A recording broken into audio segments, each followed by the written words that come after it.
It's awesome. So first, kudos to each one of you for taking the time out to come in. This is a Saturday morning. My honest question to you is, what the hell is with you guys? There's so much you can do on a Saturday morning, but you've chosen to come here, and for that, we have respect. Now, what we're going to do is we're going to do a slight change of seating, right, if that's okay. And I want everybody to stand up. That's awesome. And I want, thank you. And I want everybody at the back, if you can just step forward completely, like from the back, just come straight forward. And the game that we're going to play is we have to occupy every single seat in the front, okay? I'm going to start count of 3. 3, 2, 1. Let's do this. Just quickly step forward. Yeah, so we just come step forward and occupy all the seats right here in the front. You're doing good. So you're already winning the race. That's awesome. Yeah. So come forward, guys. Very nice of you. Excellent.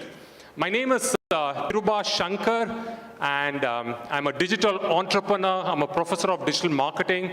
And we're going to be touching upon, and we have experts out here who will be talking on the subject of podcast, which will be very useful no matter which line. So all Purnima University students, make some noise. 3, 2, 1. There you go. Awesome. Look at that. Look at that energy out there. So I know that there are students from interior design. There are BTech students. There are computer science students. And what about you guys? Where are you from? All professionals? Students? That's awesome. So here's what we're going to do.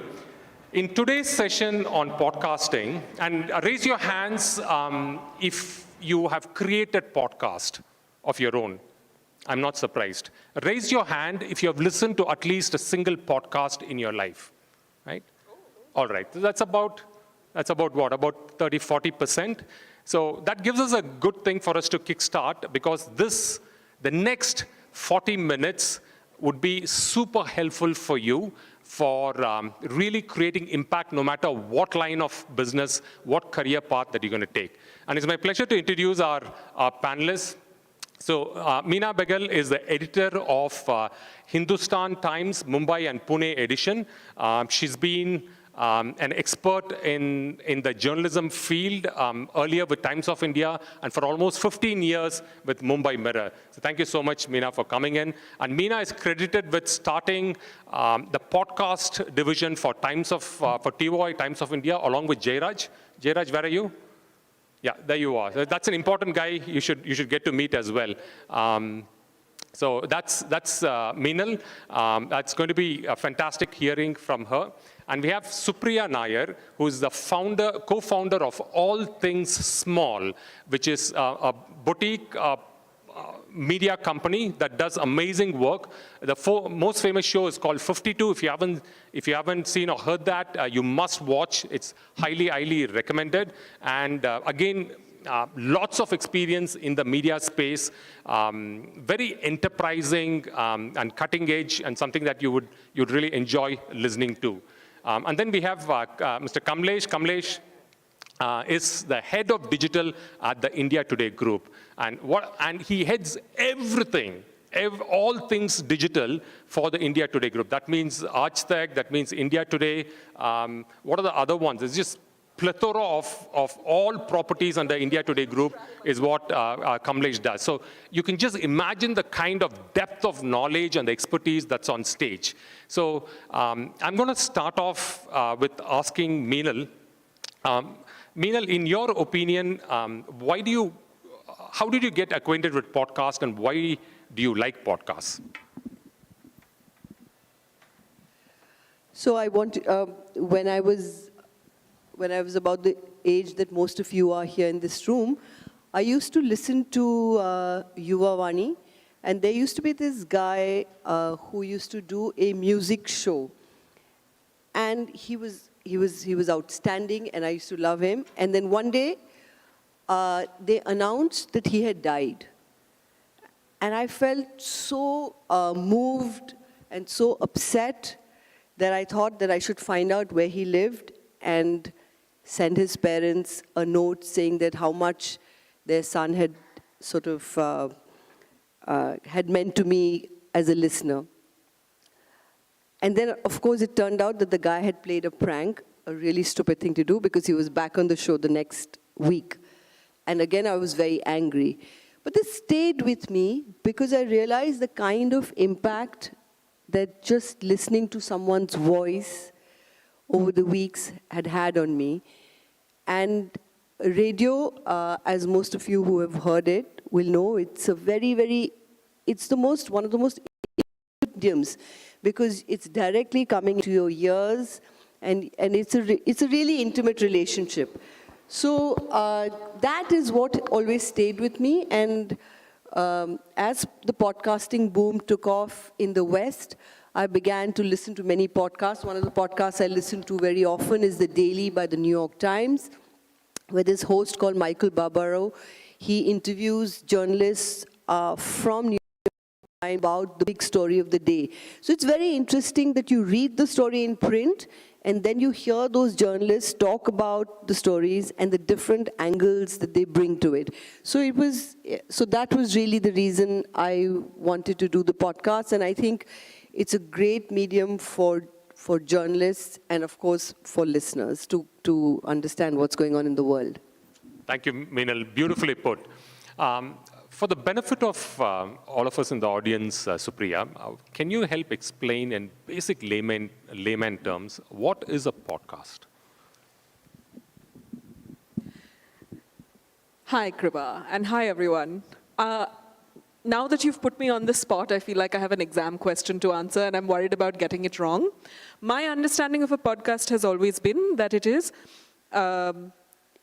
something that you can serially stream over the internet. So episodically, it's something that you can stream. You don't have to it's not appointment listening. So it's not like at 8 o'clock you have to turn it on to listen to it, the way that you sometimes do on the radio, right? You have to listen to the news at 8 o'clock. You can listen to a podcast at any time. And in my understanding, it's purely audio. But that's not true, is it?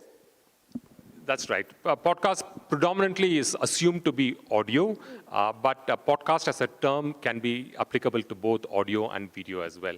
Yeah. So like Supriya said, actually, she nailed it because, see, if you go and download an MP3 file, right, that would be just a single audio to listen to. But what if you subscribed to that and then automatically the next episodes start coming onto your app, your podcasting app? It's simple. It's almost equivalent to your newspaper, right? Do you go every day morning to a shop and buy a newspaper? You don't. You subscribe to a newspaper once, and then magically the next day the newspaper is at your doorstep. A podcast is almost similar, excepting that your next episodes comes to your app, and it's already downloaded and easy for you to listen to. So I think that's the beauty of podcast. And if you know anything, and all you guys are all youngsters, and I'm sure all of you have the attention span less than that of a goldfish, right? We're all youngsters. There's just so many other distractions out there. So you want something that is light, that is quick and easy for you to listen to. That's one. So I want to tell you a background story why this is super important. So Mr. Kamlesh, he actually drove in from Delhi yesterday to come to this conference. He left at 4 o'clock in the evening, and guess what time he reached here? He reached Jaipur at 3:30 in the morning. Right? That's an insanely long. Now, podcasts are actually custom built for somebody like someone who's stuck in a car or who have a long commute, waiting at the airport, going in buses, because, and I want you to fill that up, Kamlesh, for you. Why are you fascinated with podcasts, and what got you hooked on? Because he oversees 16 podcasts at the India Today group. Kamlesh?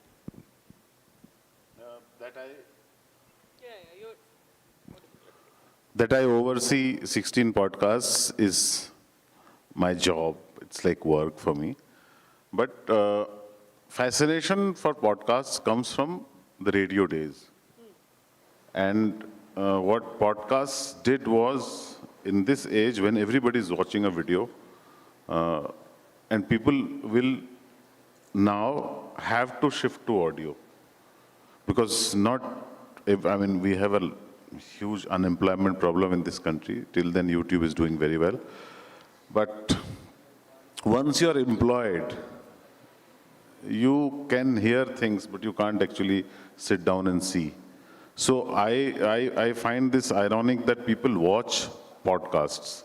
There are two people talking on a screen and they're watching them. Actually, this can be done by your ears. Now, I don't think podcasts are made to be short, quick, or anything. I do a podcast myself. I'm involved in it. I'm one of the 3 people who do a podcast which is 2 hours long. And it's painful for us. So I always believed that people would want shorter. So let's do a 1 hour show once. So 1 week we did a 1.5 hour show and people started complaining, writing angry letters. कि कटौती क्यों कर रहे हो? Wow. Yeah, 2 hours. I don't know who has the time, but I checked the data. On Apple, it was not available for Android. On the Apple ecosystem, 85% of the listeners listen to the entire podcast. A complete 2-hour podcast. Yes, they find time. So that means people in their commute or working in the kitchen, watching things, say their flowers, they listen to podcasts, and it's possible to do something else while not losing attention to podcasts, to whatever you're listening. That is one, and obviously the generation that is here has notorious for having short attention span, which I dispute. These guys watch one movie or a series. I don't touch series. Like somebody was talking about Peaky Blinders. Said, "Itna season ho gaya," and they watch it in like 2 nights. Their attention span is not the problem. They are very short, what they call consideration span. You have to tell me what you are going to tell me in the story right when I start listening. So if there are promises of a podcast or a film or a series being worthwhile, they have all the time to listen to watch. Yeah, beautifully put. So there are 2 things that Kamlesh debunked, right? So the first one is attention is not the problem, but contextual relevance. If you truly love the subject, you will take the time out to listen more or watch more about that subject. I think that's a beautiful point that you made. So so interestingly, Kamlesh, there was also the world's top 10 podcast list was taken, and 7 out of the 10 podcasts were over 1 hour long. So you're correct. Long format podcasts actually work. That's a problem, actually. Some of the podcasts I listen to The Seen and the Unseen by Amit Verma. It has, I think, broken all records. It has gone over 5 hours. Yes. If I remember, one episode was almost 5. I think one of the episodes was 7 hours. 7 hours. Wow. But I did listen to all of it. Got it. So for someone, now we've kind of laid the background into what podcasting is and why it makes sense, because in the US, it's a big hit. In India, it's just about rearing its head, and I think we have a long way to go before it becomes mainstream. But for youngsters out here, the fact that they've taken the time out to come to talk journalism on a Saturday morning means that these are the kind of gang that is willing to try something new. So if the audience here wants to get started, take baby steps on podcasting, what advice would you give, Supriya? Would you want to take a shot at it?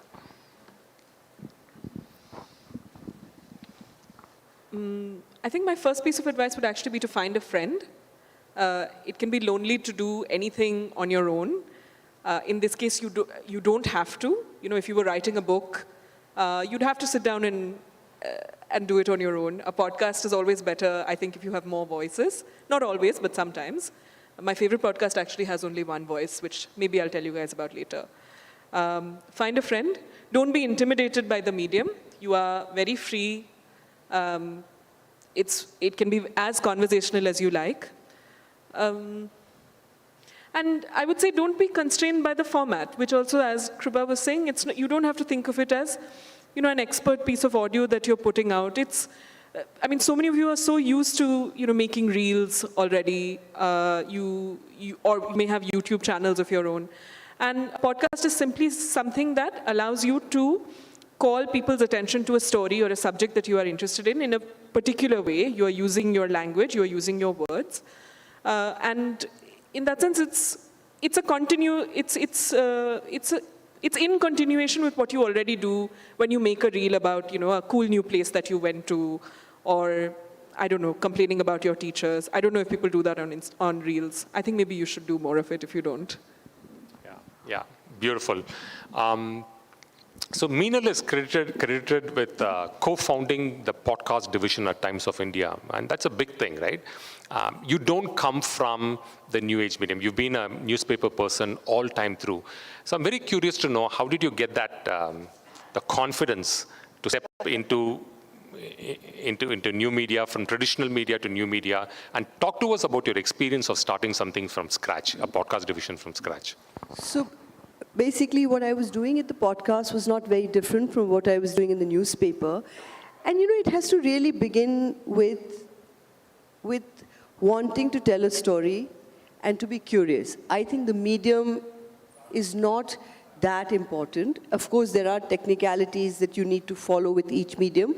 But I think if you're interested, you're curious in meeting people, talking to them, you're interested in what's happening around the world, then the format, medium really doesn't matter. Everything stems from the desire to tell a particular story. And I think podcast lends itself very beautifully to it, because it allows to break the barriers in many ways, especially if you're starting out your own podcast. You can have it. It can be conversational. It can be more formal, interview style. So that's it, really. I mean. Can I ask you a question? I'm going to ask you a question. How did you get into podcasts and become a podcaster? I think the thing that connects Kamlesh, Meenal, and I is that as journalists, this is one of the media through which we tell stories. How did you come to it, and what was your first experience in podcasting? Great, awesome. So my first experience in podcasts is that I've always been very fascinated with successful people. People who are top CEOs in companies, people who are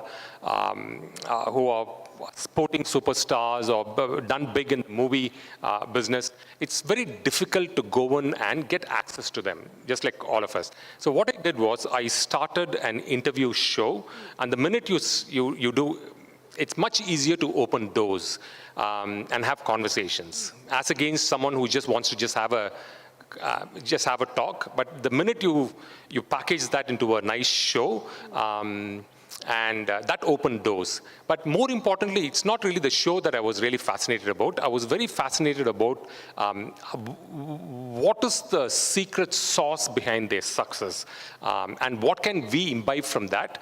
And instead of just me benefiting from that, can I pass it on to the larger audience? So I did a show with the Hindu business line called Movers and Shakers. We would have conversations with top CEOs, your Nandan Nilekenis, your Azim Premjis of the world, the usual suspects. So that's how it really came about. And I thoroughly enjoyed the medium, because it's very easy for people to consume. Because it was an audio show, there was no you didn't have a camera crew, because if you did a video show, then you need lighting, you need cameras. All I did was I would have a small audio recorder. I would have 2 microphones, one connected to the person, one to me, and that's all. It was so simple, so very easy. And then there was a fantastic audio editing tool called Audacity, which is free and one of the world's best. So you do the interview in exactly in 1 hour's time, 1.5 hours time, you have the show ready and put it up. So it was that really fascinated me to the power of podcasts. Yeah. So I'm going to dovetail into. Thanks for asking that question, Supriya. I want to dovetail into the same thing. So Kamlesh, you have 16, and your podcast is part of that 16, correct, Kamlesh? Now, for the benefit of all of us in the audience, what are different types of podcasts that you're aware of? So if you can describe what are the different types. So for example, Supriya mentioned that her favorite podcast is one where a single person speaks. Meenal spoke about how two people can speak. You spoke about your podcast where three of you join together and do that. So likewise, are there different types? Can you explain? There are these conventional interview podcasts that do very well because there is one person asking questions and they do not have any consideration about how the lighting is and how I'm looking. Have you heard about the double slit experiment? Even an electron behaves differently when being observed. You just put a camera and a photon believes, oh, I'm being watched, now I have to look smarter. So, and you become dishonest immediately. Podcasts offer you that anonymity because you are not seen, and you are a little more authentic and more honest about things. When I do the podcast I talk about a lot of taboo subjects and generally nudge people into what I consider the right direction. But if I was doing it on a video, my clip will become viral and I won't be able to live. So podcasts give you that, if your voice is not famous, all the best. If you can change the voice, it's great. But you can do it on a single app. I should not name them, but yeah, it's very popular. It's called Anchor. You can download it and become a podcaster overnight. Don't do it. The number of podcasts in the universe is more than the number of listeners or people on this planet, is because lots of people tried it so easy, so they did one episode and forgot about it. So don't do it unless you have a story to tell or something to share that you think you can do regularly. Please go ahead and create your own podcast because the entry barrier is very low. You don't need an organization supporting you.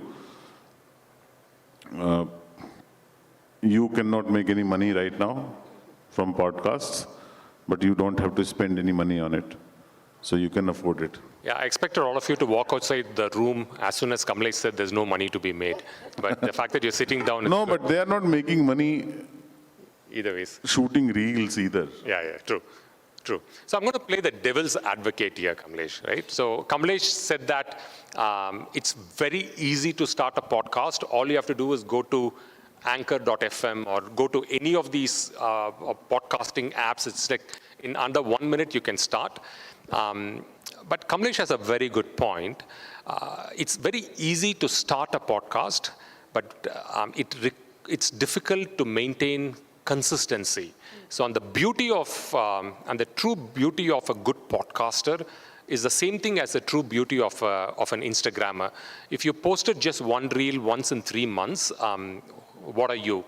But if you start doing that on a regular basis, that's when you gain followership and you gain the clout. Similarly, podcast also requires, I think that's where the intention, with the good intention that Kamlesh is saying, that don't start just because on a whim, have a story to tell and think slightly long term. So the devil's advocate statement that I'm going to make, Kamlesh, is that everybody has to crawl first before they can walk. Right? Everyone's podcast will suck. I can give it to you in writing. It's just like how we all do bad things in any first Insta reel, go and check, first video that you did, first article that you wrote, all of it will be bad. So should we not get the benefit of doubt and have a slightly longer runway for us to experiment with any medium? See, when a child is very small, it poops all over the place. It's only the parents. There are just 2 people in the audience, or 3 or 4 or 5 maybe. So when you start, you'll suck, it's fine. You won't have any audience either. Your mom, your dad, your brother, your friend. Then you grow up, and then your followership increases. In podcasts, maybe 10,000, then the whole world knows how stupid you are. There is risk always in being famous. But podcasts right now won't make you famous. Podcasts will give you a new world to explore where you can play with your voice, the topics that you choose to speak about, research that you do about the subject that you speak about, to a smaller interested audience. Right now, podcasts have not reached the YouTube level, thank God, that it just appears on your timeline. Suddenly a random guy is speaking, whatever he wants to, and you are thinking, this has not happened to podcasts. Podcasts are still looked for, selected, followed, and all my podcasts are people that I want to listen to. So you won't have that problem of becoming famous or viral if you're on a podcast platform. Please try. Everybody should try. Yeah. Thanks for that, Kamlesh. Podcasting in a way reminds me of this Dronacharya Arjuna episode, right? So Arjuna has this arrow, bow and arrow, and Dronacharya asks, do you see the tree? He says, no. Do you see the bird? He said, no. What the hell do you see? I see the eye of the bird. Now let go of the arrow, right? So in a way, the beauty of the podcast is in nicheness. The more smaller the medium that you're picking, the area of expertise that you're picking, the greater your chances of success. Actually, Supriya runs a media company. At All Things Small, she also produces shows for brands. So talk to us about that experience and give us an example, Supriya, of a branded show, podcast show that you produce. Thanks, Kiruba. One of the things that happens when you run a small media company, as opposed to if you're working for a big media house, is that you immediately have to figure out where the money comes from, right? You have to make enough so that you can make the next one. You don't have that runway where you say, oh, let me try something for 2 or 3 years. And the way media companies in India currently make money off podcasts are through they have 2 streams. One is you make original podcasts for platforms. So you make that Spotify original. Maybe you guys have heard that. And the other way to do it is to associate with a brand that wants a podcast, that feels like its story can be told best through a podcast. And what the best way to do that is.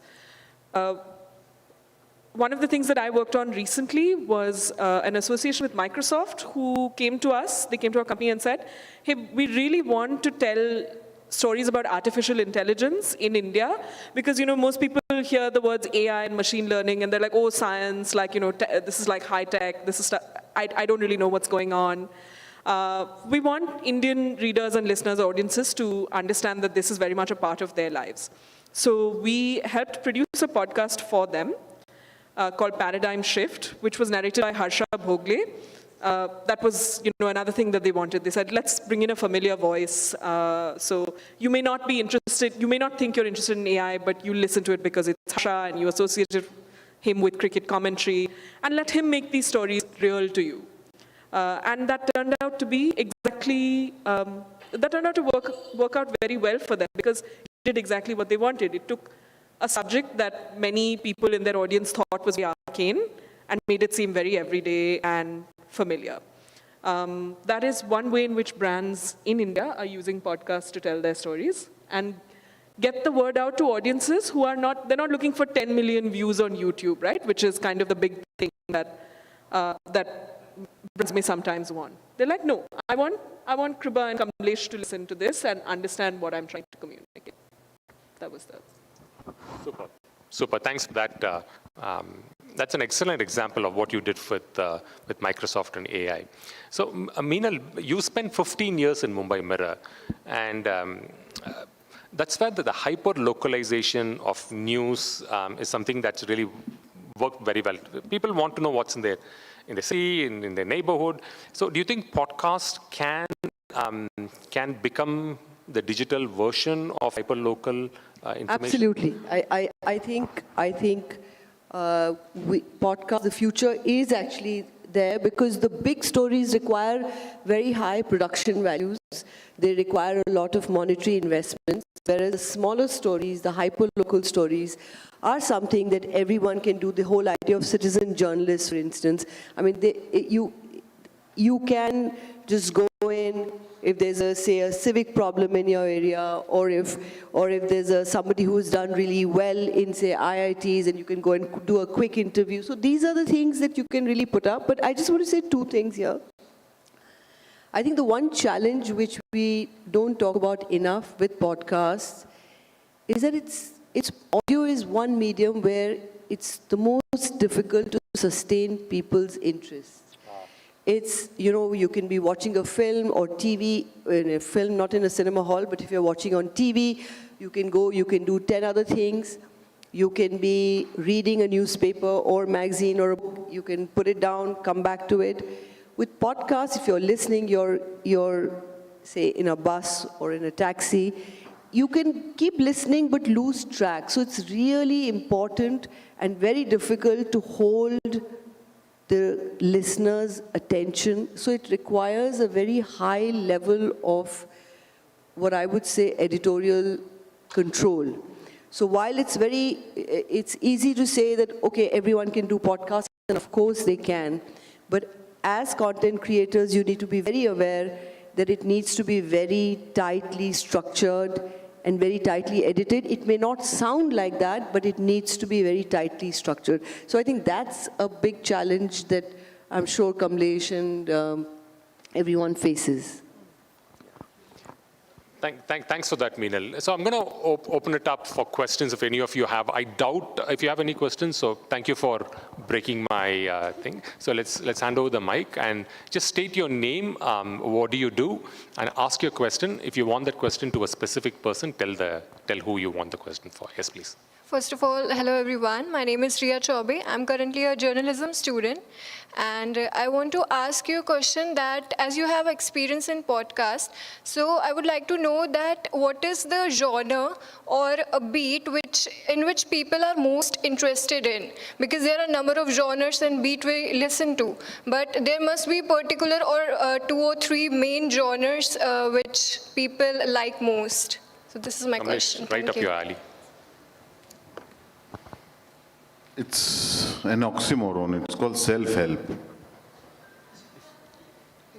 They listen to, read books. There is a certain class of people.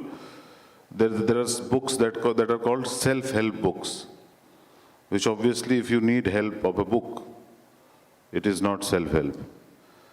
The self-help now works in podcast as well. And you can see why.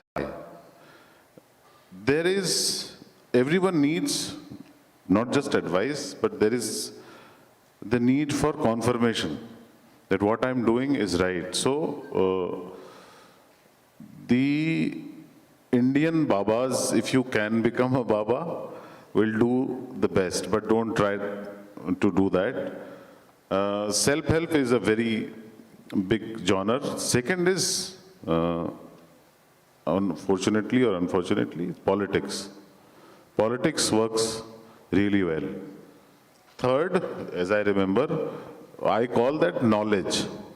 If you read books on my behalf and then tell me the stories, people love it. We have a best-selling podcast called Padhaku Nitin, where this boy reads on a particular subject of some contemporary relation, and then tells you about everything that he knows in half an hour. This works very well. So if you are a journalism student and if you have read 4 books about journalism, and you can put your thoughts in order in a 20-minute capsule, record it as an MP3 and share on WhatsApp with your friends, you have a podcast. Thank you so much, Kamlesh. sir. Actually, one of the most successful genres, you have these book summary apps like Blinkist, right?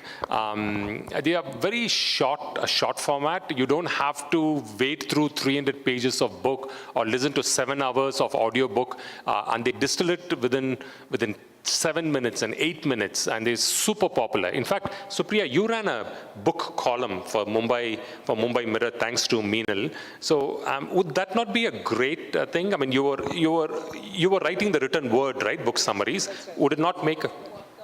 Yeah, I ended up doing exactly what I spoke about earlier in the session, which was start a books podcast with a friend of mine who's also a book reviewer. And we just started as we said, we do 20-minute episodes. We talk about books that we're interested in or writers that we're interested in. And we found a producer and we've done 2 seasons of it. It's called The Lip Pickers. It has a very small audience, but a very committed audience, which I think is something we've been talking about as well, right? That you hit a niche that, even if 50 people want to listen to it, you're giving them exactly what they want quite easily. So yeah, you're right. It sounds great. People love listening to recaps. All of you already know this because you see this on YouTube, where some of the most popular YouTubers are simply just telling you what happened on Game of Thrones, which maybe some of you are now too young to remember. It was a hit show a few years ago. Or hey, this is what happens in Harry Potter. I think that the pleasure of listening to someone narrate that stuff to you. I started listening to Ponniyin Selvan, the great Tamil novel, which runs into many volumes, that someone narrated. So they don't read it as an audiobook. They simply tell you in extremely conversational Tamil, which even I can understand or partly understand, oh, these are the events of this book. And I realized what the charm of that was. So, if some of you are in the habit of consuming large books, please break them down for us in your podcast. We'll happily listen. There you go. Awesome. You had a follow-up question, ma'am? Please go ahead, please. Hi, I'm Ruchika Jain, a video content creator, and Akashwani radio and now podcast. We have evaluated a lot. But if somebody wants, it used to like if somebody wants to job in Akashwani or radio, we have to apply through it. But now on the platform like Spotify and Apple Podcasts, anybody can start it. But my question is how to earn in long term and how to rely on this, because still you have, like as ma'am said, you have a small audience. So yeah. Where is the moolah? How can independent podcasters earn money? Because by earning money, they can sustain the passion. Otherwise, it'll be a time stealer. So how do we make money? Kamlesh? I really don't know if anybody could make money, I would, but but don't get disheartened. It's not exactly about making money. It's about what you want to, I'll sound a little philosophical, but do you have a story to tell? If you have a story to tell, you will find listeners. It's a small number now, so it's a small audience, but advertisers don't sell time, or advertisers don't sell space in a newspaper. If a salesman goes to an advertiser and says, I have this much space, can you buy it? Nobody will buy. You sell audience. So your audience is small, too small to monetize. Monetize is a word that we often use in our business. Too small. But you are not the size of your audience. You can then get into videos, you can write, build your brand. And then anything you do will be sold. There will be buyers, takers for it, if not buyers. There will be an audience and I don't know, money is not the purpose here. Purpose is to build an audience, which money is a byproduct of. I think it's very important to take a very hard look at yourself and say what value are you bringing to whoever the listener is. That's very important because you have to, if there's so many podcasts, there's so much media coming at us every day, whether it's newspapers, podcasts, TV, YouTube channels, digital websites. I think it's really important, how are you going to stand out? This brand building that Kamlesh speaks about. What is your brand all about? Who is it appealing to? So I think it's really important to, whether you're targeting a niche, whether you're, so be very, very clear about what you're going to talk about and be the expert in that. I think that's really one of the key things to do. You described yourself as a content creator, and so I think you actually have a much better idea about how to monetize something like a podcast than any of us on stage do. So we can talk more about that. But the strategy, the strategies that you follow, right? You build an audience so that you might have a platform come and tell you, hey, make something for us specifically, or a brand comes to you and says, I'll give you money to talk about a subject that I'm interested in. Or your listeners come to you and support you, which is kind of the bedrock of the creator economy, right? Those are all ways in which podcasts also run. They do run in the same way in India. The problem I sense, and what you wanted to, what you might have wanted like a kind of long view on, is how is any of this sustainable? And I think that's very difficult for any of us to say at this point, because we don't know how platforms are going to behave. All of you have been reading the news about how Instagram has changed its algorithm, which means that a lot of creators, are now have to figure out how to crack the business in a whole new way. We don't know how regulation is going to work. Tomorrow, if the IT rules introduce, they can introduce one line about podcasts and put us all out of business. I think those are things that we all have to navigate, and which means that we can't give you any concrete answers for the long term. Yeah, thank you for that. I just want to close this argument with a personal experience of mine. My 90-year-old grandma runs a farm stay with 2 farmhouses. And there was this lady who came and came and stayed. She shot a 20-second Insta reel. And that reel received 1.6 million views. And the second time she came in, she said she wanted to charge 50,000 rupees for the second reel. We were happy paying her. You know why? Because that one single reel, she only has about 25,000 followers, but that one single reel filled up 2 months of booking, right? That's 2 entire months of booking. So I completely agree with Meenal that you need 100 true fans, rabid fans. You need a smaller audience, but someone who truly gets value, like what Meenal said, right? I think that's the secret, I would feel. Don't boil the ocean. Go 1 inch wide, 1 kilometer deep, and that's your secret sauce for success. With that, ladies and gentlemen, let's put our hands together for Kamlesh, Supriya, and Meenal. Thank you so much for taking the time out and taking it. Appreciate it. Thank you, guys. Thank you. My podcast is selling now. My podcast is called Teen Tal. If you search Teen Tal, you'll find it on Google.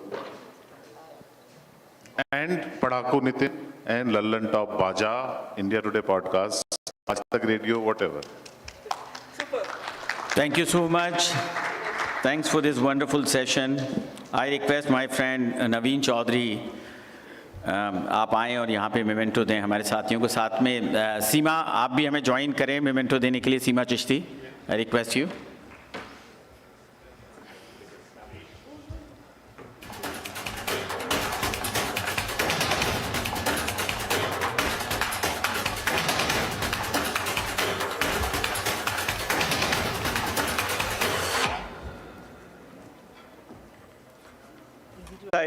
How many of you do know about what I mean when I say access journalism? Do you have an idea of what access journalism is? No. Oh, tell me. She wants a mic. Please, here. Go on.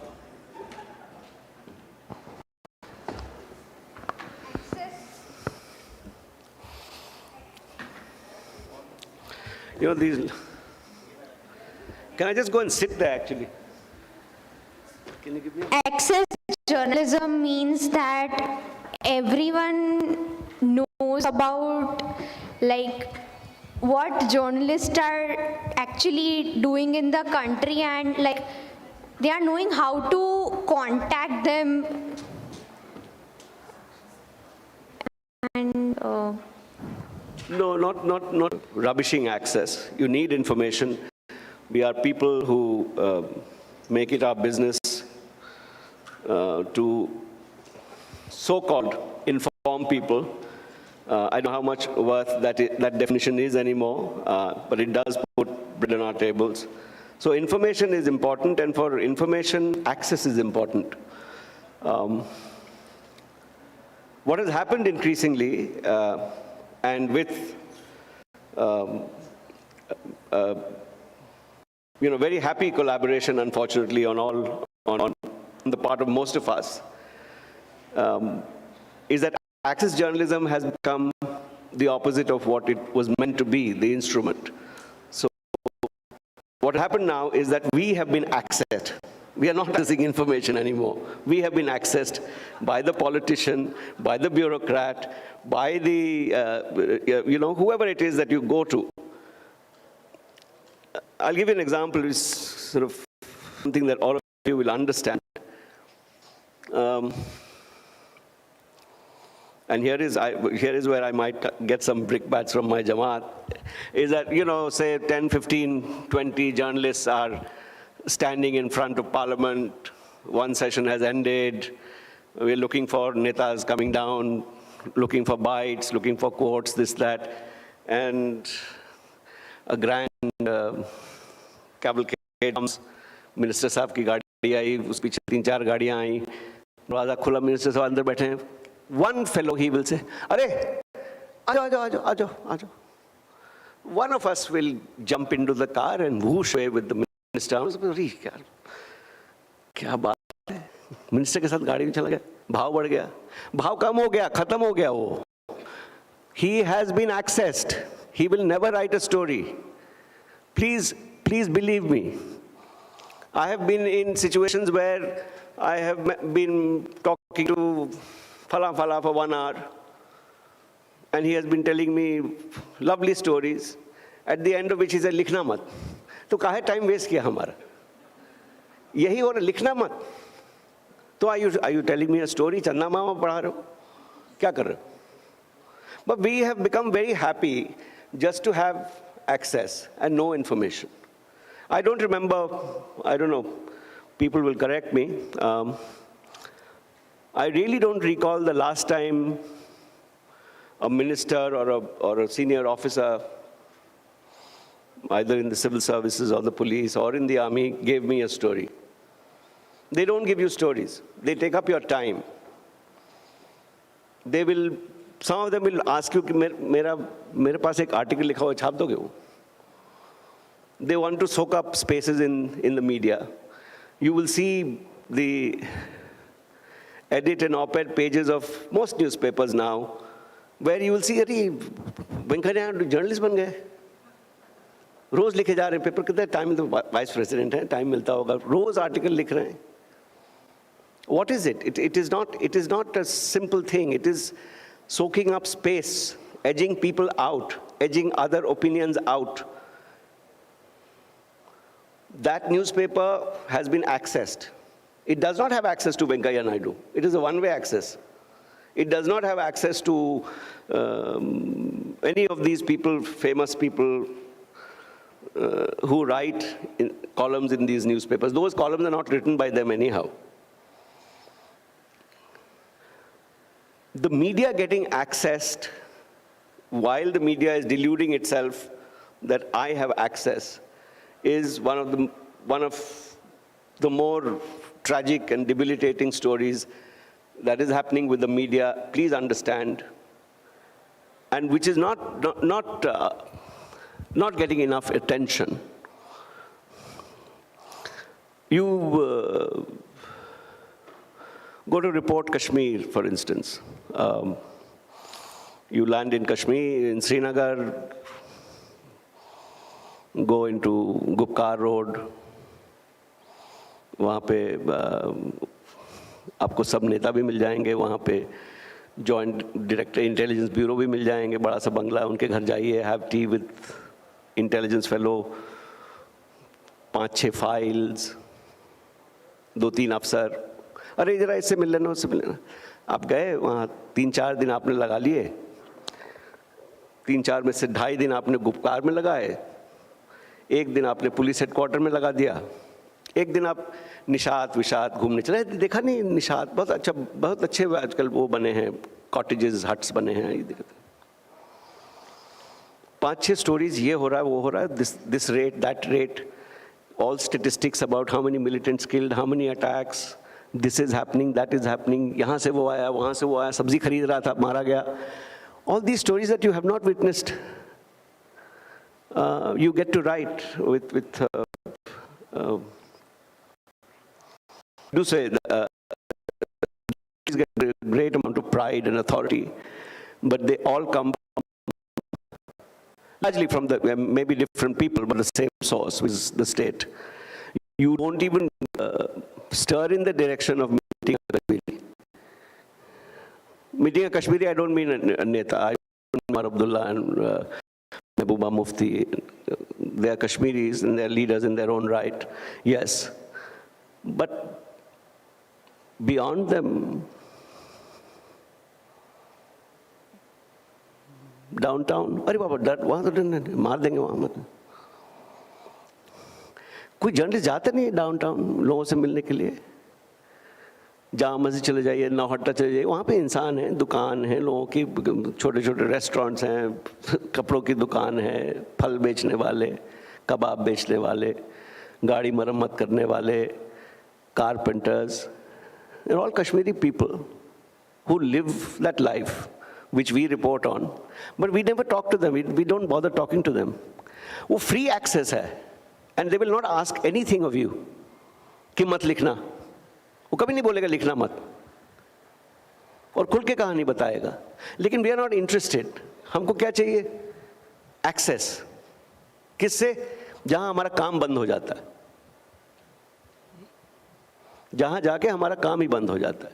There's one word that gets used for the media very often. Watchdog है हम लोग.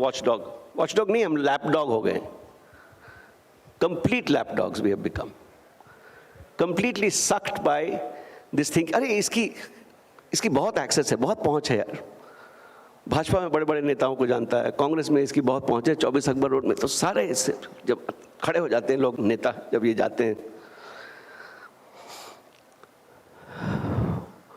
What do you do with these great friendships? You have got sucked in and you are stuck in those friendships, and that getting stuck is disallowing you the practice of your chosen craft. You know what happened in the cabinet meeting, everything, but you can't write it. So what's the point? Why are you a journalist? अरे ये तो मुझे पता था. Everybody knows. Then why didn't you write? I didn't know. A lot of reporters come back and tell me, अरे ये क्या story में? I knew it. Everybody knows it. So why did you not write it? Just give me a reason. Why did you not write it? Why did you not propose it? There was a news meeting. If you knew, ये तो पहले से पता था, सबको पता है, तो हमें क्यों नहीं पता? हमारे रीडर को क्यों नहीं पता? हमारी लॉयल्टी कहाँ है? हमारी लॉयल्टी नेता के पास है कि रीडर के पास है? नेता ने तो अपना काम कर दिया. नेता has done his job by giving you access, the next seat in the car to you, in his cabinet वाली गाड़ी, घर पे खाना. कोई दिक्कत बहुत पूछते जर्नलिस्ट से. कोई दिक्कत? बोले आप ही दिक्कत है. पहले बोलने के आप ही दिक्कत है, बताइए. कोई दिक्कत नहीं, ये छोटा सा काम था, ये छोटा सा काम था. पुरजी, जिस दिन हाथ खुल गया नेता के सामने, ब्यूरोक्रेट के सामने हाथ खुल गया, गए. मुट्ठी कहते हैं ना, मुट्ठी बंद होनी चाहिए. हम तो खोल के चलते हैं आजकल. शर्म नहीं आती हमको किसी नेता के साथ गाड़ी में बैठ के पार्लियामेंट से चल गए. बड़ा गर्व होता है कि अरे बड़े कैबिनेट के मिनिस्टर के साथ गया हूं मैं. लज्जा होनी चाहिए.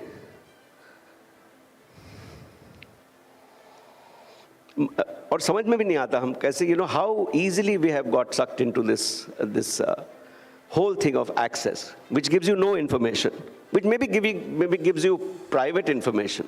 You might know. That's not enough. I'll repeat an infamous phrase here. The nation needs to know. It does need to know. It's not enough that you know. But by getting into a relationship with the person that you are meant to report, You have compromised yourself. It's a compromised position. It's a conspiracy of silence you've entered. And happily, you enter it happily. Because why? Access. मेरा access है. उस access से क्या हो रहा है? Are you not bothered? Are you not bothered that someone has accessed you and made you, has neutralized you? There are so many stories in this country and so many people are ready to tell it. We don't go there. We don't go to the people. We become some sort of stenographers and we are very happy. इस नेता ने ये कहा, उस नेता ने ये कहा, इन्होंने ये कहा, उन्होंने वो कहा, बात-बाती हो गई, खत्म. हम कहाँ हैं?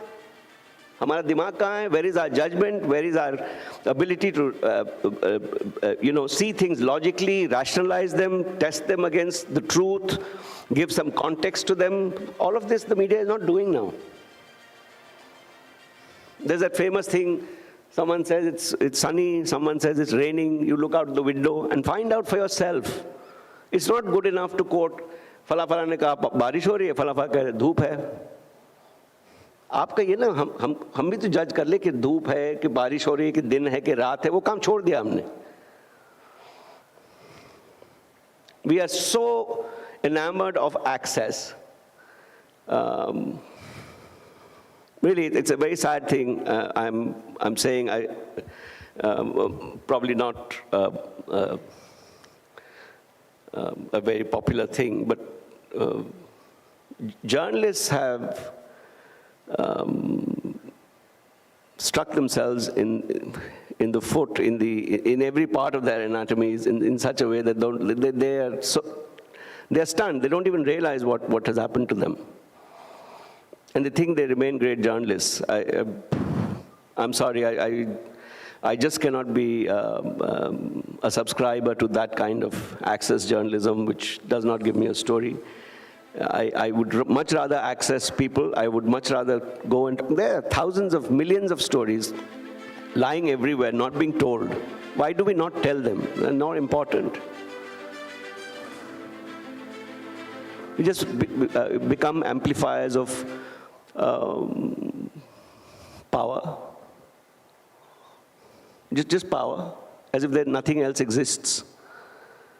Power of the ruling party, power of the opposition, power of the bureaucrat, power of the policeman. Yes, you do. You need to keep watch on them. You don't need to go sort of canoodle with them in the way that most media does now. He will stop talking to us. They will cut off your access. You write something against someone, doors are closed. And people start feeling very bad. Oh my God, he does not speak to me, his PA doesn't pick up my phone, and so. How does it hurt you if someone has closed their doors to you? Go to someone else. Go to someone, ये तो तालिबानी है, ये तो आके shoot कर देगा, भाग जाएगा, तो तालिबानी है, हमारा काम है.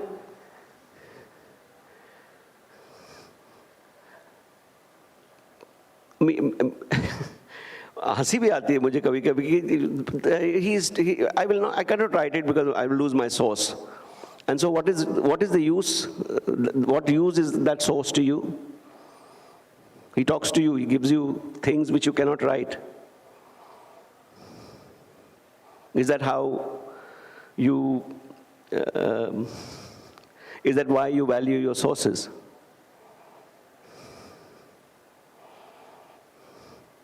I think there's a lot of thinking required. A lot of the young people who want to become journalists, my advice is don't go that direction in this day and age. Yeah, I have 5 minutes left. Any questions? Yeah. Tell me. Mic दे दीजिएगा इनको.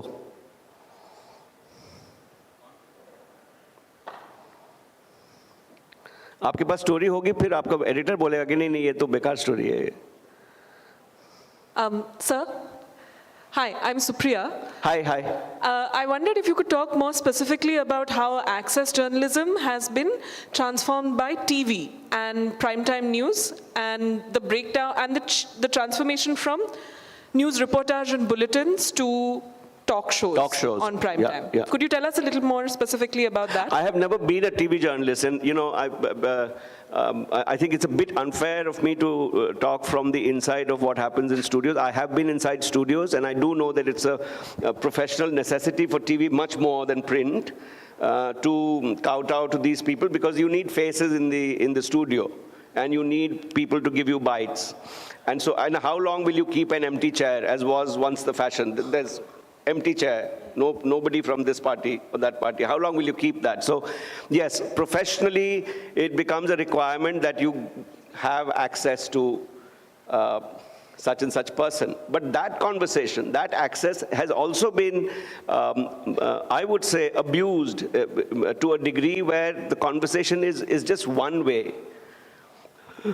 It is a bite, what we call a bite, where there's no questioning, where there's no counter-questioning, there's no reasoning. एक लेता आया आप, sir इसके बारे में क्या कहना है? बस हो गया, चल दिए. You know, it is a completely one-way conversation, which has been made now, Dirigya, very fashionable. The media is not required. I'm very, as a media person, I'm very upset that the media is not required in this country. I will have direct dialogue with the people. Yes, please do have direct dialogue with the people, but the media performs a function.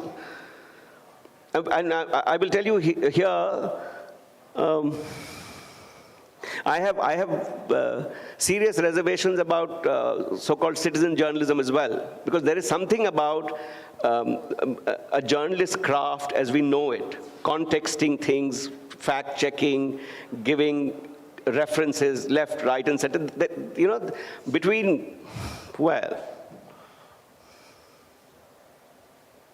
there is a process between pig and sausage.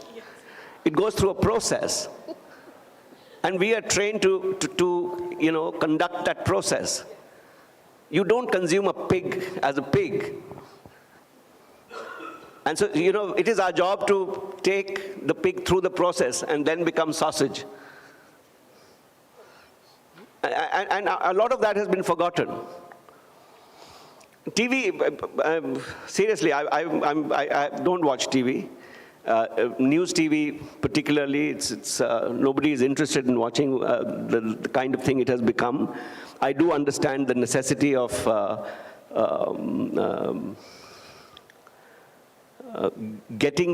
having relations with political parties because you need faces, but I don't understand the necessity to do agenda running, dog whistling, gaslighting for this person or that, or this opinion or that.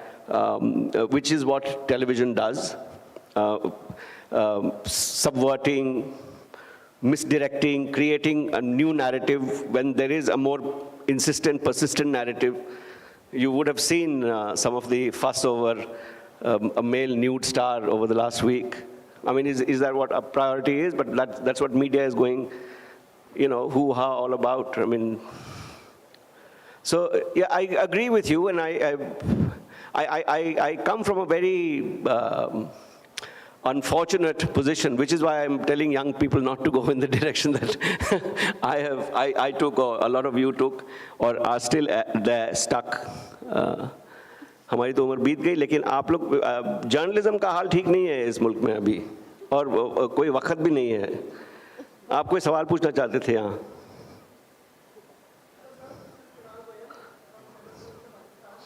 अरे channel वाले आ गए. Yes, sir.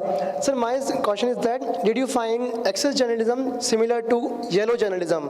No, they're very, very different things. Yellow, when you have been accessed, maybe you will start practicing yellow journalism of some sort or the other. But they are very different things. Access journalism is very fashionable, unfortunately. And people really don't understand the meaning of access journalism. It is a journalist getting accessed, not the politician or the or power.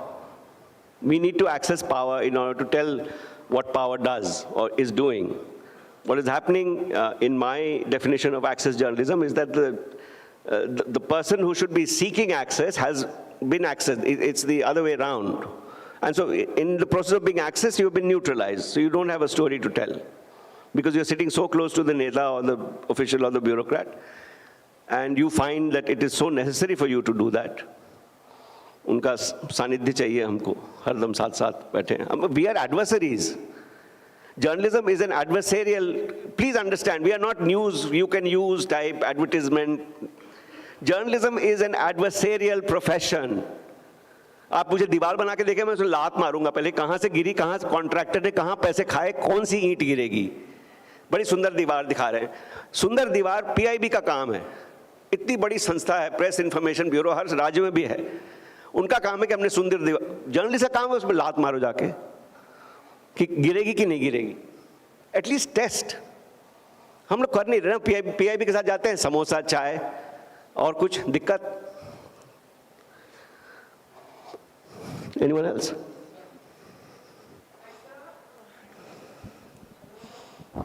Hello. Hello, sir. That's a very interesting topic, actually. I want to ask you, let's say you get the power for one day, and it is up to you to stop this access journalism and make journalists who they truly are. What would you do? I didn't get your question. Okay.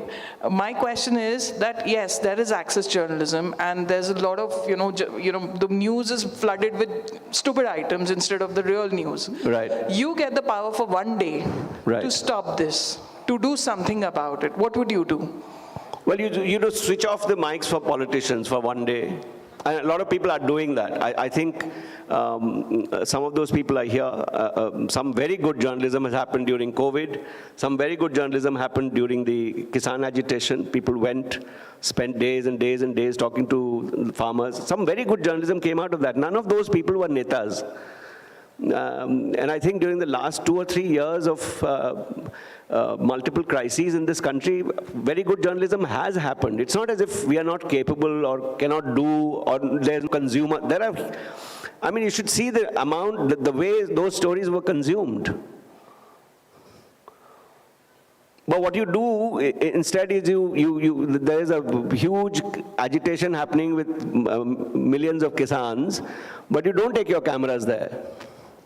You try to invent every day some new agenda in the TV studios, and just the act of averting your cameras from an event like, not an event, a huge, long, protracted movement like the Kisan movement is a sinful act as a media person. Individually, you can do things, but I'm talking institutions, how institutions behave and what institutions have come to expect. There was a time when closeness or the closeness to a political party or a particular thought process or an ideology used to be a bad thing for journalists. You're hiring someone, but you know he or she is close to so-and-so or such and such thing. It used to be a thing of, you had your reservations about it. Now it is the opposite. It's not the company you keep. Which company keeps you? You are known by the company that keeps you. ये Bharatiya Janata party का आदमी है कि कांग्रेसी है, इस पे आपको पॉइंट्स मिलते हैं आजकल. उल्टा हो गया सब कुछ. So institutionally, these are processes. First, we need to see it in order to be. First, we need to recognize the malaise in order to begin handling it. I don't know when or how that process will even begin. We are not. I really don't have a solution to it. So individuals can go that far, not institutions. Institutionally, we are getting destroyed, as with television journalism. I'm sorry, television journalists, I'm sorry, but that's what has happened. Yes, sir, I think, last question. Ji.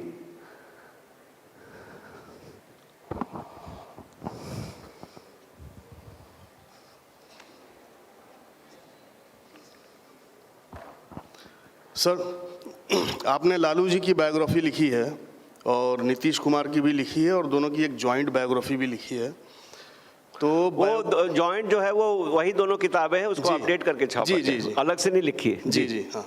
तो मैं दरअसल एक जिज्ञासा बस थी, चूँकि ये जो बात चल रही थी नेता और पत्रकार के रिश्ते के बारे में, तो वो बायोग्राफी लिखने में आपने उनको एक्सेस किया उन्होंने आपको एक्सेस किया या परस्पर म्यूचुअल एक्सेस का परिणाम है? देखिए, वो तो आपको किसने किसको एक्सेस किया वो बायोग्राफी पढ़ने से पता चलेगा, ठीक है ना। रिजल्ट ये हुआ कि 2015 में जब नीतीश जी कूद के चले गए जहाँ हैं अभी वो, तो हमने उन पर एक I wrote a Sunday story whose headline was I Promiscuous, क्योंकि नीतीश जी की पॉलिटिक्स शुरू हुई थी CPI ML से उनका गठबंधन हुआ था 2000 में, 4 सीट आई थी बिहार असेंबली में। Anyway, from CPI ML to आज जहाँ हैं वो पूरा ही has cross the whole thing. मैंने कहा उनकी रीढ़ की हड्डी जो है ना उनकी कुर्सी में गड़ी हुई है, तो उसके बाद एक्सेस बंद हो गया। ही कंप्लीटली बोला मेरे जैसे व्यक्ति के लिए ऐसे ऐसे शब्दों का प्रयोग, मैंने कहा आप तो हैं प्रोमिस्कुअस तो क्या करें, लेकिन उन्होंने एक्सेस बंद कर दिया। लालू यादव के बारे में कहूँगा, my book was very very critical, it completely devastated Lalu Yadav's years in Bihar politics. He has never shut access to me. And that shows you, I think, to some degree, the groundedness and the self-confidence of a neta. कि क्या फर्क पड़ता है यार, हमको बोले भी, कर दिए ना अंग्रेजी में ब्राह्मण वाला काम, ये भी बोले कर दिए ना ब्राह्मण वाला काम, आइए बैठिए। पुराना ग्राउंडेड नेता जो होता है ना वो खड़बड़ाता नहीं है कि एक आर्टिकल मुझसे छप गया, एक किताब मेरे बारे में छप गई तो मेरी राजनीति खत्म हो गई, मैं इससे बात ही नहीं करूंगा। लेकिन आजकल है नहीं वैसे, वही एक्सेस बंद करने वाले नेता हो गए। तो हमने, नीतीश जी ने हमको एक्सेस बंद कर दिया तो क्या कर लिया, क्या उखाड़ लिया मेरा? मैं तो अभी भी लिख रहा हूँ, वो अभी भी मुख्यमंत्री है, ठीक है, कुछ बदला नहीं ना। अब मैं गिराता गया नहीं, प्लीज मैं माफी चाहता हूँ, ये शब्द वापस ले लेता हूँ, ये प्लीज मिल लीजिए। क्या मिल के करना क्या है, क्या करेंगे वो, मुझे क्या मिलेगा उनसे? Yes, for writing the books I politicians. I report Bihar is have to directly I mean for the specific purpose of the book I didn't meet them because election ran idhar udhar bitaya hua tha. Then there is research. These are not hagiographies, so you don't need to know from these people, you need to know from people know these people. So how book access to people who knew them. Yes, वक्त खत्म हो गया हमारा. Thank you so much for being here and listening to me. Hello, इस session का वक्त खत्म हुआ है ठाकुर साहब. मैं रिक्वेस्ट करूंगा प्रेरणा मैम से कि मंच पर आएं और एक मेमेंटो हमारे गेस्ट को, स्पीकर को दें. बहुत ही इंटरेस्टिंग टॉपिक रहा और पंच लाइन जो मुझे पसंद आई, मुझे क्या मिलेगा, इसके दो अर्थ हैं. एक तो ठाकुर साहब ने जैसे कहा कि मुझे क्या मिलेगा, और दूसरा जो होता है जिनके पास एक्सेस है वो पूछते हैं मुझे क्या मिलेगा. तो दोनों लाइनें एक ही जगह एक ही साथ काम कर सकती हैं.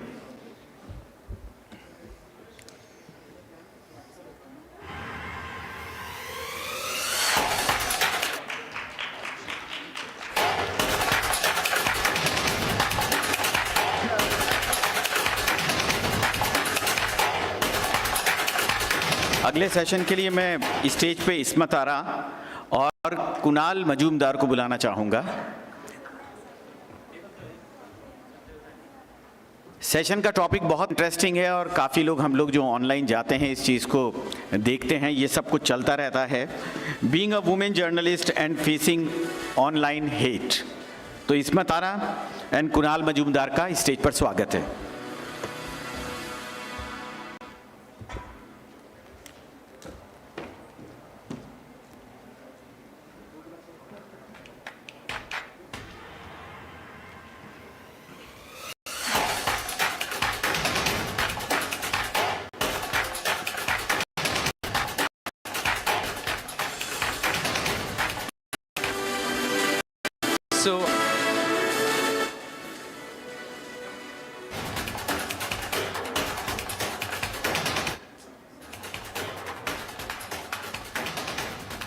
So back in 2009, when I completed my master's from Jamia Millia Islamia, that's, by the way, this session has now become a Jamia session. Ismat and I both had the privilege of studying from the same university. So back in 2009, when I graduated, did my master's from Jamia, and I joined Tehelka, I was told that, going to a elite university, working with a magazine, which is used to be a South Delhi, part of kind of South Delhi elite, gave me a kind of privilege. So if I were to travel to any rural areas, हम क्या एक helicopter journalism का एक word use किया जाता था phase हमारे लिए, तो हम जब वहाँ उतरते थे तो हमको एक safety हुआ करता था. So we used to go, we used to do stories, and we used to come back. So we were kind of the privileged lot South Delhi journalists who were not touched by anything on the ground. 2000 ये 2009 की बात है. उसके बाद 14 आता है. 14 आने के बाद you have this online phenomena.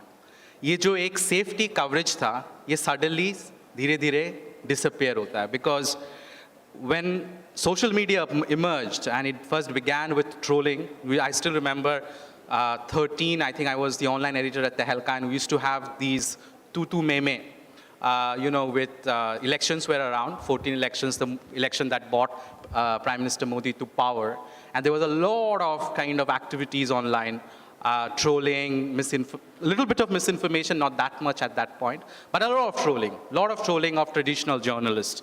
And then from that trolling, it's somewhere turned into death threats, rape threats, surveillance, Pegasus, then bully buy, sully deals, tech fog, and how in the last 8.5 years, we are seeing the entire space of online social media platforms have been weaponized to target journalists. And it's indeed my privilege to have Ismat, and we're talking to Ismat. As I mentioned, both of us went to the same university a few years, or maybe a lot of years apart.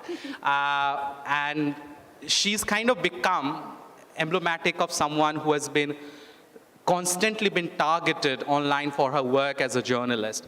So I thought the way we could have this discussion is to first ask Ismat, how did she begin her journalism? Maybe start with why did you decide to join Jamia? Okay, it's working. So I think like a lot of other people, Jamia में जो mass communication का department है, वो एक जो journalist बनना चाहते हैं उनके लिए एक ऐसी जगह है जहाँ पे उनको वो resources मिलते हैं जो आप चाहते हो सीखना, वो training मिलती है. तो उसी थॉट के साथ जब मैंने जामिया ज्वाइन किया तो I thought that I would get trained as a journalist, and of course I did learn a lot of things. बहुत कुछ सीखा जामिया से मैंने, और यहाँ पे कई सारे स्टूडेंट्स भी दिख रहे हैं, तो आई थिंक आप लोग जैसे सीख रहे हैं वैसे हमारी भी ट्रेनिंग हुई थी. लेकिन एक चीज़ जो मुझे लगता है जर्नलिज्म स्कूल्स में काफ़ी हद तक लैग कर रही है, वो है कि ग्राउंड रिपोर्टिंग के लिए जो रिस्क्स इन्वॉल्व हैं ग्राउंड रिपोर्टिंग में, उसके ऊपर जो ट्रेनिंग होती है वो मुझे काफ़ी हद तक ऐसा लगा कि उसकी कमी लगी मुझे. I thought that when I went to the ground for the first time, जब मैं ग्राउंड रिपोर्टिंग करती थी और उत्तर प्रदेश जैसी जगह में जाके ग्राउंड रिपोर्टिंग करना, कई बार आप जो है अंधेरा हो जाता है जब आप जाते हैं, डेडलाइंस होती हैं, आपको स्टोरी फाइल करनी होती है. सो let's step back a little bit. Okay. So you pass out from Jamia. Correct. First question, Jamia में ऑनलाइन के बारे में आपको क्या बताया गया था? सोशल मीडिया बहुत अच्छी डिसेंट्रलाइज्ड स्पेस, ऐसा कुछ थ्रेट्स के बारे में आपको कोई आइडिया था? Not really. I never thought that I would have to, like, once I become a journalist, I never really thought that this would be the extent to which I would be harassed and trolled online. But somewhat in my head, I knew that, like, when you share with people that you want to be a journalist, the first thing that they think of is कि यार क्या पागल हो गई है, it's too risky, क्यों कर रहे हो, a lot of people told me that, including my own family members. They were scared, and rightfully so. So yeah, that was. So then you joined The Wire. Correct. Tell us about your first assignment, and which led to the. When did you first realize that whatever these risks you were being warned about Correct. actually materialized? Correct. So I think, so this one time I was going to Bijnor. This was a story about a land conflict, like basically it was a land conflict for this cow shelter. So I had gone to report on that and I had a source. मेरा एक source था जिससे मैं बात कर रही थी, मैं उससे पूछ रही थी, जानकारी ले रही थी, information ले रही थी. और थोड़े टाइम बाद मेरे सोर्स ने मुझे बोला कि मैडम देखिए ये स्टोरी ना कुछ लोग बाहर नहीं आने देना चाहते हैं, तो आपके ऊपर बहुत खतरा है, आप हमको अपनी लाइव लोकेशन भेज दीजिए सेफ्टी के लिए. मैंने बोला ठीक है मैं भेज देती हूँ, एंड आई सेंट इट. उसके 10 मिनट के बाद जो ड्राइवर, टैक्सी में जो ड्राइवर थे, उन्होंने कहा कि मैडम हमारे पीछे कोई गाड़ी आ रही है. बहुत देर से वो गाड़ी हमारे पीछे काफ़ी देर से चल रही है.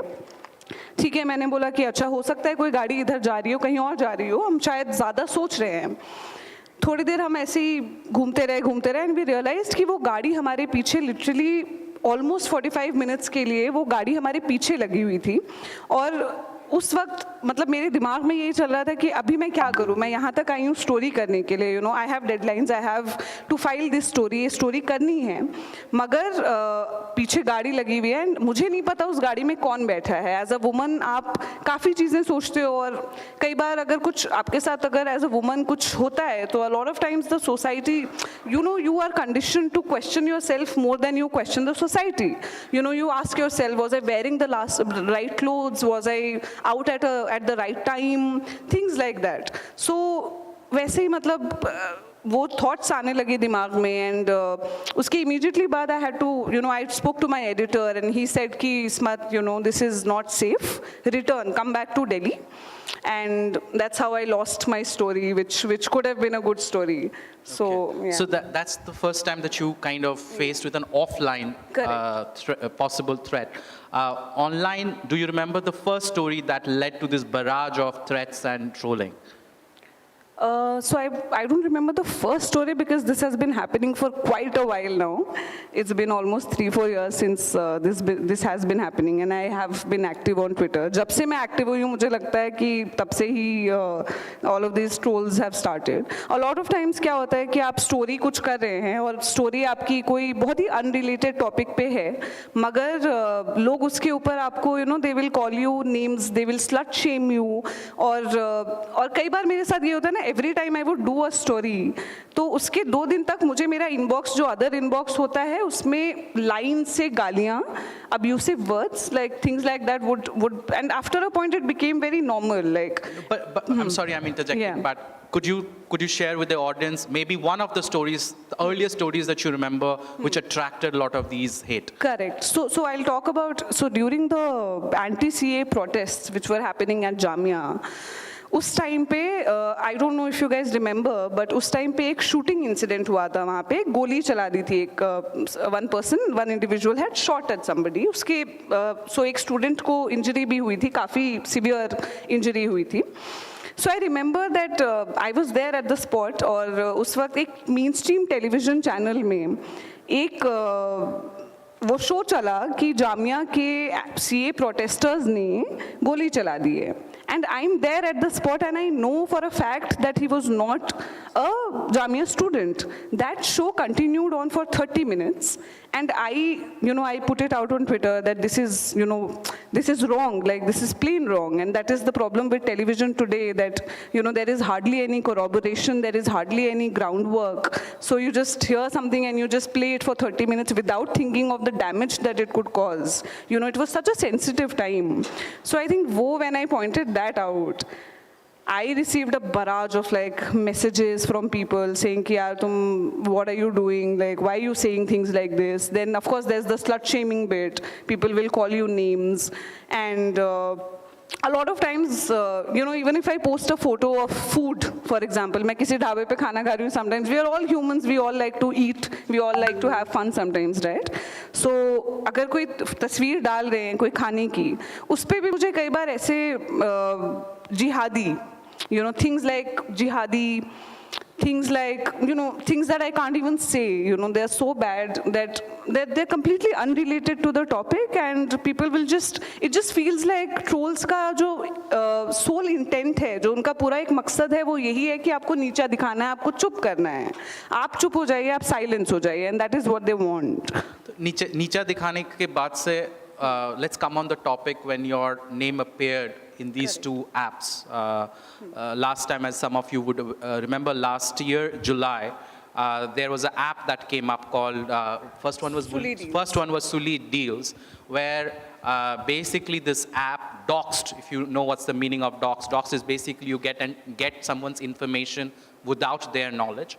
They doxed information from some, I think, 50, 60 Correct. Muslim women, specifically Muslim women, on social media, and it was put out there. And 6 months later, another one called Bully Bai came up, where similar incident happened at a much larger level. And I remember researching for CPJ, and at that point we found that out of 100, 20 of them were women journalists, Muslim women journalists. So the good thing is that so many Muslim women journalists exist in this country, which is a very good thing. Yeah. The bad thing is that because they exist, they are also being targeted and trying to be shamed. And you were one of them, and you, in many sense, highlighted this problem by becoming the first person to file an FIR and take legal action against these people. Could you expand a little bit about when did you first find out what was undergoing in your head? Sure. So, Kunal, like when we talk about this, I think the first thing, very striking thing is that you should look at the timeline, like when it happened.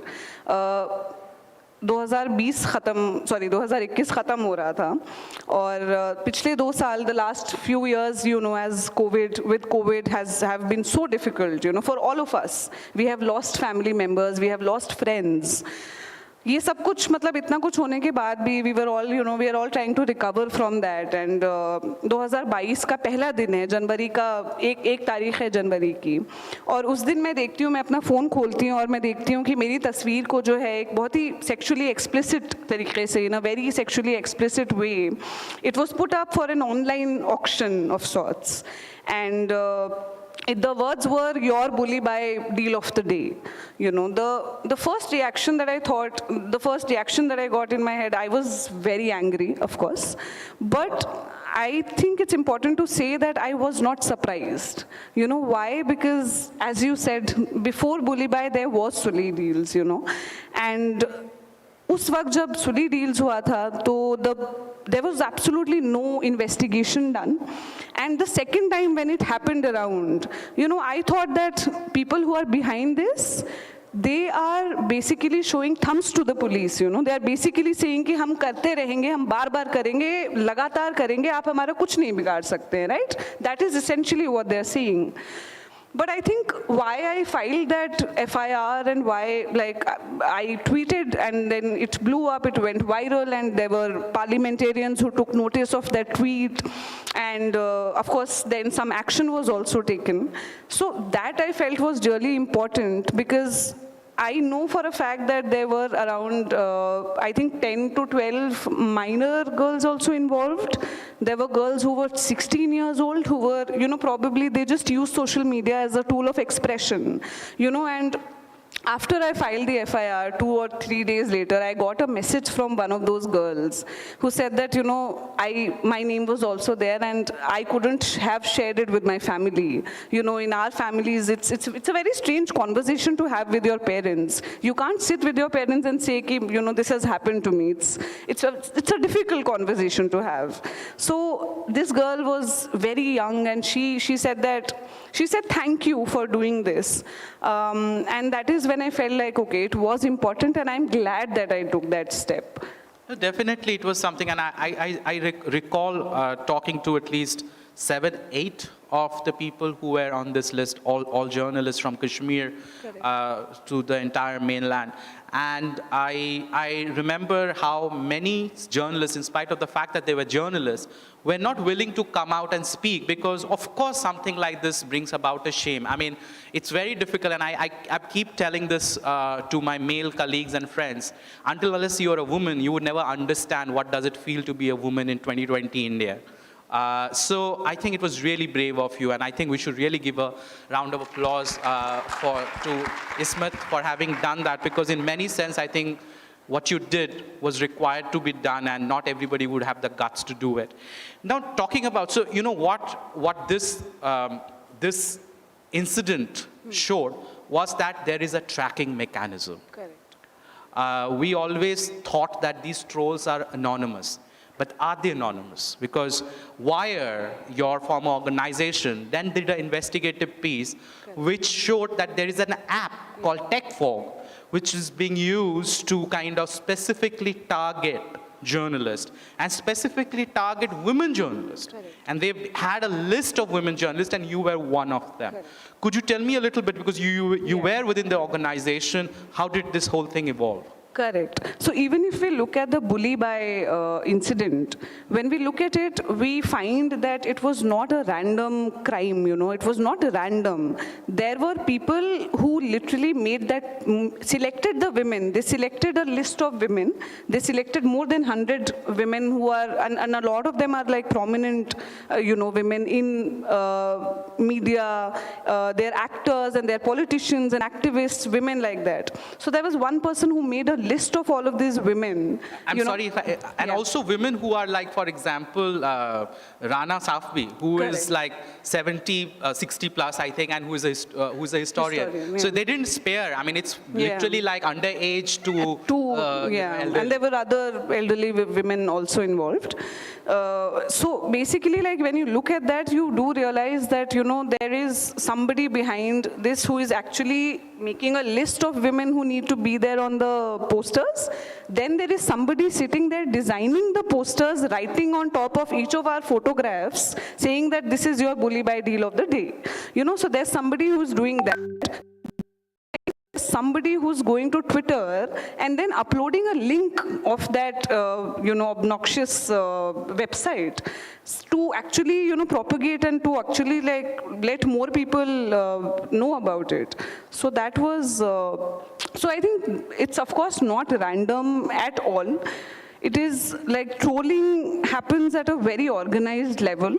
And even the bully by investigation that happened, and I don't know if you guys are aware, but there are two investigations happening in the bully by case. One is by the Delhi police and the other is by the Mumbai police. So the Mumbai police in their charge sheet have actually pointed out to a larger sort of power behind this, while the Delhi police hasn't really done that. They have named, you know, certain people and they have arrested them and built that charge sheet. But Mumbai police actually pointed to the fact that, you know, this is not an random thing. There is somebody who's behind this. So yeah, like I think that is something worth looking at. Definitely. Before we come to the safety aspect, and we were told that there are many women aspiring journalists in the audience who'd like to really know about the safety aspect and precautions, let's just also speak a little bit about how this online threat translates into offline. You know, it's at one point, I remember, again, much early in my career, when we had trolling, we used to just think that it's just limited to online. You know, phone band kar do, farak nahi padta, kind of a thing. But that's no more the case. You know, before I ask Ismat to share her experience, I'd like to point out part of the research that we did at CPJ. We found that there were journalists who were covering both the two riots that took place in Delhi, one in Northeast and then in Jahangirpuri, who were identified offline while they went to cover post-riot incidences, or when the riots were taking place, or when there were events organized by the Hindu right-wing organizations, fringe or otherwise. Nowadays, even the word fringe is weird. It's the way you have redefined secularism or pseudo. So we found that journalists were called out. The organizers were calling out names. For example, if somebody is sitting there, I called out XYZ, I know you're sitting there, blah, blah, and all of that. That's one phenomena. The other phenomena is this ID card. You know, at one point, we used to really wanted to have a press ID card. It used to be something that we would like be with pride, had given us, you know, Mr. Thakur just now spoke about access journalism. We thought a press card hone se humko access mil jayega. You know, we can go here, we can manage the police, the traffic cops, and etc., etc. But now that ID card a funda in the neck, because then you're looking at the ID card and you're realizing who the individual is and unfortunately what's the religion of that individual. Correct. And I remember, I think it was some journalists from Caravan as well as from Wire and Quint, who had to, I forget who the specific journalist was, who had to actually give a Hindu name when asked what the person's name is in order to escape. You were also attacked. Could you share what happened in a situation like this? I'm happy that you mentioned the ID card thing, because during the Delhi riots, I thought that my ID card would actually get me killed, you know, because it was a very sensitive area. I was in Mojpur covering the riots. And I, of course, like that was for the first time I realized that I haven't got the training that I needed to get in order to report this kind of a thing, you know. So I was there, and of course, there was riots everywhere, like tires burning, petrol stations were, you know, on fire, houses were on fire, and people were out with, you know, weapons. So amid all of that, I think that is when I realized that I'm walking towards, I'm trying to escape the situation. I've realized by now that, you know, it's too dangerous for me to be here and report. So I'm trying to escape from the situation, and that's when a group of men come to me and ask me, ki, aap kya kar rahe ho yahan pe? You know, and in that moment, I sort of froze, and I immediately came up with a false reason. I said that I had come to meet my friend. I couldn't have told them that I was a journalist, because usse ek din pehle, just one day before, I remember one of my friends, you know, who works at NDTV, he was basically attacked by the rioters, and you know, his friend had to actually tell the rioters that he's not a Muslim man, that he's a Hindu person, so usko chhod do. You know, that is what happened. And of course, at that point, I froze, and then I said that I had to meet my friend. But these guys did not buy it. And for the next 20 minutes, I kept walking in these lanes of Mojpur, trying to escape that mob which was, you know, following me. And in my head, my thought was that, where is my ID card? I need to hide my ID card as deep in my bag as I can, you know, because that was what was going on in my head at that time. What if, you know, my name is found out? And I thought I would die. Like that was one of the most scary events that I've covered. So I think with the Delhi riots, like that happened with a lot of other journalists as well. And when you're a woman, there is of course an additional threat, you know, to your safety, in the sense that there is a risk of sexual harassment, sexual abuse. With men, I think men were also, of course, very vulnerable at that time. But as women, it was way too dangerous. That's what I felt. Let's talk a little bit about safety. You know, unfortunately, in Indian newsrooms, that's a topic that we rarely talk about. I mean, again, I remember when I entered newsroom, there was a lot of bravado. Dead body देखने का एक ब्रवाडो था यार मैं तो मॉग में गया ऐसे मैंने एक डेड बॉडी देख दिया या राइट्स में गया या all of that but that's not something that's bravado because it leaves a lot of mental trauma. And then there is this whole thing about how do you keep safe. You know, part of the work that we at CPJ do, we talk about a lot of safety. You know, how do you digitally stay safe? How do you physically stay safe? How do you psychologically stay safe? You know, whether that's covering elections, riots, etc., etc. What are, I mean, were you aware of any of these safety mechanisms, A? And B, once these incidences started happening, what kind of help did you try to reach out for, or if there does any such help exist in Indian newsrooms? Correct. So I think initially when the trolling started, I think at that point I was really affected and impacted by it, because that was a phase where I was just starting out, and I thought I was going to, you know, report on good stories and make a good career and all of that. I did not really figure in the trolling and the harassment. But then when it started, it really impacted me. After a point, you know, when I started thinking about who are these trolls, you know, what is their background? Like, why are they doing it? What is their intent? When I started rationalizing rationalizing with my own, when I started rationalizing and when I started thinking about it, it sort of became smaller. It became smaller because I realized that their intent was just one. Their intent was to just silence women who are trying to, bring out stories that they don't want to get out, to bring out, for us to bring out. So that, and I think before we talk about the safety measures, I think there's also, I was recently shooting a documentary. One of my friends was shooting a documentary on bully by, and he asked me for a quote. So I said, okay, come over, we'll do it. And I was just sitting there, and my friend asked my mother, Ki, what do you think about her being a journalist? And my mother said that every time she doesn't take her calls, I wonder if she'll come back home. And that was for the first time when I realized that this is the extent to which not just me, but also my loved ones and also my family members are getting affected by, the harassment and the trolling. After the bully bhai thing happened, it was so difficult to have that conversation, but I think a lot of times we tend to undermine the support that our loved ones can give us. So I think as a safety measure and as something to keep us sane, I think it's important to have a sort of support system around you. And if your newsroom has that kind of a support system, which I had the privilege to, experience, like I had very good colleagues who supported me throughout this whole mess. So I think that is a really good thing to have, but I do know that a lot of newsrooms do not have these kind of supportive spaces for journalists.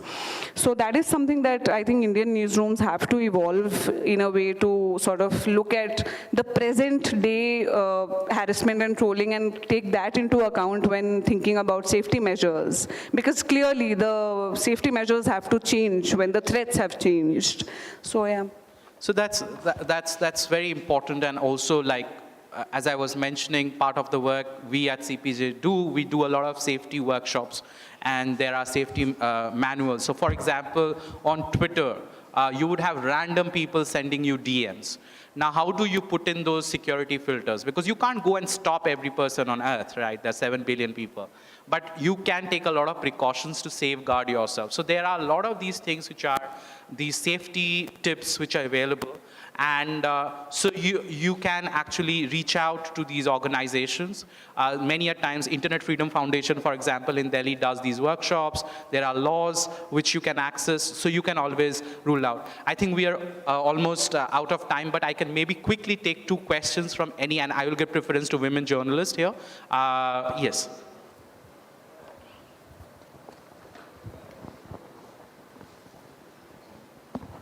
Hello, ma'am. I'm Jyotsna from Christ University. So while we talk of the online space or journalism in general, right, to cover issues related to the safety of women, or not just safety of women, many of the concerns just like misogyny or patriarchy, we cannot put the onus on women journalists to cover it, because we can't expect them to be okay with talking about things they're traumatized by. But on the other hand, when the men in the male-dominated journalistic space cover it, it comes from the very same patriarchal perspective. So it becomes a loop, right? So how do you think we can deal with that? How do we bring a fair voice in the space? Correct. Let's just put one more question so that, we save time. Yes. Hello, ma'am.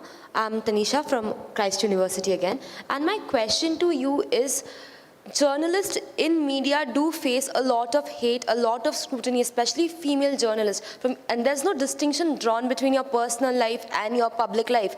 But when media, as a source, slut-shame women, degrade them, and like even talk about their personal life to an extent that makes it a show on media, where is the onus on journalists as a whole? And I'm talking about male journalists here, and not, how do they deal with it, and what should they do to make it a more safer and accessible place for journalists?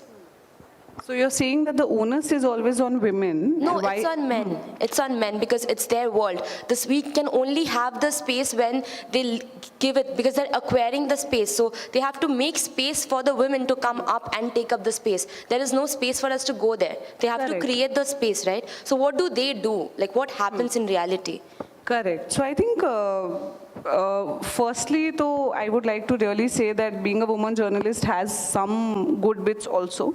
Like a lot of times, when there are stories which men cannot cover, there are like, sometimes women in villages will refuse to talk to the men, and that is when I or, other women journalists feel like, okay, at least, there is some privilege of being a woman journalist.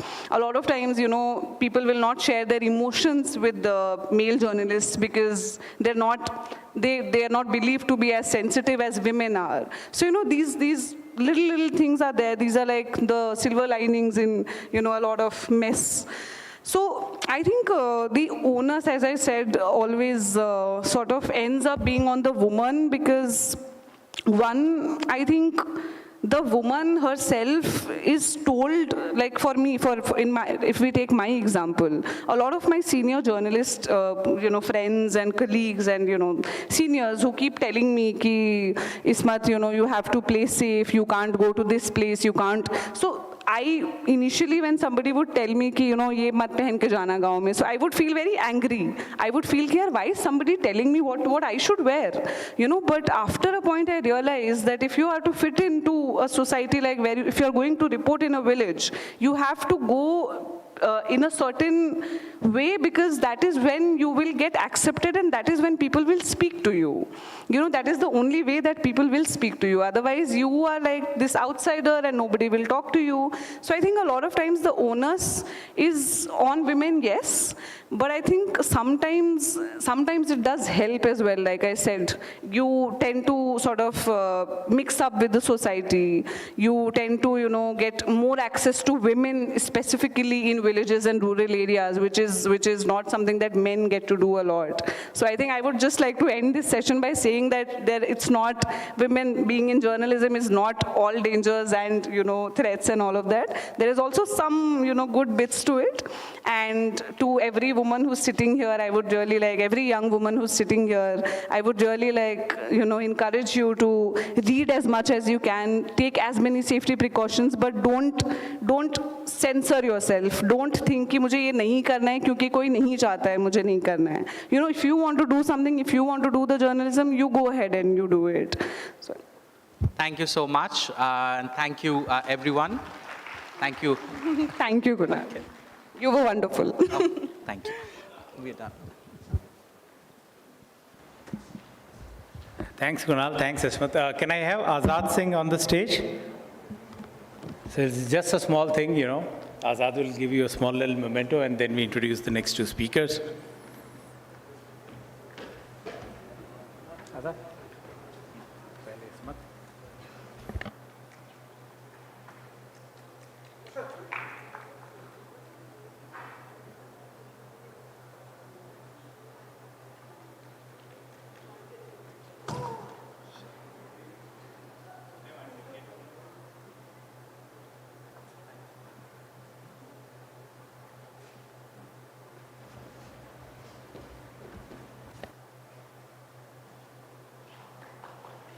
Not a problem. The next conversation is how the pandemic has changed our newsrooms. We have got all used to be sitting in a virtual environment, working it out, taking newspapers, running news shows from that. So, and we have got used to it. So is a physical newsroom a space worth fighting for? How the dynamics have changed. We have got 4 wonderful editors to talk it through. Can I have on stage Naresh Fernandez from The Scroll, Meenal Baghel from Hindustan Times, Mukesh Mathur, the state editor of Dainik Bhaskar, and Deepal from The Vibes of India. So we have 2 digital journalists and 2 print people trying to figure it out how pandemic has changed the equation. Over to you people.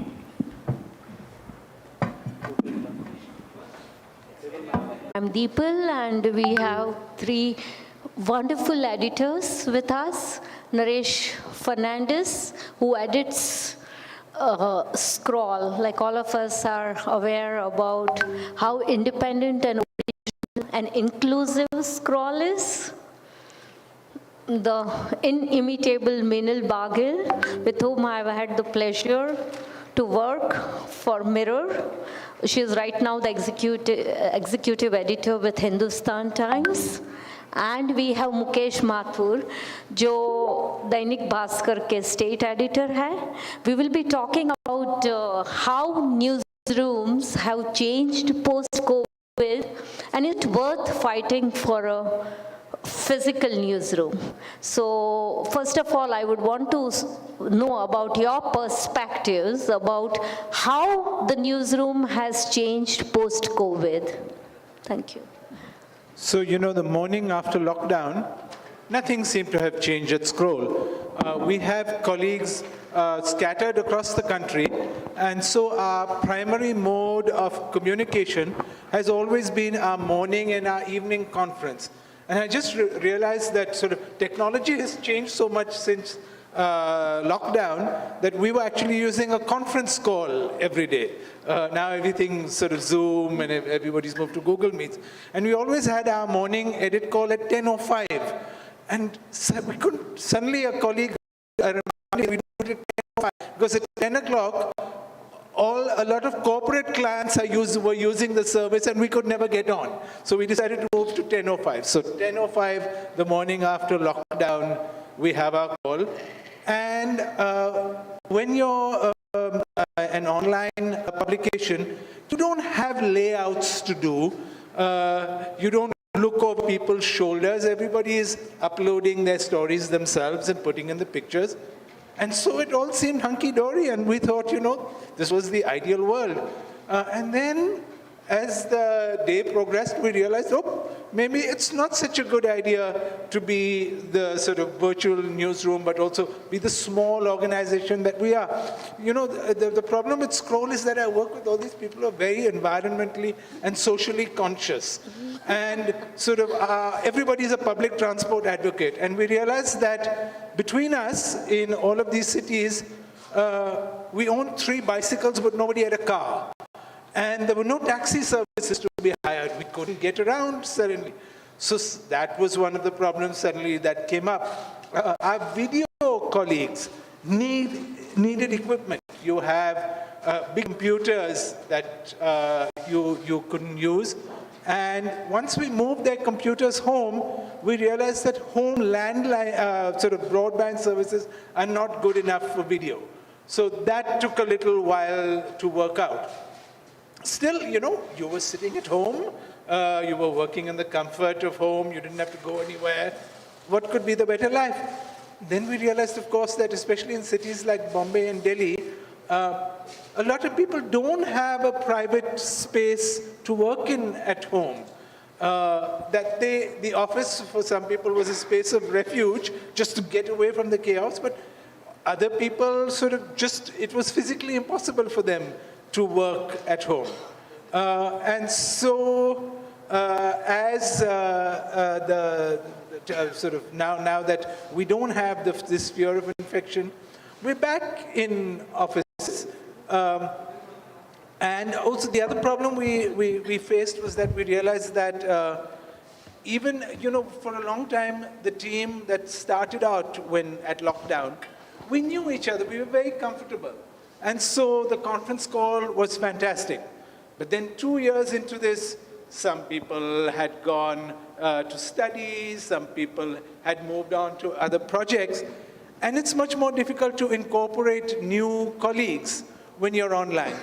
At the junior most level, sometimes you just need to look over somebody's shoulder and say, this is how it's done, that's not the way it's done. And when you try to do it by email, you completely lose tonality. And so when you're trying to tell somebody something, it could seem really harsh on email, though, you know, if you were in a newsroom, you would almost make it jokey. And so training is the other problem, which is almost very difficult in the virtual newsroom. And so now I think we've realized that we need a hybrid model. Not everybody needs to come in every day, but it would be nice to see people occasionally. And that's when you sort of really have this alchemy, where you have people talking about their stories, but also talking about things at random, which spark other ideas. And the energy that you get in a physical space by seeing people really is what you need newsrooms for. That was wonderful, and especially the point that, and this I think concerns junior journalists more, that or even senior journalists in cosmopolitan cities where space is a constraint, because we've had lots of colleagues complaining of back pain and stuff like that, because homes, usually we're not acquainted or we don't have the adequate furniture to function, Meenal, can you share your experiences of, how it has been to lead a newsroom in the pandemic times? So I used to edit Mumbai Mirror when the pandemic began, and we were the first newspaper to, even before the Times of India, we share the same office, the same owners. Even before the Times of India, we were the first newspaper to go completely work from home. And it was actually very seamless in how we managed to do it. Through the 2 years of the pandemic, we worked from home, we worked remotely. But in the December of 2020, the management announced that they would be shutting down the paper. And that was very interesting, because an announcement that I would have liked to make in person to my colleagues had to be made online. And there were people we were letting go. We'd been working as a team for 15 years. And here I was talking to people on Zoom and telling them that the paper they had worked for, that they'd lost their jobs. And it was all on Zoom. And that's when you realize the extreme limitations of working on Zoom, and that you're not there to comfort somebody, to share what you really want to say. So that brought home to me very starkly the limitations of working from home and working offline. So when I started working for Hindustan Times about 6 weeks ago, my first thing was that anyway the pandemic situation is much better, but it was very, very important. This was going to be a completely new team. As Naresh mentioned, that when you're an old team, you can afford to go offline because everybody knows the requirement, the dynamic. Whereas with a new team, your ideas are not necessarily understood in the way that they need to be understood. So the first thing that we did is that we opened the newsroom after 2 years at Hindustan Times. And even though we had about 4 or 5 COVID cases after we opened the newsroom, and we are in a mask 12 hours a day in the office, and that's mandatory, but not one person said that they would like to work from home. Because for people, office is not just a place, and in Bombay it's really difficult to commute. People come from really far off. But again, as Naresh mentioned, that office can also be a place of refuge, it can be a place of comradeship, and where really ideas, I'll just give one example before I conclude that, for instance, the jumbo centers, the field hospitals in Bombay, which were such an imaginative intervention in public health in the city, were all shut down yesterday. Now, it is very possible that it could have just gone as like a 3-para news.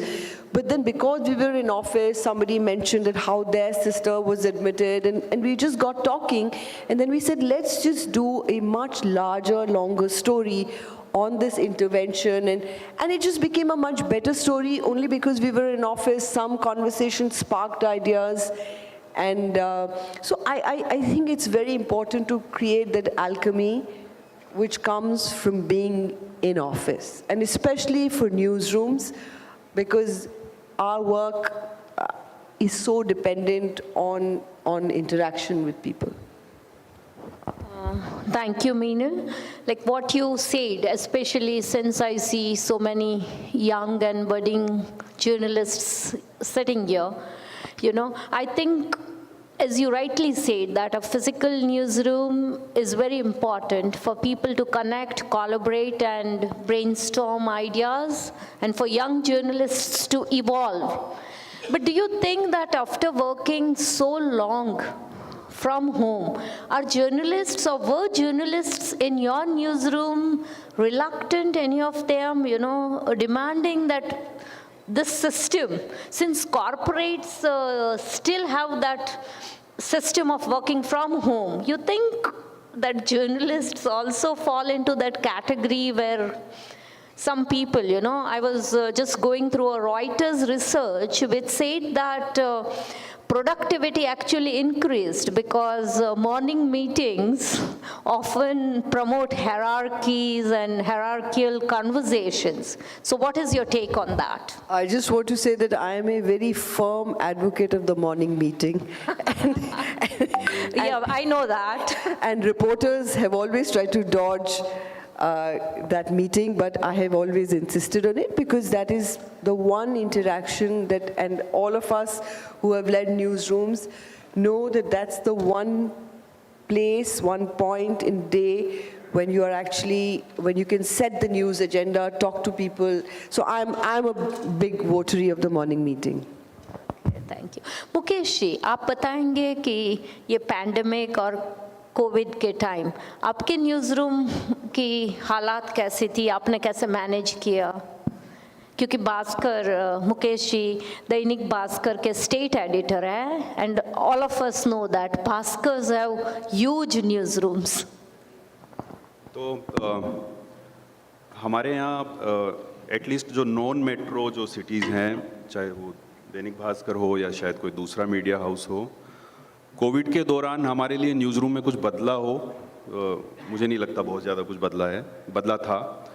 उसी तरह से physically सब कुछ होता था, reporters आते थे, meetings होती थी सुबह की 11 बजे. बहुत सारे लोग संक्रमित हो गए, है ना, इन्फेक्टेड हो गए, फिर 7 दिन बाद वापस से ठीक होके फिर आ गए, फिर बैटल ग्राउंड में फिर जुट गए.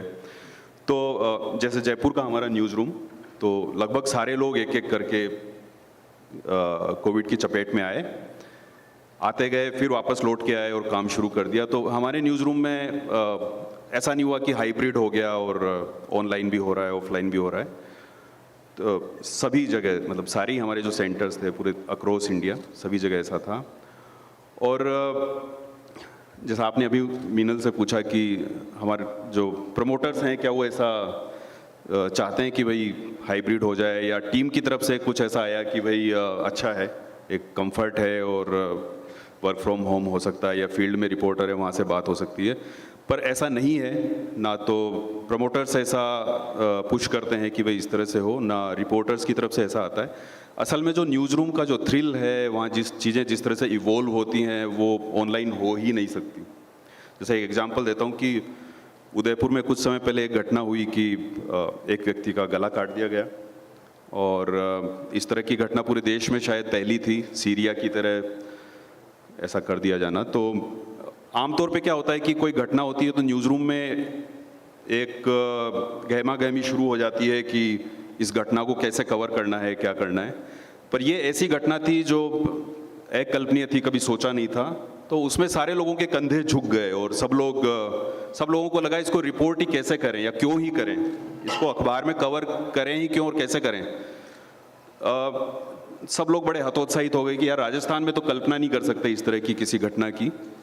लेकिन क्योंकि वहाँ पे 10 लोग साथ थे हम लोग और एक जगह मौजूद थे, हम लोग ऑनलाइन नहीं थे कि कोई वर्क फ्रॉम होम कर रहा है, धीरे धीरे हम लोग जुटे, आपस में बात की और चीज़ें बढ़ती गई. और फिर हम लोगों ने कॉल लिया, हमारा जो हेडलाइन था वही हमारा कॉल था. हमने लिखा कि ये कोई मर्डर नहीं है, ये कोई हेट क्राइम नहीं है, ये आतंकवाद है, ये टेररिज्म है.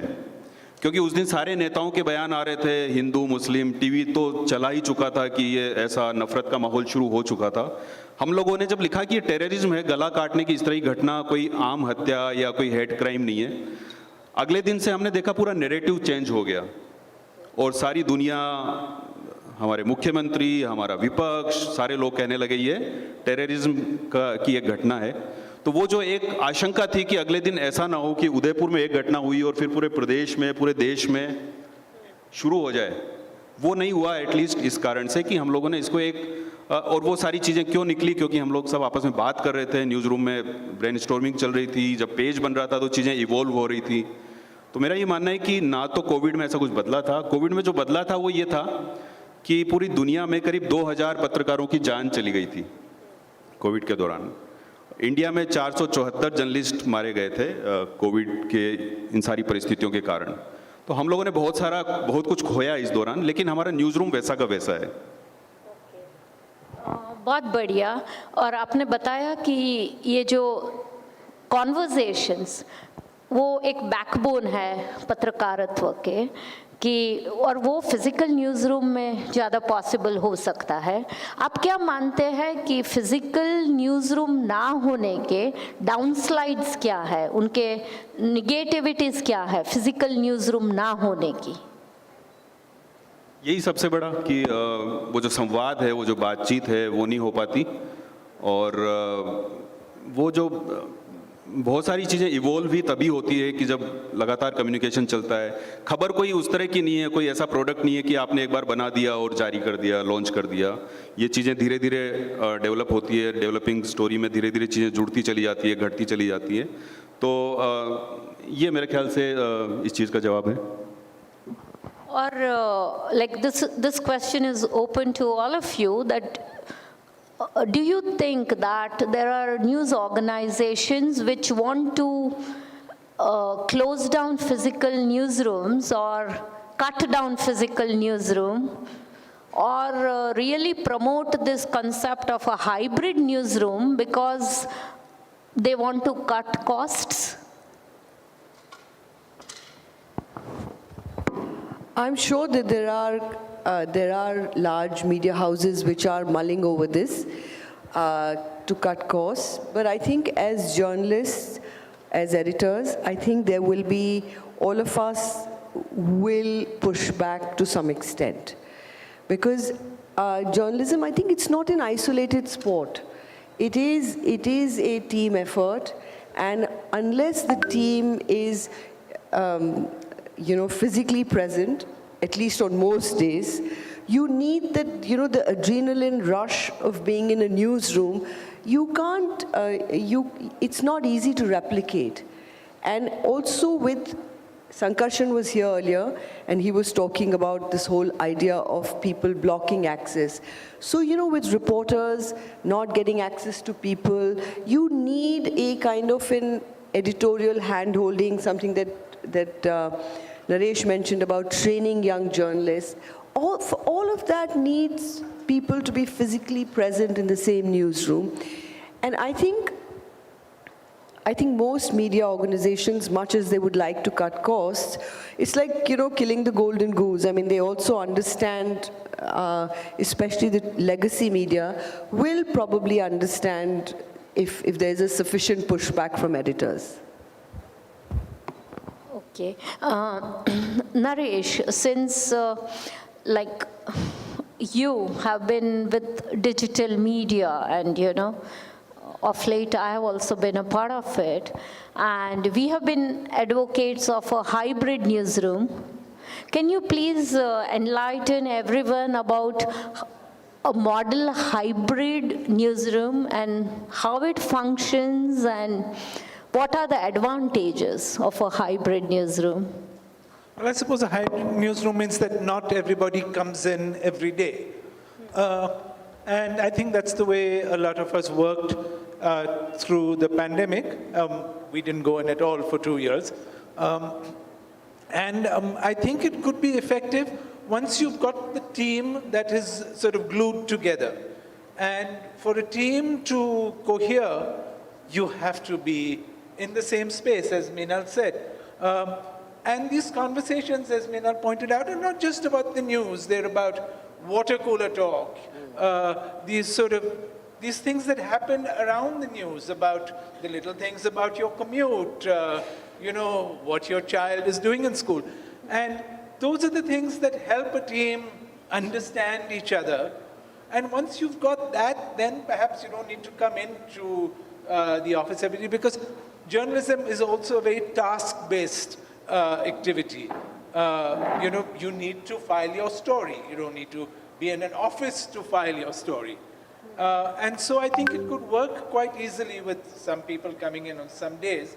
But you need to have these conversations regularly, almost every day, I would think. Everybody listening to everybody else, in order to be able to for some people not to come in some days. And Mukesh ji, आप क्या मानते हैं कि एक physical news room के लिए एक editor होने की वजह से, like you know, with you and Meenal being editors of leading newspapers, do you think that a physical newsroom is worth fighting for? बिल्कुल क्योंकि मैंने जैसा बोला कि सारी खबर का सारा काम ही कन्वर्सेशन का है, बातचीत का है और डिस्कशन का है, बिना उसके पॉसिबल नहीं है, तो उसके लिए लड़ना ज़रूरी है। और बहुत सारे एग्जाम्पल हैं हमारे पास कि अभी यहाँ पे राज्यसभा चुनाव चल रहे थे, पूरे देश में चल रहे थे, और राजस्थान में 4 सीटें थी जिनके लिए सारा झगड़ा था। तो हॉर्स ट्रेडिंग की सारी बातें चल रही थी। यहाँ के मुख्यमंत्री ने कहा कि भाई हॉर्स ट्रेडिंग तो अब एक सामान्य चीज़ है, होती है, हर पार्टी में होती है। और सारे नेता इस शब्द को, हॉर्स ट्रेडिंग वर्ड को लगातार बोले जा रहे थे। मतलब देखिए, नेता खुद के लिए एक तरह से इस शब्द का यूज कर रहे थे कि हॉर्स ट्रेडिंग हो रही है और वगैरह वगैरह।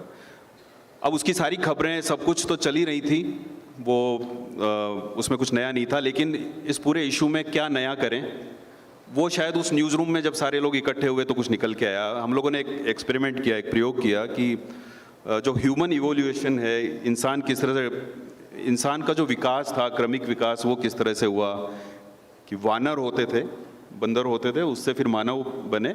तो हम लोगों ने एक इस तरह का एक प्रयोग किया जिसमें एक वानर था, फिर वो मानव बना, फिर उनमें से कुछ लोग नेता बने और उनमें से कुछ लोग घोड़े बनने जा रहे हैं।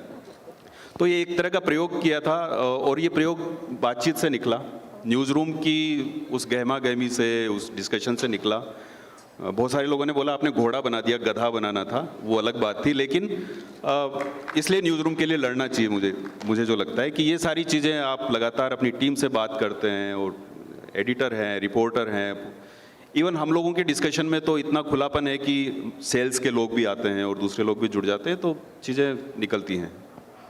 आपने बहुत बढ़िया बोला। और you know, there was one more point. I personally believe that team spirit gets enhanced when we are all in a physical newsroom, and especially for younger journalists, you know, there has to be water around for the sponge to evolve. So I think a physical newsroom is quite an essential thing that large organizations, especially those who can afford it, it's a must. You know, before we open up the platform for more questions, I would want all of you to answer that, do you think in the modern era with so much technology around, physical newsrooms are really a bygone thing because technology can really connect? We have Zoom. Most of the young people these days don't even want to write down. They want to take notes on their phone, or they want to record a conversation. And newsrooms are sort of places where, like, do you think newsrooms are going to be history soon enough? How do you view it? So I just want to give one example here. For instance, reporters these days, very often the reporter will file the story on the phone, right? Now, seemingly it affords quick filing. It's good for online. You can quickly file and send. But how it is changing journalism is that invariably the stories are now just a collation of quotes rather than a narrative where you're actually telling a story for the reader. Now, so the reporter has done her or his job. She has just spoken to people, spoken to 4 people, and there are 4 quotes. Again, I'll say what Sankarshan said, कि किसी ने कहा बारिश बाहर हो रही है, किसी ने कहा बाहर sunlight है, and the reporter has quoted both people. And there is no context, providing no context. Now that is where real stories can actually be written, rewritten. We have all in our various capacities rewritten stories so that to make them better, to make them better narratives. For all of this, there has to be a greater interaction between the news desk and the reporters, between the editor and the reporters. And that is how you sort of massage and a finished product or a finished story emerges. So you can have Zoom, you can have WhatsApp, everything, but that doesn't necessarily mean that you will have the best possible story. And I think one of the problems that people in newspaper newsrooms are facing, that there's so much pressure to file quickly for online that you end up reacting all the time, and at a time when there's so much happening in the country that needs to be made sense of, you are actually only reacting and not sufficiently making sense of deeper complex problems. And for all of this, I think the newsroom, the physical newsroom, is very important to sometimes just step back, debate, and to actually put out a well-contextualized story. Thank you. We could take up some questions. Yes, please. I have a question. I think she's raising Sorry, it first, please. and then we could go ahead. Yeah. We could have about 3 questions, so. My question is to Mukesh ji, of course. Mukesh ji, जब pandemic था तो 2 खबरें थी भास्कर की जो बहुत ही ज़्यादा शायद इंटरनेशनल लेवल पे भी बहुत चर्चित रही. एक तो जो गवर्नमेंट ने आंकड़े छुपाए थे मौत के, और वो आपने दिखाया कि किस तरह से इतने सारे शव जल रहे हैं, और दूसरा ये कि वैक्सीन की वेस्टेज जो थी जिसकी वजह से बहुत से लोगों तक वैक्सीन नहीं पहुंच पा रही थी, तो जो शॉर्टेज का एक मिथ क्रिएट किया जा रहा था, एक नैरेटिव था, वो बहुत ही बुरी तरह से आपने खारिज करा अपनी खबरों के हिसाब से. और मेरा जो सवाल है वो इन 2 खबरों से बड़ा है, क्योंकि पैंडेमिक के टाइम पर एडवर्टाइजिंग एक बहुत बड़ा इशू रहा था सर्वाइवल के लिए, अखबार को चलाने के लिए, और आप लोग भी सरकार पे बहुत ज़्यादा निर्भर थे, उनके एड्स पे बहुत ज़्यादा निर्भर थे. तो क्या कोई कॉन्ट्रडिक्शन नहीं हुआ? क्या सरकार ने इसका कोई खामियाजा आपको नहीं भुगतना पड़ा in terms of advertisements that you got from the government? ठीक है. और एक छोटी सी चीज़ और, पैंडेमिक में क्योंकि सारी खबरें डराने वाली आ रही थी, बहुत सारी फेक न्यूज़ थी, बहुत सारा इन्फॉर्मेशन ओवरलोड था, तो क्या आपने कोई एक पॉजिटिव नरेटिव भी रखा अखबार के ज़रिए, जिससे कि लोगों को कोई एक उम्मीद दिखे कि नहीं इतनी बुरी, क्योंकि पैंडेमिक हम सबके लिए पहली बार था, ये पहला एक्सपीरियंस था बहुत से लोगों के लिए और डराने वाला था. तो हम अलग अलग स्टेट्स में हैं और सभी जगह हम लोगों ने ये काफ़ी ये रिपोर्टिंग की कि जैसे राजस्थान में हम लोगों ने सभी सारे ज़िलों में करीब 500 हमारे जो कॉरेस्पोंडेंट थे, वो ब्यूरो चीफ, सभी को जितने शमशान घाट थे वहाँ पर भेजा और पता किया कि वास्तव में क्या मौतों का आंकड़ा उतना ही है जितना गहलोत सरकार बता रही है. पता चला कि उससे 20-30 गुना ज़्यादा डेथ हुई हैं. तो इस तरह से ये सच सामने आया और ऐसा सभी जगह हम लोगों ने किया था.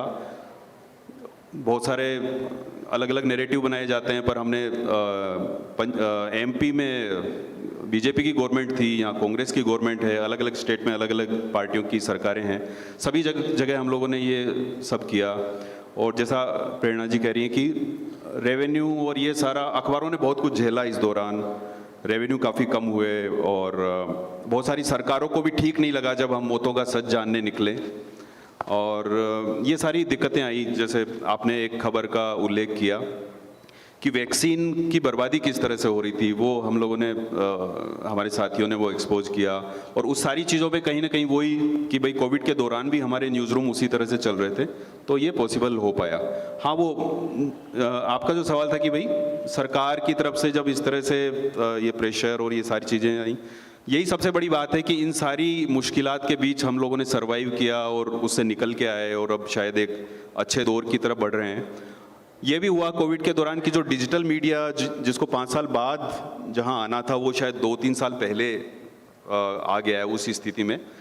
तो वो एक चैलेंज है प्रिंट के लिए, अखबारों के लिए, और चैलेंज भी है, लेकिन वो उसके साथ मिलके आगे भी बढ़ सकता है. तो ये बहुत सारी चीज़ें उस दौरान बदली. I think we'll go with this person here. for his question. And then because we are running out of time, I'm sure the speakers would be kind enough and you can ask them their questions outside so that we could begin the other session. So this question is mostly for Naresh because, this is a question about the IT rules.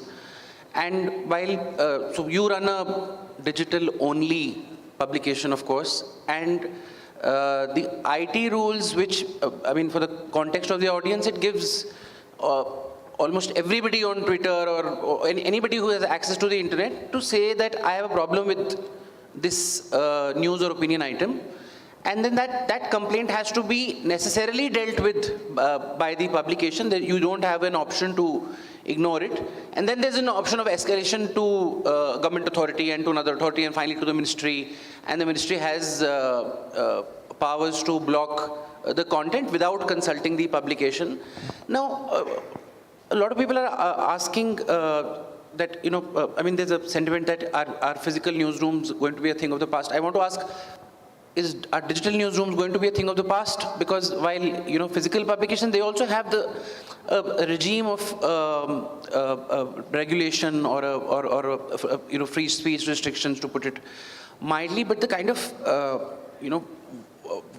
vagueness and the broad powers that digital-only content is not being subjected to is quite something. Is there something that has seeped in your operations already? How are you thinking about this? Is it sustainable for you to deal with the scale of potential complaints? Just your thoughts. We don't know what we're dealing with. So, the thing about the chilling effect is that you can choose to put on a blanket and not be cold. So you really, you have no idea what you're dealing with. Until you have to deal with it, you can't imagine the scenarios. But, I think it's a bit of an artificial distinction between print newsrooms and physical newsrooms. As Meenal said, they are all filing immediately for the internet. I imagine that most young people in this room are reading what we think of a newspaper actually is just another URL for them. And so this is a challenge that everybody faces, not just digital-only newsrooms, I think.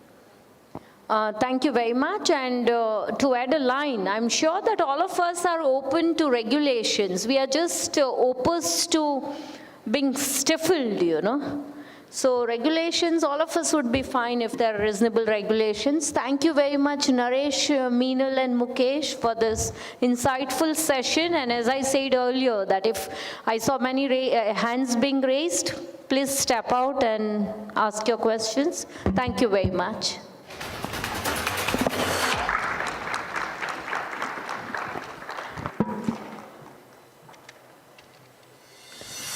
Thank you for speaking on the challenges that the current domain is facing in these days. I am grateful for the patience and the confidence that you guys have shown here. Now I invite Anne from Indian Women Blogs to felicitate the award.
I really appreciate your time and patience.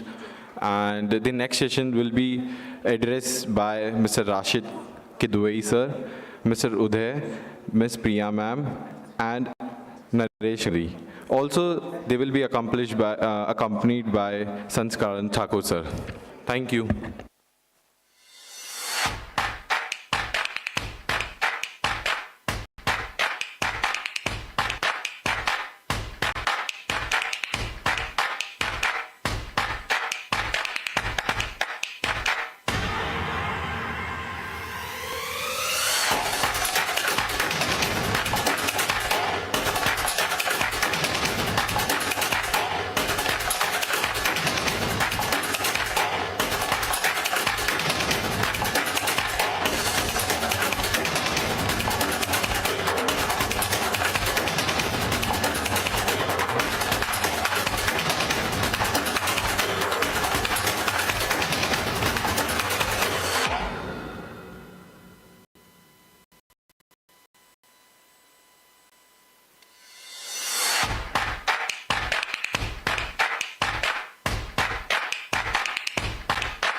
Coming and sitting, I know. Mic calmly. Hello, can you hear me?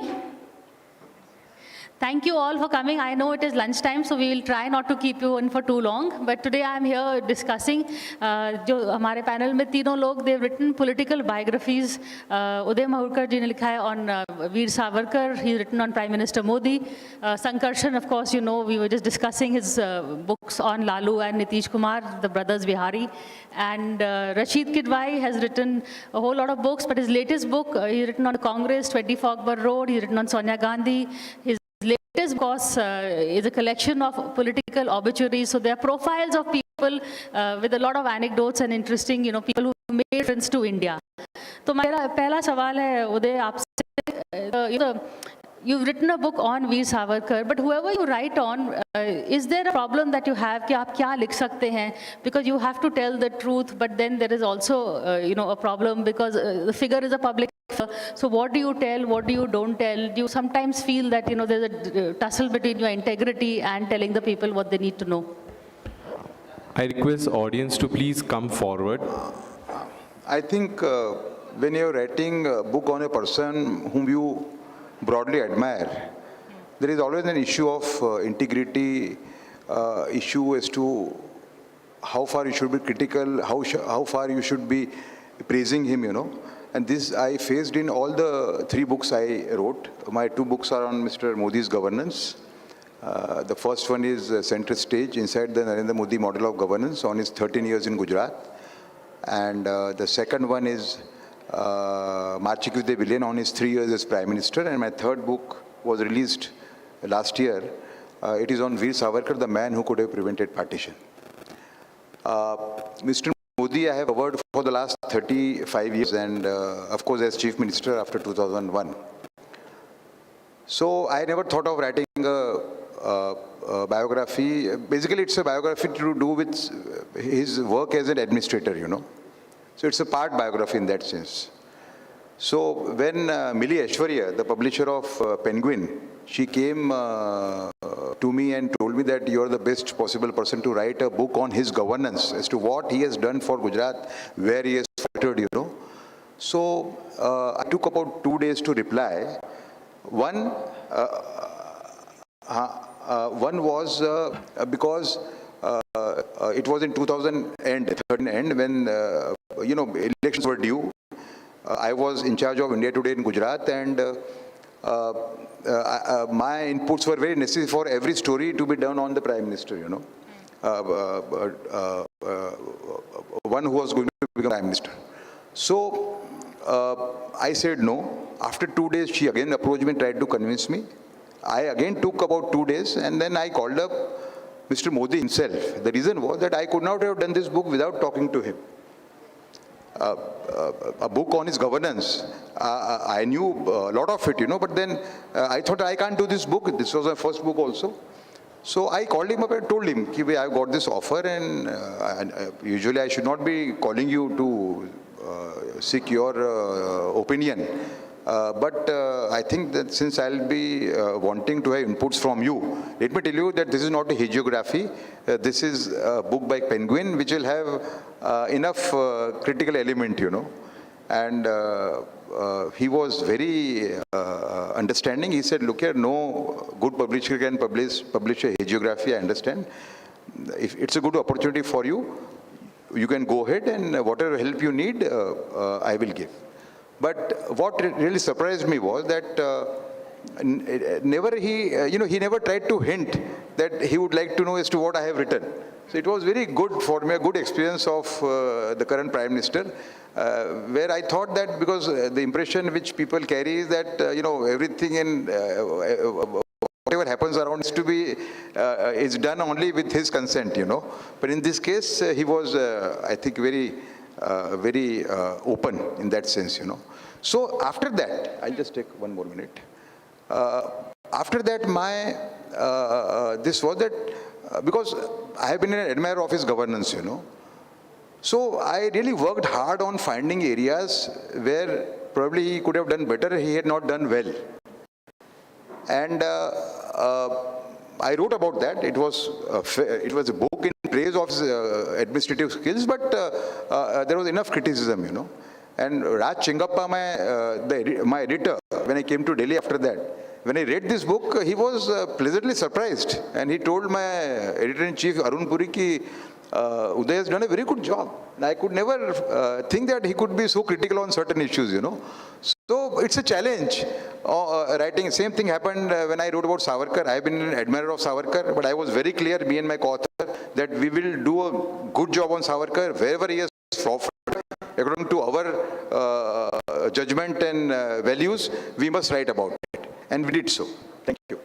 Thank you Uday but Sankarshan ये conversation आपने पहले भी किया था अपने session में कि this whole thin line between जो सच है the objective thing keeping your integrity and also you cannot also you have your sources people specially people who are alive so आप उनके बारे में बिल्कुल to what extent can you say without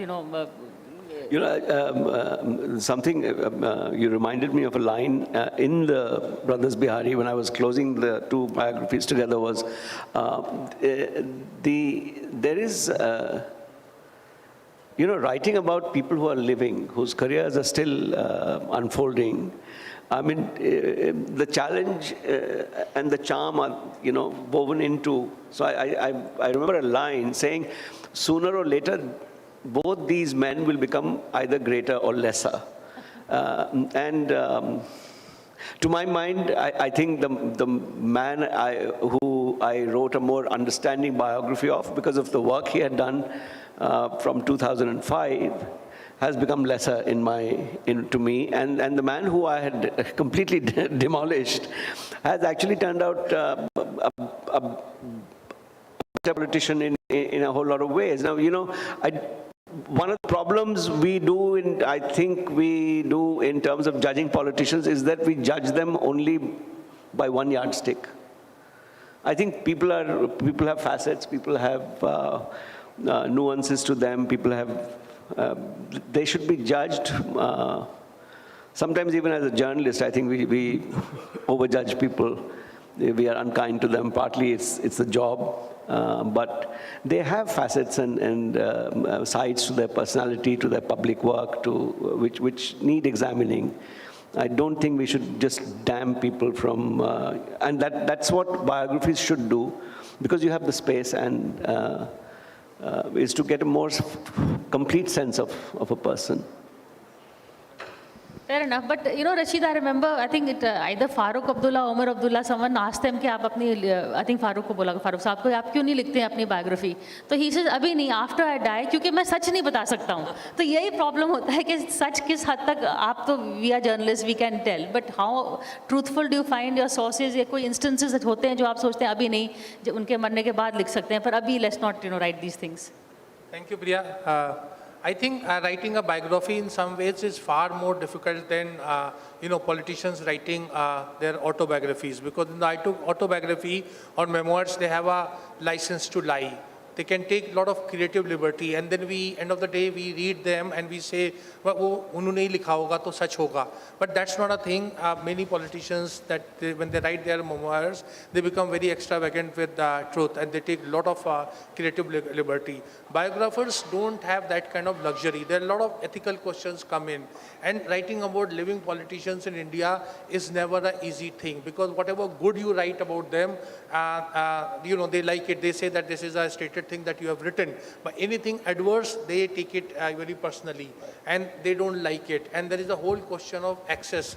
Most politicians, are not very forthcoming with reference material or things that should be there in public domain. I have written about a number of personalities, and I have faced a lot of problems. I just want to tell one thing, that if anybody is politically inclined or politically ambitious and all, such people should actually refrain from writing biographies, because the political masters are not going to like it. One day, actually, when I wrote a book on Sonia Gandhi, and later on it was being made into a film, and there was some legal problem, and I received the court legal notice the first chance, not the publisher, not anyone else.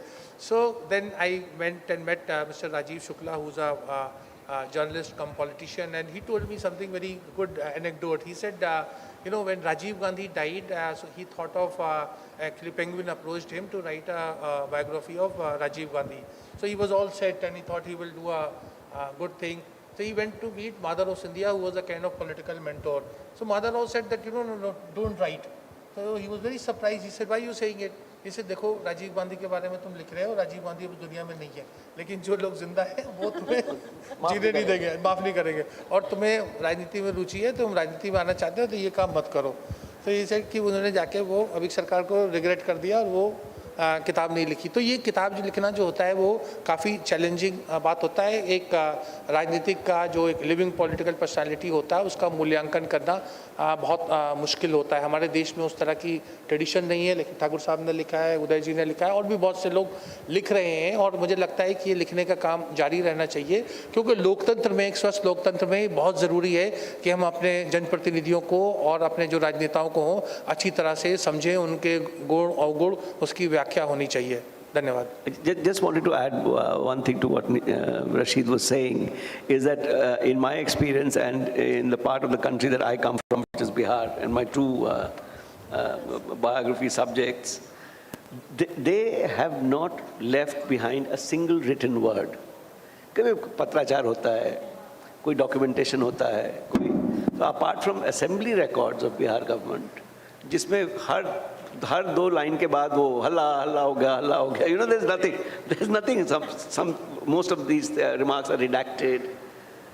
And the same incident in, say, Lalu's life, who promoted him? The story is Nitish promoted him, because he was his sort of power behind the throne, कि ये public भाषण करेगा, राज मैं चलाऊंगा, I am the better administrator. Nitish, when he became chief, completely denies it. मेरा कोई role ही नहीं है. The same incident of who sat in the back room taking the numbers, क्योंकि वो चंद्रशेखर चाहते थे कि ये बन जाए, उनका एक और कैंडिडेट था बिहार में मुख्यमंत्री बनने का, याद नहीं आ रहा मुझे. Anyway, this battle was going on, and so Nitish was sitting and calculating इतने MLA हमारे पास हैं. Nitish completely denies it. 9 people tell me Nitish was there. How do you write such things? You have to then rely on someone. Nobody is willing to go on court. Yeah, that's a huge problem. And you're not writing a piece in a newspaper. You're writing a whole book. And the challenge becomes, how do I flesh out these people's lives? And and you meet one person who has one memory, दूसरे की memory, it has got politically corrected. Because circumstances have changed, so his memory has also changed. In fact, I was going to come to that point कि जब आप political biography लिखते हैं, आप सीधी chronology नहीं लिखते हैं. You have to put it in a perspective. It's not just he was born and he died or he did this. There is a context and a perspective. But Uday ji, I want to ask you, there is approaching a subject. Now, you had the most difficult subject, Narendra Modi, and at a time who is very conscious about his image. शायद आपके साथ उनका equation है, but did you at any time have any problems of ये नहीं लिखूंगा तो ये image का problem है, or any of his advisors approached you? No. I think there's one officer, he is now retired. He was told that he wants to do a book on my governance. Just briefing. I had just one meeting with that fellow. I had covered him in great detail. So, as it is, I was an expert on that subject, So, he just helped me draw a structure, as to which are the focus areas. There are many focus areas. For example, the one story which I sometimes say about his governance, which it's not there in my book. I personally feel that it should have been there, He came out with a program called Nirmal Gujarat. It was like Swachh Bharat. उसमें there's one direction in that कि ये जो पुरानी offices होती हैं सरकार की, judiciary की, यहाँ टिन टिपर पड़ा रहता है. आप जाओगे तो लॉबी के अंदर कोने में टेबल पड़ा रहता है, बॉक्सेस पड़े रहते हैं, वो पड़े रहते हैं वो सालों साल तक. एक ऑर्डर इन्होंने ये निकाला, I am sure it was his direction only, that इसका टेंडर निकालो और जितना वेस्ट है उसको बेच दो. तो जब टेंडर का बेचा तो पूरी उसकी जो फिगर है आप सोच के वो हो जाओगे 125 करोड़. हाँ, waste material lying in the lobbies of various offices, old offices, उसको जब बेचा टेंडर के थ्रू तो 125 करोड़ रुपए सरकार के आए. Now this is not there in my book. I just missed it, there are so many things to cover. So you have to really prioritize, and sometimes you do feel after writing the book that you have missed a certain point which should have been there. And there are small little things. For example, one thing which I really liked writing, I mean, one that you have got this from a publisher that you will write a book on this subject, that is one.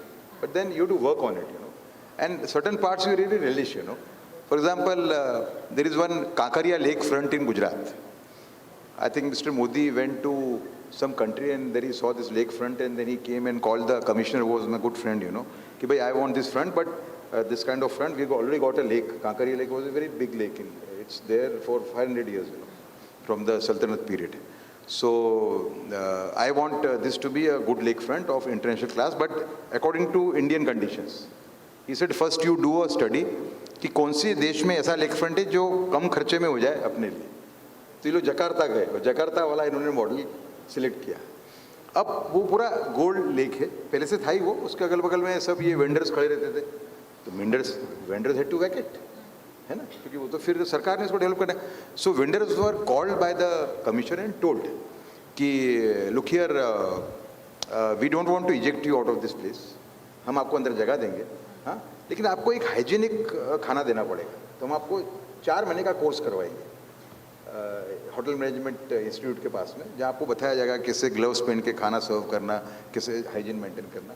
और फिर हमको अंदर आपको stall लगाने के लिए हम आपके पास से 1 लाख रुपए लेंगे और एक कम इंटरेस्ट पे उसको आप, उसकी अवधि थी उसमें आपको वापस करना है. तो एक करीब 250 या 300 लोग थे, तो एक रिवॉल्ट टाइप का हो गया कि साहब हमारा ले रहे हो आप, इसमें आप ज़्यादा कमाओगे, इतने याद रखना. And he was firm on that. 1 lakh रुपए लेके सबको जगह मिली and they are earning much more than what they were earning earlier. So this is one thing which depicts 2 things, which I liked about. One, the inclusive nature of his vision to some extent, and 2, that he did not budge. मतलब this freebies वाला मामला है, उसमें in this case he did not budge. He could have, So that was one part which I liked. Small thing, small part of the book, I really liked it.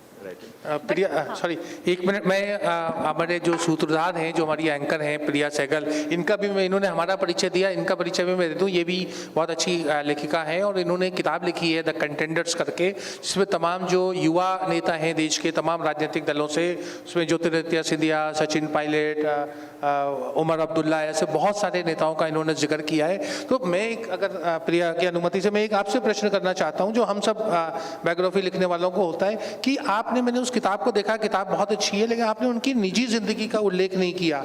तो क्या एक लेखक को, जो एक बायोग्राफर होता है, उसको ये हक होता है या उसको जानना चाहिए कि, क्योंकि कई बार निजी ज़िंदगी जो है वो इंसान के जीवन पे, चाहे हम एडोल्फ हिटलर की बात करें या महात्मा गांधी की बात करें, सबके निजी ज़िंदगी का बहुत असर पड़ता है। क्यों निजी ज़िंदगी में निष्ठा के जो मामले होते हैं, प्राइवेसी की, वो कितनी दूर तक जाना चाहिए, क्या जाना चाहिए, इस पर आपका क्या मत है? इट्स अ वेरी गुड सवाल, एंड ये सवाल हर राइटर को फेस करना पड़ता है कि हम किस हद तक उनकी पब्लिक फिगर की प्राइवेट लाइफ में जाएं, चाहे कोई स्टोरी करें या किताब करें। और एक मैंने डिसीजन लिया था, क्योंकि किसी का मतलब there was apart from the biographical details, जो CV डिटेल्स हैं कि स्कूल, कॉलेज, उनके फादर मरे थे, उनको फिर पॉलिटिक्स में आए, लेकिन जो उनकी फैमिली के बारे में, चाहे उनकी डिवोर्स है, चाहे उनकी इक्वेशन इज़ ओके, या फिर राहुल गांधी ने शादी क्यों नहीं की, इस तरह का इशूज़, आई सेड कि this is a private life, this is a decision. And in India मैंने देखा है कि हम वेस्ट की तरह नहीं है, that we don't really go beyond a certain line. एक Lakshman rekha, sort of unwritten Lakshman rekha है, किसी ने कोई डिसीजन नहीं लिया है। लेकिन प्राइवेट लाइफ की किसी में, अगर हम इवन प्राइम मिनिस्टर मोदी के बारे में, nobody really goes into his wife, कहते हैं वो बैड टेस्ट जर्नलिज्म है। And I do think that कहीं we have to set our own standards really. तो इस तरफ से मैंने भी सोचा कि let me not go over there, because the person they are, Rashid is right, of course that affects the person is a whole, because जो private public दोनों ही एक आदमी का सम टोटल होता है। लेकिन I thought that which let's just go into the public figure. I don't know, Sankarshan, would you also have the same? You're right. I mean, there was, if you remember, there was this, there was a staking out in the US a fair few decades ago. I think there was this lady called Donna Rice. She was staked out, and the Democratic presidential candidate was brought down. It was a controversial thing. It was a private meeting that he was having with this lady, but it brought down a whole campaign. America, there is this thing, they go after your private lives as well, in a big way. We don't have that tradition. I remember Chandrasekhar ke zamane mein, there used to be a whole lot of stories about the way he conducts his personal life, but I don't recall a story about, and a whole lot of journalists used to know that, and these things he didn't make. I think a very overt attempt to hide these things. His life, in the kind of life he lived in Bhonsi, for instance, who came in and who went out. But these things never got written in media. I think I would go, halfway. Aspects of a person's life that have an impact or can impact their public lives, their policy. Those things I think we need to examine. But aspects of personal life that don't really impinge on your public life or thing, I think there you are right. You don't need to go there.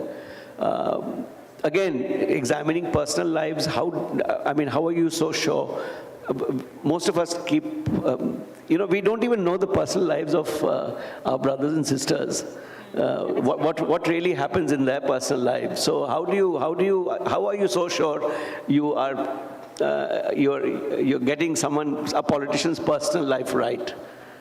There is always it's a shifting line, but that is where you need to take a judgment call. Which is the writers. Yeah. This thing.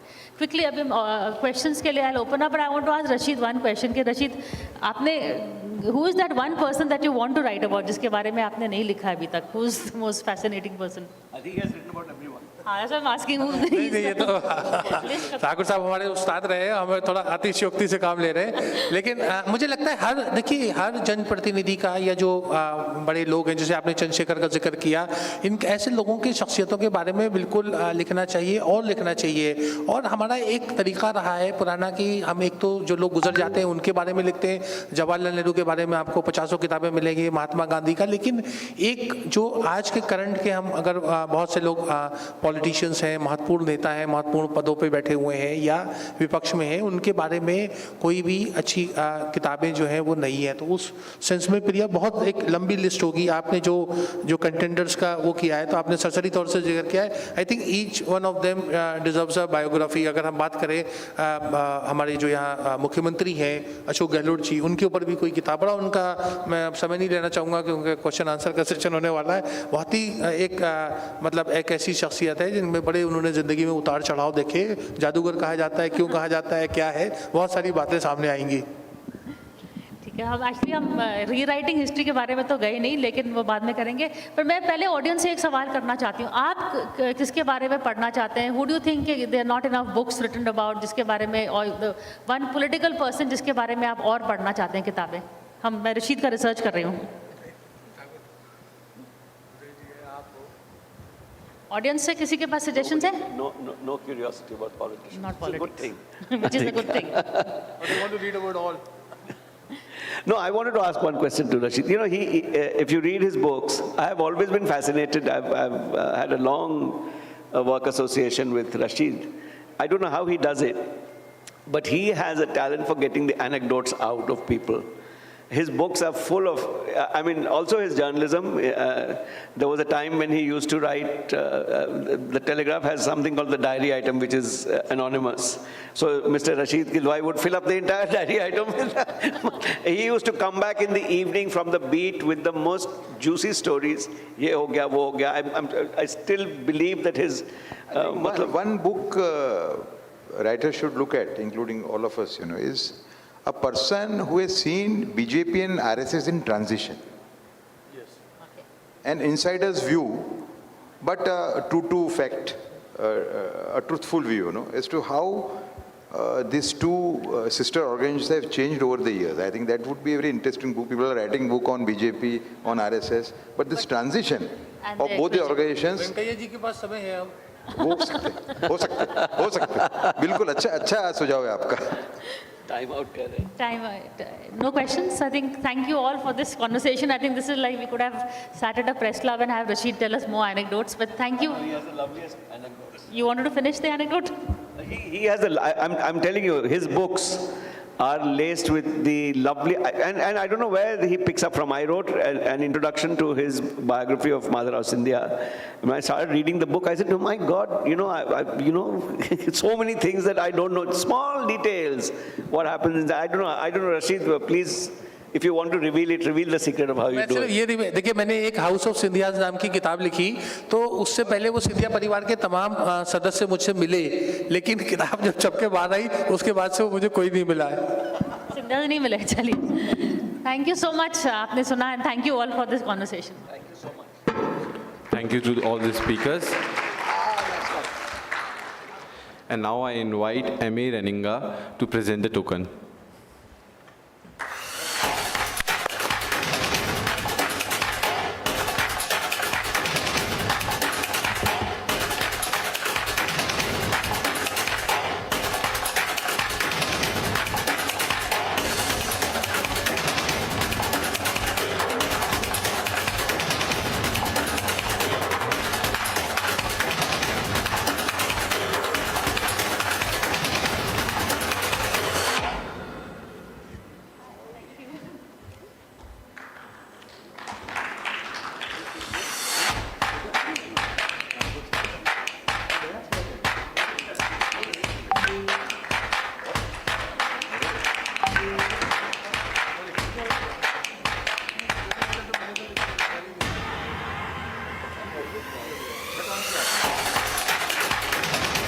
Thank you so much.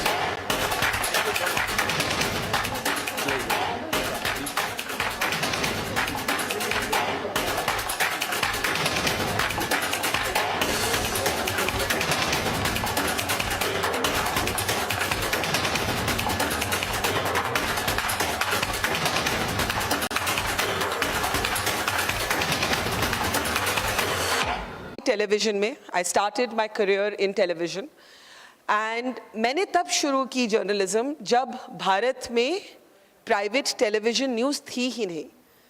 In other words, I started as a journalist at a time, I mean, can you even imagine that time, given the number of channels we have, and most channels I think are not even watched anymore, we are already swiftly moving to digital. But aap wo zamana yaad kariye, most of you are too young, but maybe some of your professors, your parents will remember that time, jab hamare paas sirf Doordarshan tha, right? So we had only the public broadcaster. और हमने ऐसे वक्त पर पत्रकारिता शुरू की जब हमारी ऑर्गेनाइजेशन आधे घंटे का कैप्सूल बनाती थी अंग्रेजी में और आज तक तब एक प्रोडक्शन हाउस था वो हिंदी में बनाती थी. So that is how far back my experience of journalism goes. My first major experience, मेरा जो सबसे पहले, मेरे 2 सिग्निफिकेंट जर्नलिस्टिक एक्सपीरियंस थे मेरे करियर की शुरुआत में. One was here in Rajasthan. So I'm going to ask you all a quiz question now, and I'm hoping that one of you will know the answer. How many of you know about a woman called Bhavri Devi? Anyone? Is anyone going to be able to tell me कि Bhavri Devi कौन है और उनके साथ क्या हुआ? आप बताइए पहले अपना नाम, कहाँ से हैं और फिर बताइए. Hello ma'am, this is Kunal Goyal. I am from Central University of Rajasthan and I am a media student. And Bhavri Devi was a nurse in an earlier time. After that, there was some controversy happened with her. There was some political party she was affiliated and about to be, So that was another Bhavri Devi. But you are right. 2 Bhavri Devi है. और जिन भवरी देवी की आप बात कर रहे हैं उस भवरी देवी की मैं नहीं बात कर रही. अब आप में से कोई और बताइए कि वो, you are not wrong by the way Kunal, you are also right, पर जिस भवरी देवी की मैं बात कर रही हूँ, सर आप बताइए. भंवरी देवी जयपुर के पास एक छोटा सा गांव है और वो खुमार थी जाति से, बर्तन बनाती थी और उसके साथ की जो ज़मीन थी उसका मकान पे वहाँ के गांव के जो गुजर लोग थे वो उस पर कब्जा करना चाहते थे. उन्होंने उसके साथ गैंगरेप किया और दिग्विजय सिंह उस वक्त यहाँ के गृह मंत्री थे, उन्होंने इसको टेकअप किया और टेकअप करने के बाद में ये वो इतनी मशहूर हुई कि वो भारतवर्ष का प्रतिनिधित्व जापान में किया. अच्छा, आपकी कुछ हद तक अकाउंट ठीक है. अब इसमें मैं कुछ और फैक्ट्स जोड़ती हूँ. भवरी देवी, जैसे कि इन्होंने कहा, was the name of a Dalit woman who used to live in a village not far from Jaipur. It was one of my earliest assignments that I was sent to do. और उनके साथ, जैसे कि sir ने बताया, एक gang rape हुआ. और मैं जब उस कहानी को कवर करने आई तो मैंने देखा कि she had been assaulted. Why? क्योंकि वो एक गवर्नमेंट का प्रोग्राम था चाइल्ड मैरिजेस को रोकने के लिए, to stop the marriage of children. और भवरी देवी उस प्रोग्राम के साथ जुड़ी हुई थी, सरकार के लिए काम करती थी. और उन्होंने जब एक साल का बच्चा था, 1 साल का बच्चा, जब उसका विवाह रोकने की कोशिश की, when she tried to stop the marriage of a 1-year-old infant, she was raped by 5 men in the village, including the father of that child. उनके साथ जो बलात्कार हुआ, उनमें जो अक्यूज थे, उनमें से एक आदमी उस बच्ची का फादर था, राइट? एंड जब उन्होंने ये केस लड़ने का फैसला किया, when she decided to fight for justice, उनको गांव की एक तरफ भेज दिया गया कि you are ostracized, और उनको बोला गया कि आप भाई, आपको कुएं का पानी नहीं मिलेगा, you will not have access to the village well, and we will penalize you for the fact that you chose to raise your voice as a woman. She was a poor woman, an illiterate woman who decided to raise her voice. In an incredible turn of events, one of the High Court judgments that came actually said कि ये rape का जो allegation है ये झूठा है. क्यों?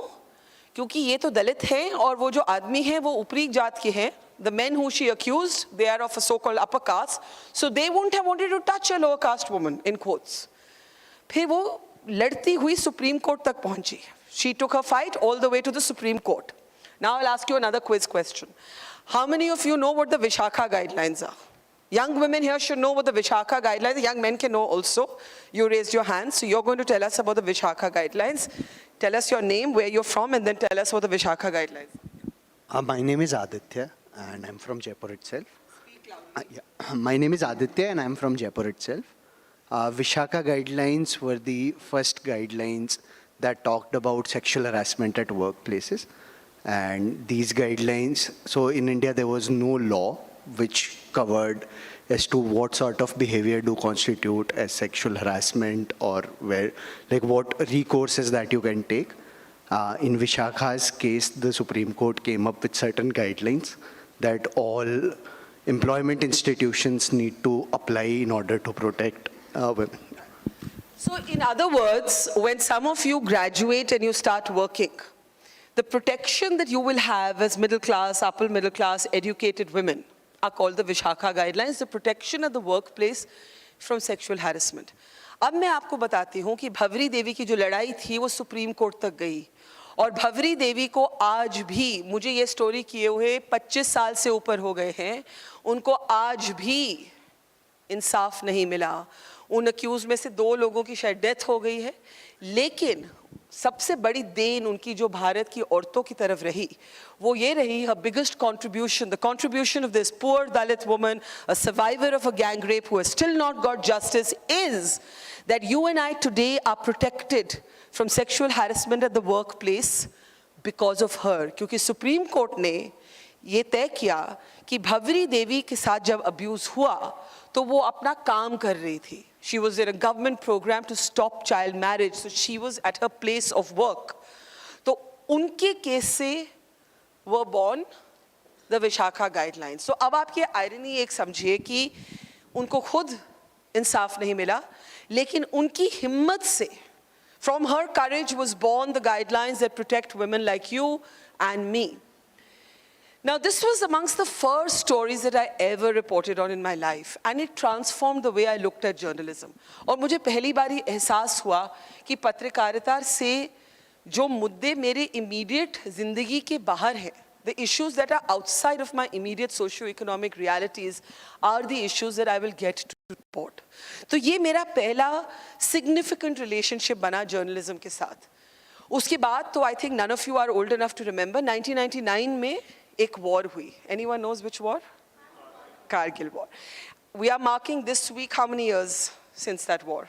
23, right? 23 years India won at Kargil. Kargil में क्या हुआ? पाकिस्तान की तरफ से intruders आए, उनके खुद के आर्मी के रेगुलर्स थे लेकिन वो यूनिफॉर्म में नहीं आए. उन्होंने ये ढोंग किया कि हम irregulars हैं, हम तो मतलब freelance, so that Pakistan would have deniability and Pakistan बाद में कह सके कि भाई ये तो हमारे आदमी थे ही नहीं. So they didn't come in uniform, but they were men of the Pakistan army. They came in 8 kilometers inside Indian territory, और तब ये understanding रहती थी इंडिया और पाकिस्तान के बीच में कि जब बहुत सर्दी पड़ती है तो दोनों ही साइड जो highest mountain peaks थे उनको छोड़ देती थी, थोड़ी पीछे आ जाती थी. That space was taken by the Pakistanis. It was Indian territory, and the Indian military had to climb upwards. उनको पहाड़ के ऊपर चढ़ के उन घुसपैठियों को बाहर push back करना था. That was my second most significant encounter with journalism, और जिसके बारे में मैंने आज सुबह ही एक पैनल पे कहा, the assignment that changed me for life. उसने मुझे professionally, personally जो भी मैं आज हूँ, वो experience ने मुझे सिखाया. So I had to fight to get permission as a woman to go to the front line. आज तो आप देखती हैं कि women are flying fighter jets, women are landing, helicopters on aircraft carriers. लेकिन 1999 में ऐसा नहीं था. 1999 में military zones were all male zones, and I had to really beg कि भाई मुझे भी जाने दीजिए. और मुझे बोला गया कि भाई आपके लिए वहाँ कमरा नहीं होगा सोने के लिए, खाने का बंदोबस्त नहीं हो सकता, बाथरूम नहीं है, there are no bathrooms, there's no place to sleep, you can't get special treatment. I said, I understand that. And the reason this is so important is what I learned at Kargil, covering a war at the front line, almost fighting life and death situations every day, that prepared me for what I did in the last 2 years during COVID. क्योंकि COVID के दौरान जब lockdown था और सब public transport बंद था, उस साल मैंने एक टीम ऑफ 4 बना के, अब तक मैं टीवी से हट के डिजिटल में आ चुकी थी, मैंने 30,000 किलोमीटर्स की जर्नी, 30,000 किलोमीटर जर्नी सड़क से by road from Delhi to Kerala is how I traveled 120 days on the road, from which I wrote a book, Humans of COVID. For those interested, there are also copies on sale outside. पर मैं ये क्यों बता रही हूँ? क्योंकि कारगिल में जो मैंने सीखा, what I learned covering a war prepared me for everything else that would come in my life thereafter. अब आप मुझे कुछ बताइए कि आप में से शेरशाह मूवी किसने देखी? काफ़ी लोगों ने देखी. अच्छा, तो वो किसकी लाइफ पे बेस्ड है, आप मुझे बताएंगी? Come here, tell me your name, where you're from, and then tell everyone the story. My name is Mitali Goyal and I am from Jaipur itself. I am currently doing BBA from Purnima University. And the movie was about a major captain, Vikram Batra, his life story, how he protected his country and how he dedicated his life for the country, to the country and for us, and set an example for all of us. So that's all. Okay. So that's absolutely right. And now let me tell you something very exciting for me and very satisfying. आपको विक्रम बत्रा की किसी को सबसे famous line मालूम है? क्या बोले वो? Anyone? Come on, let's hear it from the hall. ये दिल मांगे more. So the biggest satisfaction of my life is that line was said to me in an interview. That line, ये दिल मांगे more. And now let me tell you the story behind that line. तो मैं कारगिल में थी और मेरी उम्र तब 26 साल की थी, 26 and a half. जो soldiers थे उनकी उम्र 23-24, 23-24. So they were really my age group. Now a lot of the other reporters were more interested in multi-barrel rocket launcher में ये हो रहा है, ये weaponry के साथ हो रहा है, ये, you know, on the hardware of the war. I was more interested in the software of the war. What do I mean by that? I wanted to understand कि एक 23 साल का लड़का जब जंग में जाता है, जब उसको पता नहीं कि वो जिंदा रहेगा भी या नहीं, तो उसके दिल में क्या गुजरती है, और वो जो दिमाग में एक डीमंस होते हैं, the demons of your brain, वो कैसे उनको कॉन्कर करता है. तो मेरा इंटरेस्ट इसमें था कि मैं ये कहानी कैसे कैप्चर करूं. तो मैं रोज लोगों से, सोल्जर्स से, जवानों से पूछती थी, do you feel scared?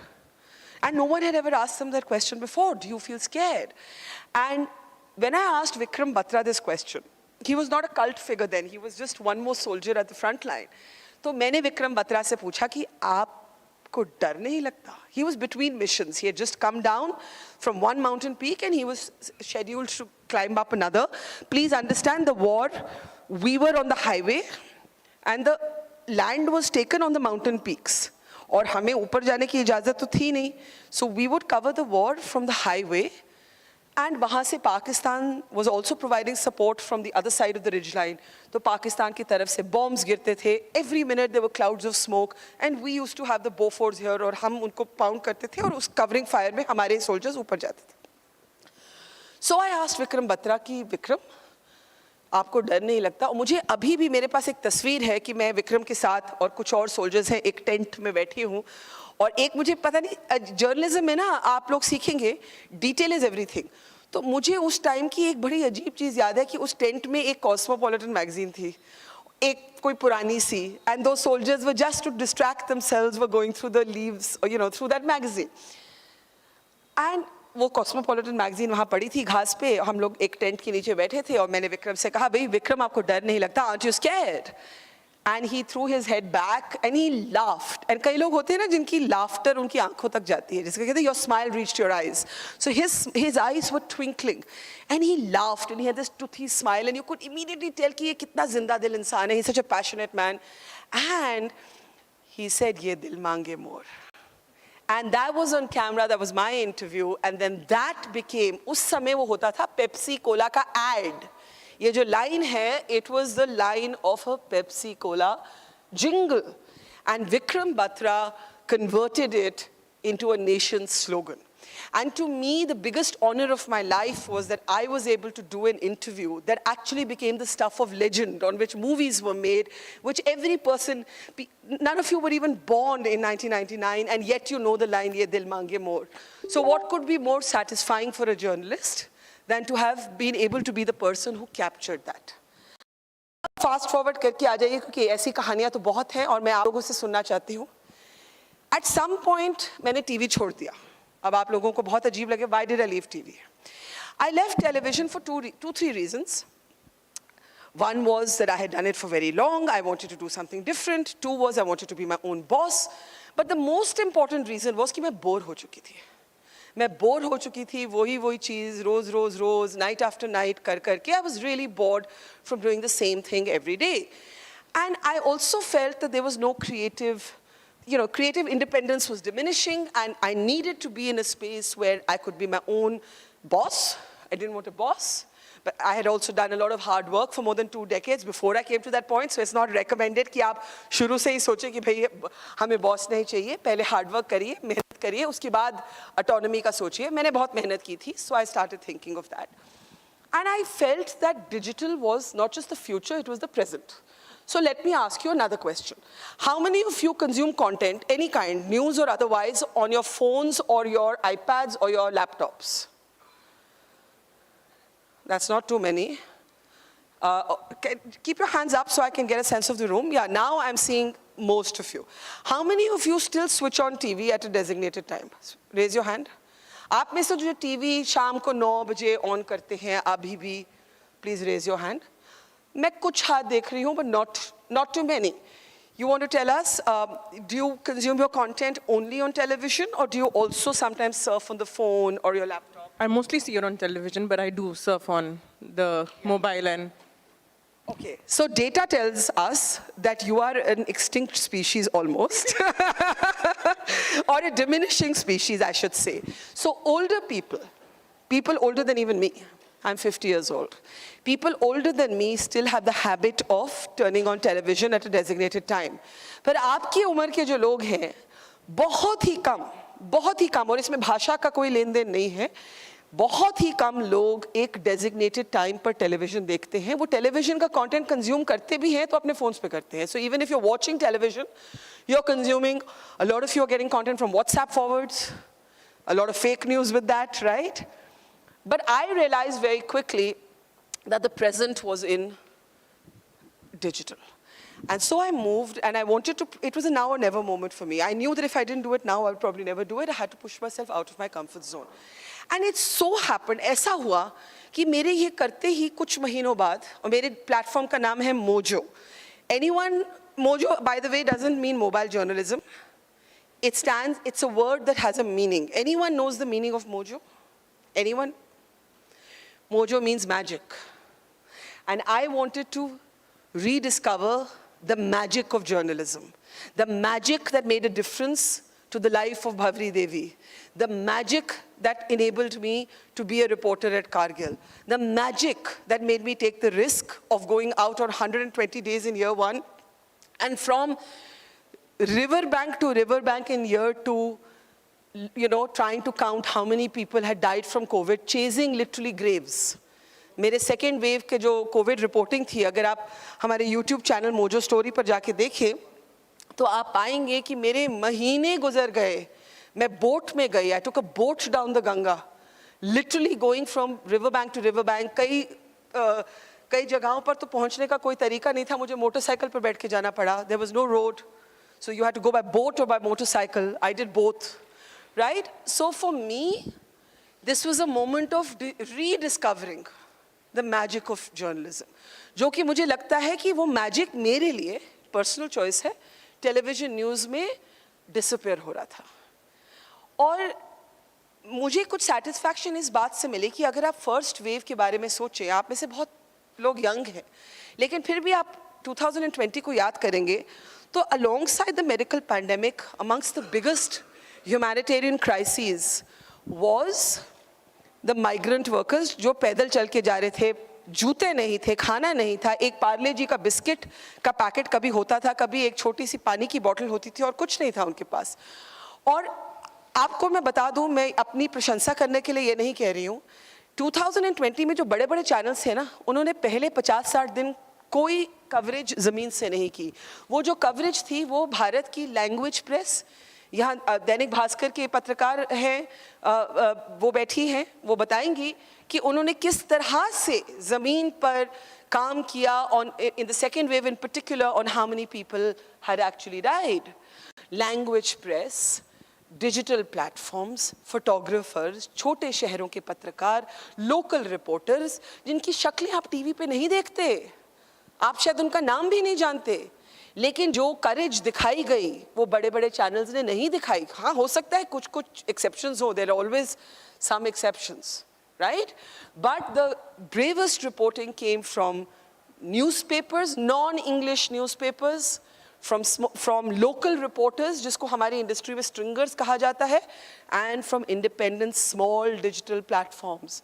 और तब मुझे समझ आई कि आपको ना टेक्नोलॉजी ने अब एक मैजिकल चीज़ कर दी है कि अगर आप चैनल के हैं और मैं एक 5 मेंबर स्टार्टअप की हूँ, लेकिन मेरा पैशन आपसे ज़्यादा है, तो मैं आपको हरा सकती हूँ.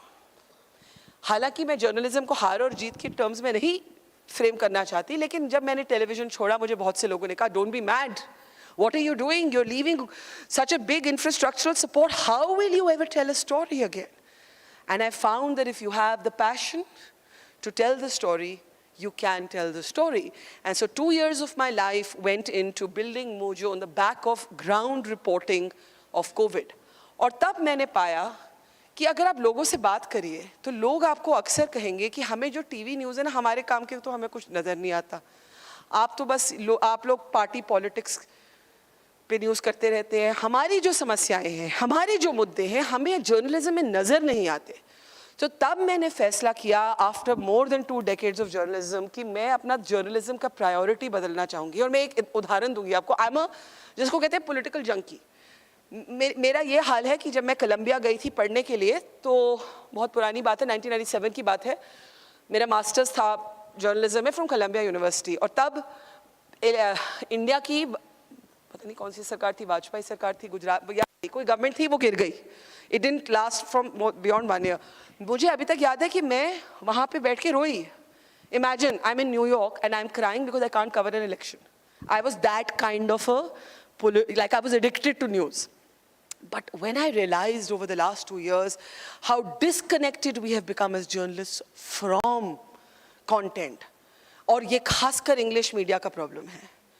ये हमारी जो लैंग्वेज प्रेस है, हमारी हिंदी के अखबार, हमारे जो दूसरे भाषाएं की अखबारें हैं, ये फिर भी उस कंटेंट में लोगों को अपनी ज़िंदगी नज़र आती है.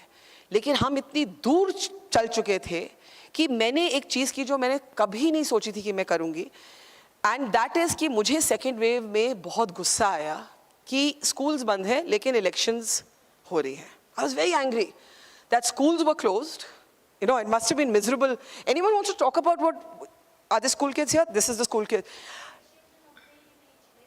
तो मैं इनसे आप सुनना चाहती हूँ कि आपका जब स्कूल था बंद और आप स्कूल नहीं जा पाए और आपके फैमिलीज़ में लोग दिहाड़ी का आपके माँ बाप काम करते हैं, तो जब आपका स्कूल बंद था तो आपको बहुत परेशानी हुई होगी, नहीं?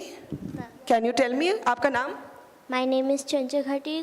जब हमारी स्कूल्स बंद हो गई थी पैंडेमिक में, तो हमें बहुत परेशानी हुई थी क्योंकि हमारी पढ़ाई नहीं हो पा रही थी और पढ़ाई का बहुत लॉस हो रहा था. So I want to ask you, she's telling you, the teacher here is saying no internet connections. मैं आपको बताती हूँ मैंने क्या देखा गाँव में, छोटे शहरों में. मैंने देखा कि अगर घर में या तो इंटरनेट कनेक्शन नहीं था, और अगर भाई हो तो भाई को मिलता है और बहन को मिलता नहीं. आपके साथ ऐसा हुआ, आप में से किसी के साथ? हाँ, यस मैम. बताओ क्या हुआ? क्योंकि घर में फ़ोन तो था नहीं और मम्मी पापा बेलदारी करते थे और फिर कनेक्शन हो नहीं पाता था और फ़ोन था नहीं हमारे पास. सो यू नो, फिर भी आपकी इच्छा क्या है? आप सब लड़कियों की आगे जाने क्या बनने की इच्छा है? Doctor. You? Nurse. Teacher. Journalist. Okay. To this young girl who wants, what's your name? Aishwarya. So the dreams never stopped, but the schools closed, right? I'll tell you about a village near Ajmer. Who was from Ajmer? There are people from Ajmer. I went to a village near Ajmer where I met 9-year-old girls who were being pushed back into underage marriage. क्योंकि उनके माँ बाप कहते थे भैया तुम तो कुछ कर नहीं रहे, शादी कर लो जाके, go get married. What are you doing? And like this table, there were girls who wanted to be police officers, bureaucrats, doctors, teachers. But if there was no internet, या internet था ही नहीं. And अगर था और एक device थी और भाई था तो भाई को मिलता था. The boy got, the brother got it, the daughter didn't. क्या फैसला किया लड़कियों ने क्या फैसला किया? Any of you know the story?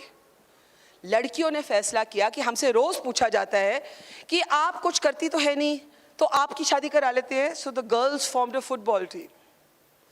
The girls showed the courage to form a football team, and they started playing football, and 2 of them actually reached state level championships, and this is the way they had to fight for a lot of things. Shorts पहनने के लिए उनको लड़ाई करनी पड़ी, अपना शादी ना करने के लिए उनको लड़ाई करनी पड़ी.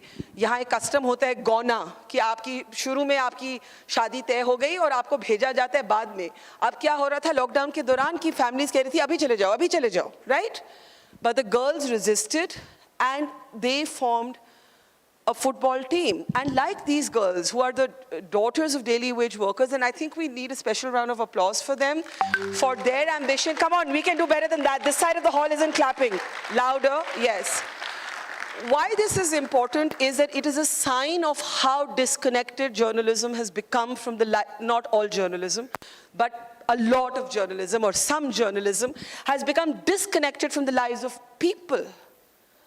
And I took a decision that I never thought I would take in my life, कि इस बारी जब चुनाव हुए, this time when elections were held for the assemblies, I was so angry that elections were being held, while people were being pushed into lockdowns and schools were still closed, that I took a principled decision that for Mojo's story, we would not cover the elections. हमने ये फैसला लिया कि हम इस election को नहीं cover करेंगे, because ये मुझे problem लगता है कि नेता लोगों को कहते हैं कि आप घर बैठिए, और लॉकडाउन लगाते हैं, restrictions लगाते हैं, schools बंद हैं, लेकिन polling booths खुली हैं, ये मुझे ठीक नहीं लगा. So that was my evolution from being that journalist who cried in a computer laboratory in New York because I couldn't cover an election, to becoming the person who didn't want to cover the election.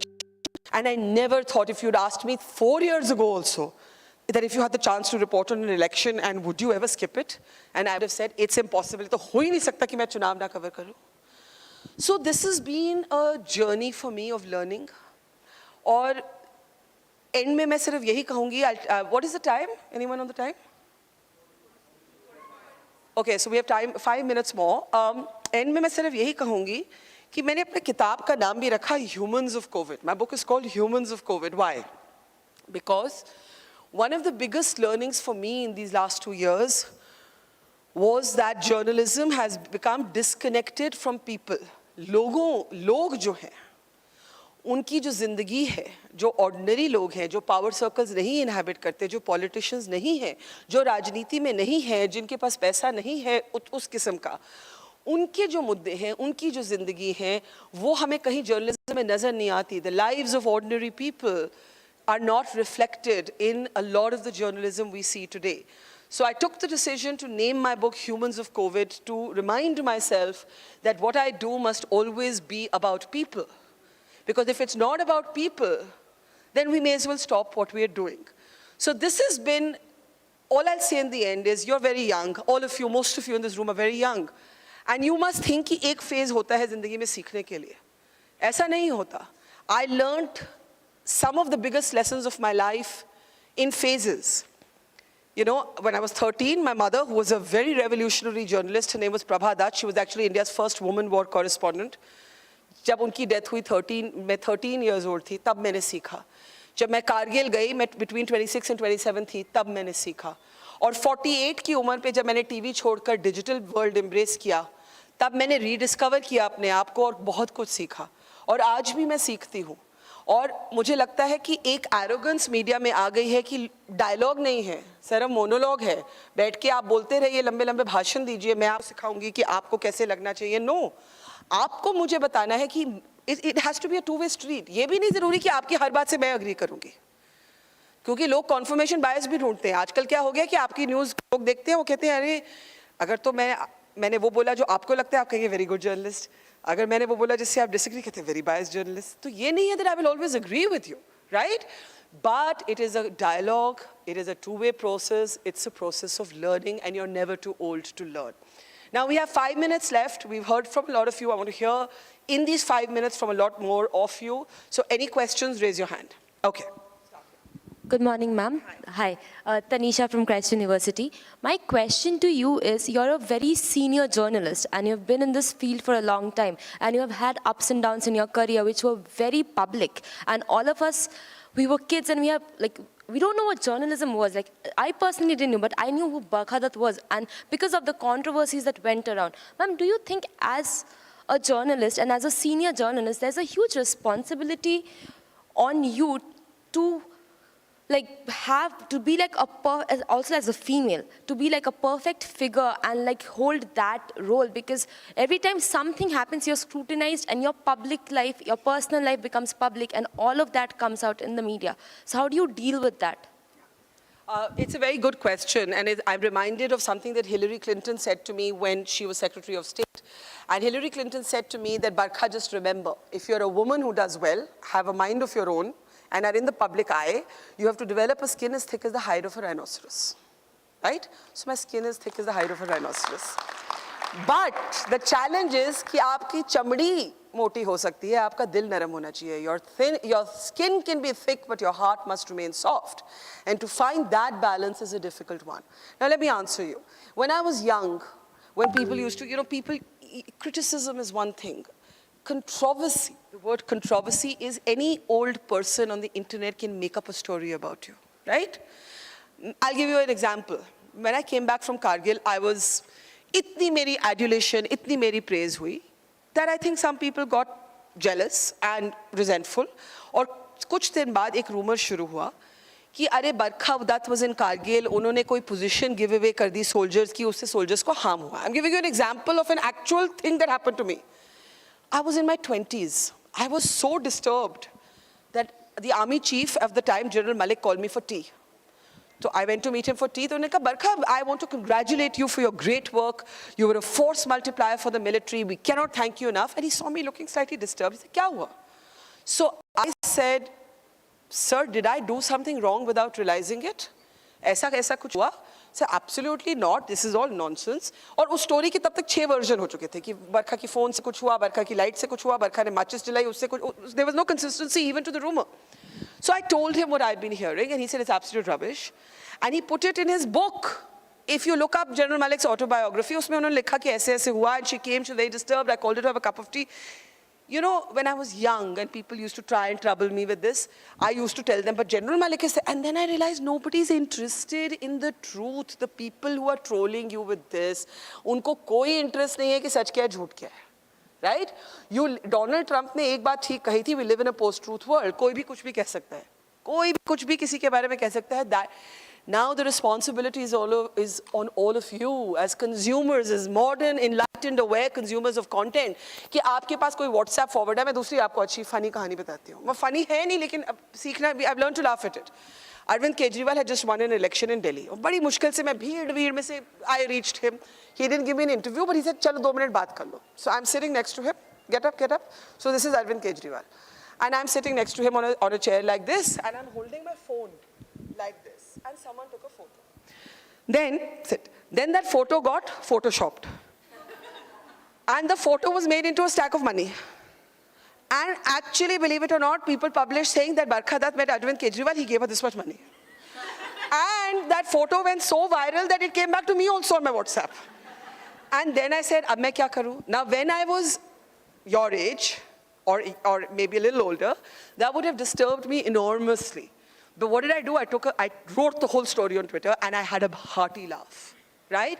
So the answer to your story is, 1, as a woman, you're going to have to fight 5 times harder to get to the same place. 2, when you get to the same place, they're going to hate you for it. So you may as well just remain true to yourself. You don't need anything else. You don't need anyone else's approval.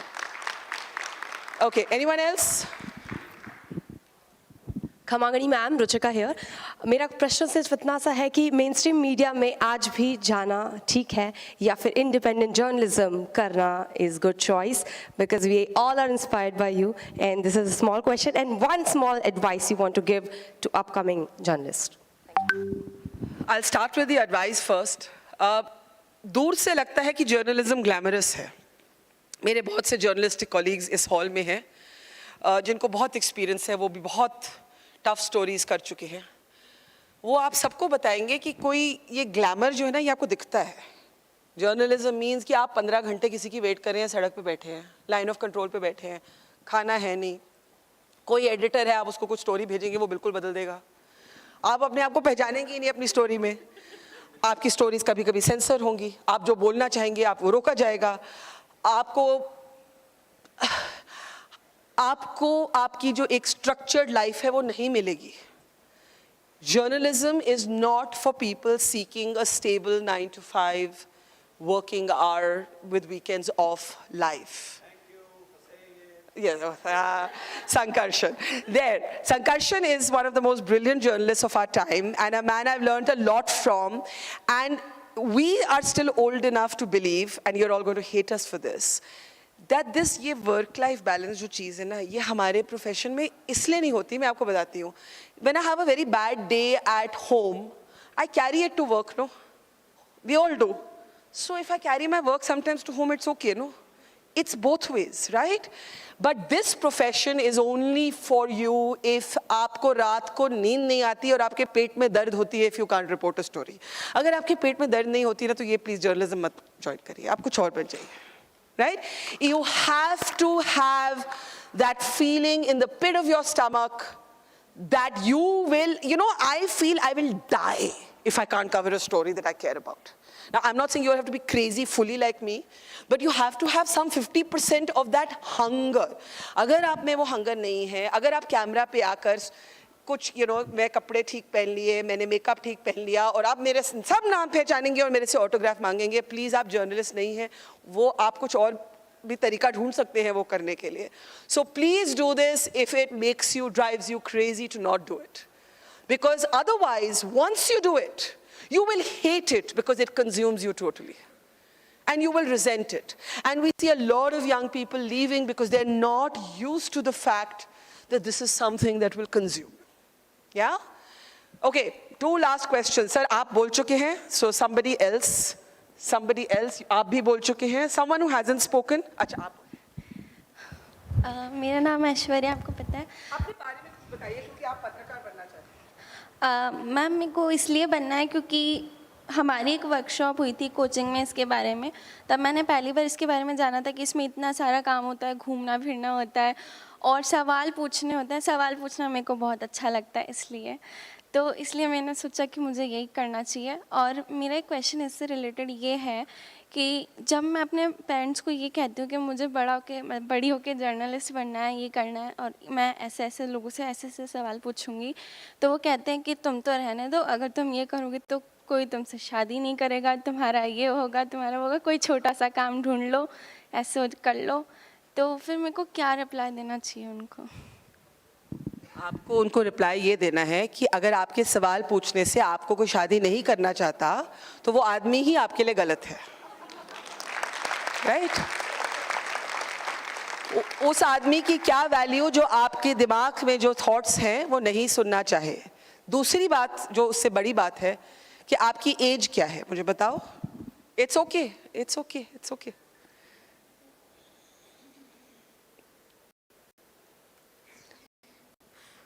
आपके ऊपर pressure, दबाव है शादी करने का.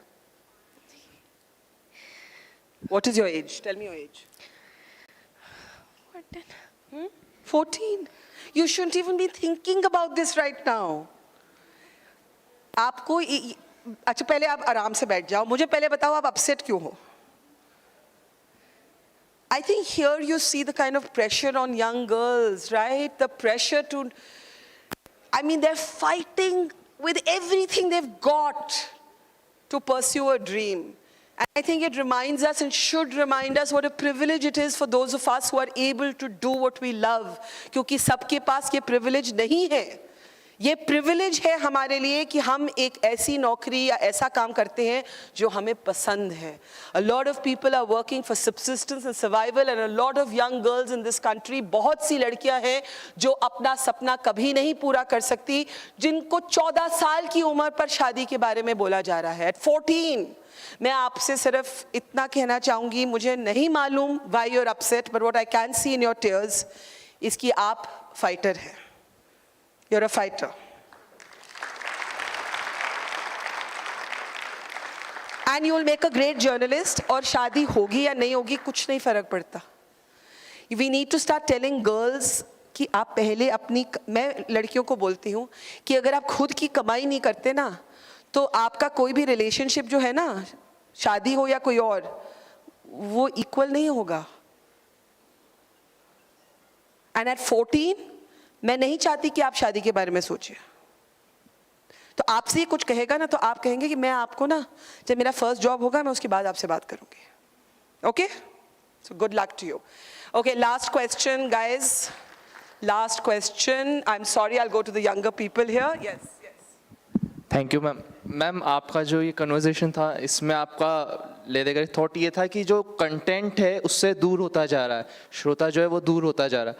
तो ma'am मेरा सवाल था इसका, जैसे अब जो लेफ्ट है या राइट है, जिस भी तरह का कंटेंट आता है मीडिया में, उससे जो रीडर है वो कनेक्ट तो करता है मैम, क्योंकि जिस तरह से जो एक कहते हैं भड़काने वाली बातें होती हैं, उससे कनेक्ट तो करता है. ये जो इस तरह का आजकल दौर चल रहा है, जो भी हो रहा है, वो कोई भी सेंटर तो हो ही नहीं पाता है, तो वो राइट है या लेफ्ट है. इसका जी एक सेकंड, सवाल ये था मैम कि तो जो मैम इसका रीज़न क्या है? इसका रीज़न जो मीडिया हाउसेज हैं वो है, जो समाज है वो है, या मीडिया हाउसेज के पीछे का कॉर्पोरेट हाउस है? ये सवाल बहुत कॉम्प्लिकेटेड है और इसका मैं यस नो में जवाब नहीं दे सकती. आपने इस सवाल किया कि जो एक पोलराइजेशन हमें अपनी मीडिया में नज़र आती है, which is design to be provocative, वो रैबल राउजिंग कंटेंट लोगों को प्रोवोक करता है. ये नहीं कि लोग उससे नहीं कनेक्ट होते. और मैंने पहले एक फ्रेज यूज़ किया था, कॉन्फर्मेशन बायस. अगर आपको मेरे कंटेंट में अपनी राय नज़र आए तो मैं बहुत बढ़िया जर्नलिस्ट हूँ. अगर मैं आपकी राय से कुछ फ़र्क बोल रही हूँ तो मैं तो बिल्कुल बायस्ड हूँ. तो ये आपकी बात ठीक है, लेकिन इसमें दोनों ही सच है. इसमें हमारी जो आज की एक राजनीति है वो रिफ्लेक्ट होती है द पोलराइजेशन, लेकिन मीडिया भी is polarise like never before. और ये ग्लोबल फिनोमिना है. अगर आप अमेरिका के मीडिया पे ग्लांस करके देखें तो आपको बताया जाएगा कि भाई फॉक्स न्यूज़ है right of centre, MSNBC has left और CNN बीच में है. मैंने इसके लिए एक हिंदी का फ्रेज कॉइन किया था. मैंने कहा आज हमारे मीडिया का ये हाल हो गया है कि लोग या है चमचा या मोर्चा. Either journalists are completely supplicant or they're completely activist. मुझे दोनों में ही कोई इंटरेस्ट इतना है नहीं, क्योंकि मेरे लिए सबसे ज़्यादा एक्साइटिंग चीज़ है स्टोरी. और अगर स्टोरी की, अब मैं एक छोटा सा उदाहरण देती हूँ and then I'll close. जब मैं माइग्रेंट वर्कर्स को फर्स्ट ईयर में फॉलो कर रही थी, मुझसे बहुत से लोगों ने बोला भाई आपकी मोरालिटी क्या है, आप उनको अपनी गाड़ी में बिठा के क्यों नहीं ले जाते? Why don't you make them sit in your car when you see them walking on the highway? Firstly, I traveled in a Maruti Ertiga which could take 4 people, and our PPE suits and our sabun and whatever it was, our dawais and our knapsacks. But I said, I may be able to help one family, I may be able to help 2 families, but where is the structural change? अगर मैं चाहती हूँ कि supreme court order करे कि trains चलाइए, buses खोलिए, खाना दीजिए, नाइट शेल्टर्स खोलिए, तो वो चेंज मेरे काम के जरिए आएगा. वो मेरी गाड़ी में बिठाने के लिए नहीं, वो रोल किसी और का है. ये नहीं कि मेरी ह्यूमनिज्म नहीं है, जहाँ मैं मदद कर सकती हूँ मैं नहीं करूँ. But we are first here to report. And the first thing that has to be sacred for us is not the right and the left of politics, but the truth of the story. Be an honest storyteller and ignore the noise कि आप तो भाई ये हैं, आप तो ये wing हैं, आप तो वो wing हैं, ये पूरी जिंदगी चलेगा. इसको ignore करिए. So now good luck to all of you. May you be the next generation of brilliant journalists, and thank you so much. Thank you, Barkha ma'am, for this lovely session. Now I would like to request you, please come on stage for our next session, mental health. We are having a brief conversation again with Barkha only, after which she will be signing her books outside, all right? Just to say, anyone interested in the book is available. Yeah, her book is available outside. And I'll come for signings after. Yeah, after this. अभी मिलेगा? तो मैं ही जाऊँ? आप ऊपर जाइए, 2 दिन और.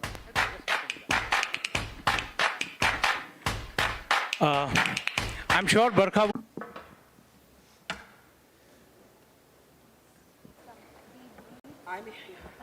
I spoke for 50 minutes. You want something else? No, this is good. No, this is good. Yeah, positive. Yeah, sure.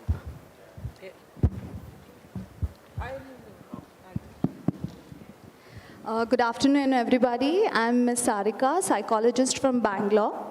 So I'm here to understand the journey of the journalist, to know and understand the whole, not just the journey of journalism, but also understanding the mental health of our journalists. And I think the younger journalists who are here to, looking forward for the journey of your new journalism, maybe you'll get the best advice and the experience to listen from you, ma'am. Firstly, I would like to thank you for the book, what you have written. I must say it's very, very emotional, very touching. I wonder how you were able to write, because you had to relive those situations while writing, right? We at home or, watching on a news channel was a totally different thing. And when you are right on the grounds, reporting those stories, what exactly your emotions were at that point of time, and were you able to, okay, first thing is, what was your emotions, while taking up such truths, right? Yeah, thank you. Can you all hear me? Okay, so, you are taught in journalism school that you have to be objective and that if you have emotion, you should withhold it. I don't believe that this is possible in larger-than-life events. And I believe that it's okay to bring your emotion to your work. And I'll give you an example. There were several times in the reporting of this pandemic in the last 2 years, बहुत बारी मैं रोई. मैं इसलिए रोई, खुल के रोई, क्योंकि मैं जिनसे बात कर रही थी वो रो रहे थे और वो मेरा हाथ पकड़ कर रो रहे थे, मुझे मेरे कपड़े पकड़ के रो रहे थे. Some were holding on to me and weeping. And not every time, but a few times, my tears ran down my face as well. और मुझे लगा कि ये ठीक है अपनी रिपोर्ट में इंक्लूड करना, क्योंकि we should not sanitize the truth. We were going through something that we haven't understood even now. We want to pretend it didn't happen. We want to block out the memory. हम भूलना चाहते हैं, हम उसको bury करना चाहते हैं. But you know this, you're the professional expert here, कि आप जितना किसी चीज़ को दबाएंगे, the more you bury something, the more it'll eat at you.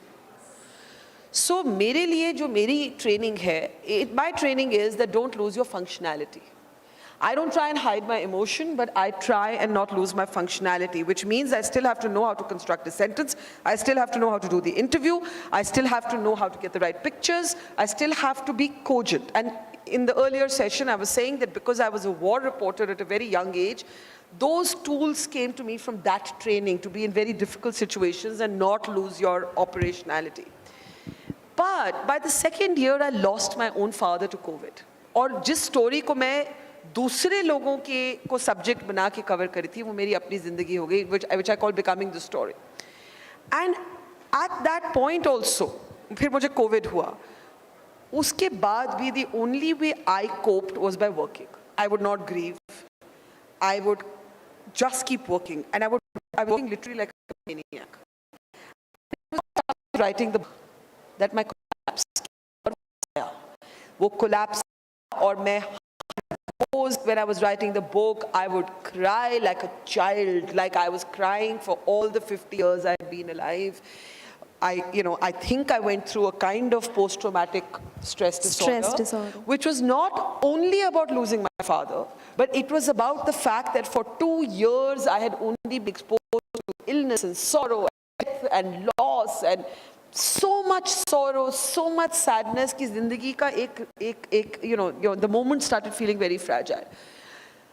Writing the book was very difficult, but it was very hectic. And I always tell young journalists, and many of you would have gone through your own little battles because you've not even had the exposure that I've been fortunate enough to have, and therefore I guess I'm a little tougher, but the toughest of us break. And it's okay to say you're not okay, it's okay to be vulnerable, it's okay to say मुझे रात को नींद नहीं आती, it's okay to say मुझे बुरे सपने आते हैं, it's okay to be haunted by the first time you see a body, by the first time you see a family member at a cremation ground. So I think these are lifelong wounds, and the best thing you can do is to find a way कि आप उनको carry करें, लेकिन आप उनसे paralyzed ना हो जाइए. वो आपका हिस्सा रहेंगे. You have to learn to love your scars. Very ajeeb सी है, but you have to learn to love your scars. Perfect. Yes, absolutely, ma'am. Like how you just told in the previous session, You know, you used to carry, if something happens at home, you'll carry it to work. If something happens at work, you carry it to home, vice versa. But I think you, as you rightly told, it was a very cathartic expression, writing a book, right? Wherein I think time was never in favor of journalists during the whole COVID session, because you were directly, exposed to death and sadness and tears, whatnot, right? So there is a two versions here. One, any separation, all of us juggle these emotions. You juggle them and you try and reach a certain level of optimum efficiency. In my life, I have found that I'm able to postpone emotion. So if I think of Kargil and being a war reporter, वहाँ पे थोड़ा अलग था. I was much younger. I was much more defensive about my tears. तब मुझे थोड़ा शर्म आती थी रोने में. अब मुझे नहीं, मुझे आप अभी बैठी होंगी मैं रो सकती हूँ, मुझे कोई शर्म नहीं आएगी. But when I was in my 20s, I used to be a little embarrassed about crying. Also because I had to fight to go to the war front as a woman, and there was a sense कि ये लड़की है रोएगी. But in Kargil, when I was reporting the war, I found that, while I was at the war front, I was able to hold back my emotion. But once the war ended, there were weeks and weeks when I would wake up in the middle of the night with nightmares, So it was a deferred reaction. Postpone ho jata hai. And I think मेरे साथ COVID में भी यही हुआ कि it was I had to retain a certain level of functionality, and then the collapse came. And then when the collapse came, it was just a full and total collapse. And if I hadn't written the book, I think I would have collapsed very badly. Exactly. I guess that's given you a lot of strength. But over this whole cathartic expression of your book, have you tried digging into your internal feelings and probably reflecting it back in a more therapeutic way? Because I'm sure all these memories, maybe the smell of something burning or even an ambulance siren, right? That would trigger a lot of memories, right? So your fitness of your mental health, how was your approach towards your... To be honest, by the time I finished reporting COVID, it was time to write the book. और वो book लिखते-लिखते, publish करते-करते, traveling with the book, and and then I think I've not dealt with many of the things that I should deal with professionally. और मैं सोचती हूँ कई बारी, should I meet a therapist? Will it help me? Because I'm quite self-aware. मैं अपने आप को deconstruct करती रहती हूँ. So, in fact, a lot of my friends advised me, my sister, for example, saw a grief counselor.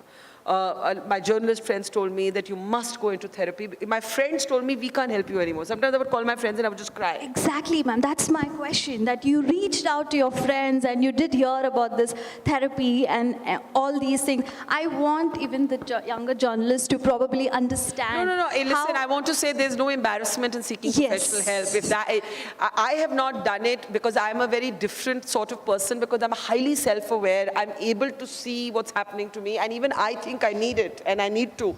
So please, if you feel like you need help, seek help. Don't keep to yourself, and your friends will not be able to help you in the same way. Perfect. Yes, ma'am. I'm sure even you would be having your own journey of experiencing these things. Namaskar, everyone. This is Divyanshi from London Top.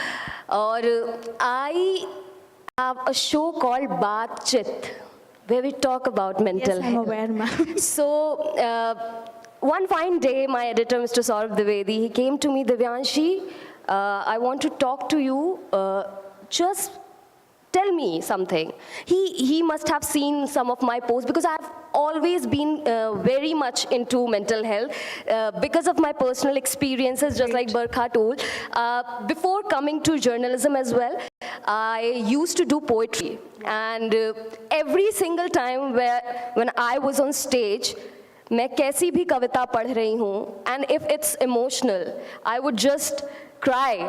And some people would say, because you will get criticism, ड्रामे कर रही है, and things like that. वो लड़कियों के बारे में कहा जाता है, लड़कों के हाँ, exactly. That's the bias there. So, but that's my natural self. I would do that, क्योंकि मैं लिखते समय भी शायद वैसा ही feel कर रही थी, और सुनाते समय शायद जब manifestation हो गया उन feelings का, I was doing that. So, before these corona years, these 2 years have been really difficult, because मैं stage पर नहीं जा पाई, and I was literally asking भगवान मेरे को stage पर जाना है वापस, and look मिल गया. So that's some spiritual thing that I do. Khair, jo bhi hai. So Mr. Saurav Dwivedi came and he asked me to make this show, jo main abhi continuously bana rahi hu, and I've been continuously posting about mental health and how I identify myself as a hypersensitive person. And hypersensitivity and journalism, it's two extremes. They don't go hand in hand. ऐसा तो नहीं हो सकता कि एक इंसान जो हर छोटी चीज़ से ओवरवेल्म हो जाता है, जिसे हर चीज़ मैं एक तस्वीर देख लूँ और मेरी आंखों से आंसू हो जाएंगे. बट देन मैंने कहा हर व्यक्ति जो इस इंडस्ट्री में काम कर रहा है उसकी अलग अलग जगह है. I think I got my show. I am this hyper sensitive person. I can understand emotions well and probably that's why I am doing this show and I am getting this overwhelming response from people. Thank you so much for talking about it. I'm suffering from this person, and this show, this episode has helped me. I've done some episodes on procrastination, toxic positivity, and the upcoming episode is on how to say no, because it happens a lot in our profession. You know, we just take in a lot. जितना हमारे बस में भी नहीं, maybe and we don't think about कि हम किस तरह से अपने आप को अबैंडन कर देते हैं, you know, just saying yes to everything because we feel guilty कि कहीं हमारी नौकरी ना चली जाए. That's the end this impostor syndrome, that's very much there, specially in the women, you know, जो जर्नलिज्म में प्रेजेंट है. Even Michelle Obama said in one of the speeches she gave, I still feel like an impostor.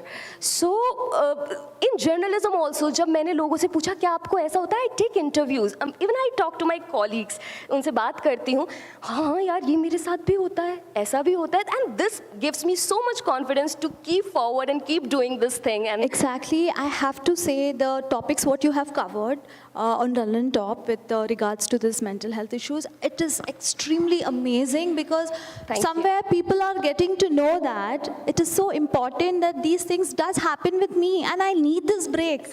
I need to take help and I need to address these emotions. And I think your show has motivated people to, it's okay if I'm taking help, you know, there's no wrong. And all of us need that, right? Probably let's listen from Mr. Arnav. He's the best person to tell us how therapy will help us. You know, he's the MD of our Beautiful Minds. Yes, please. Sure. Yeah. Hi, my name is Arnav.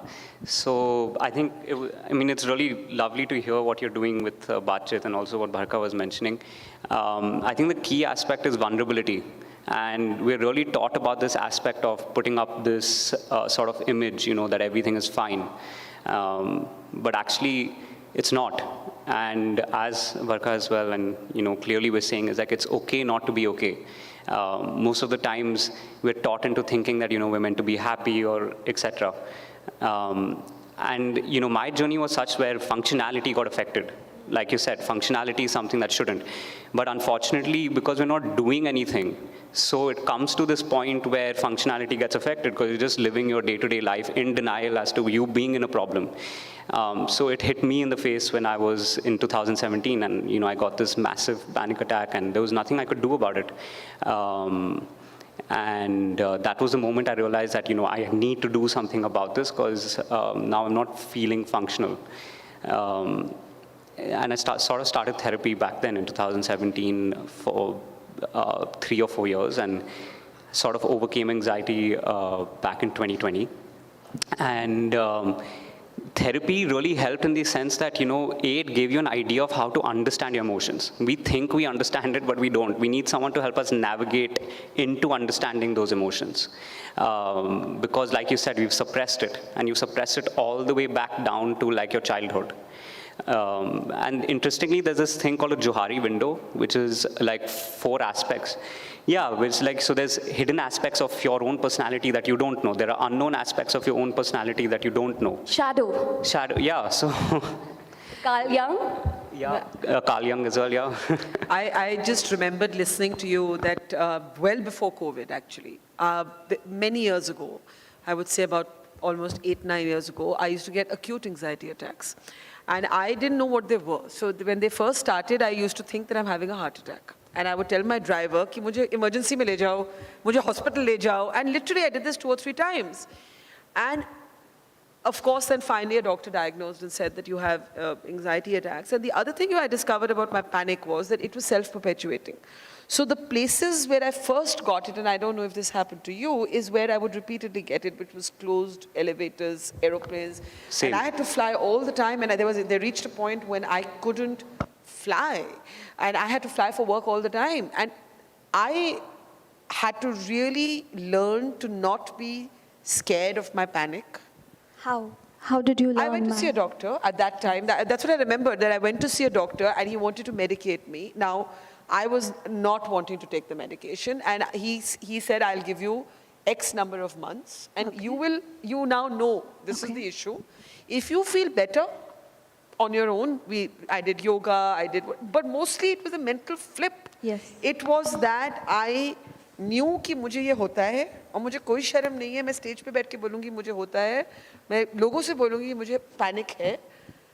And you know what? In its acknowledgement only is the first step to healing. True.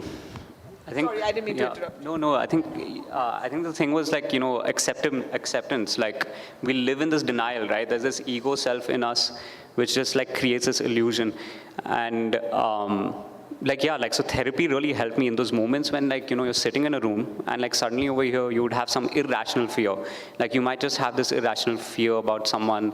Like I would have this irrational fear that someone's poisoned my water, and then I would be thinking, should I drink it or not? But there's no rationality behind it, right? So the idea is like these psychotherapeutic tools would help you calm down.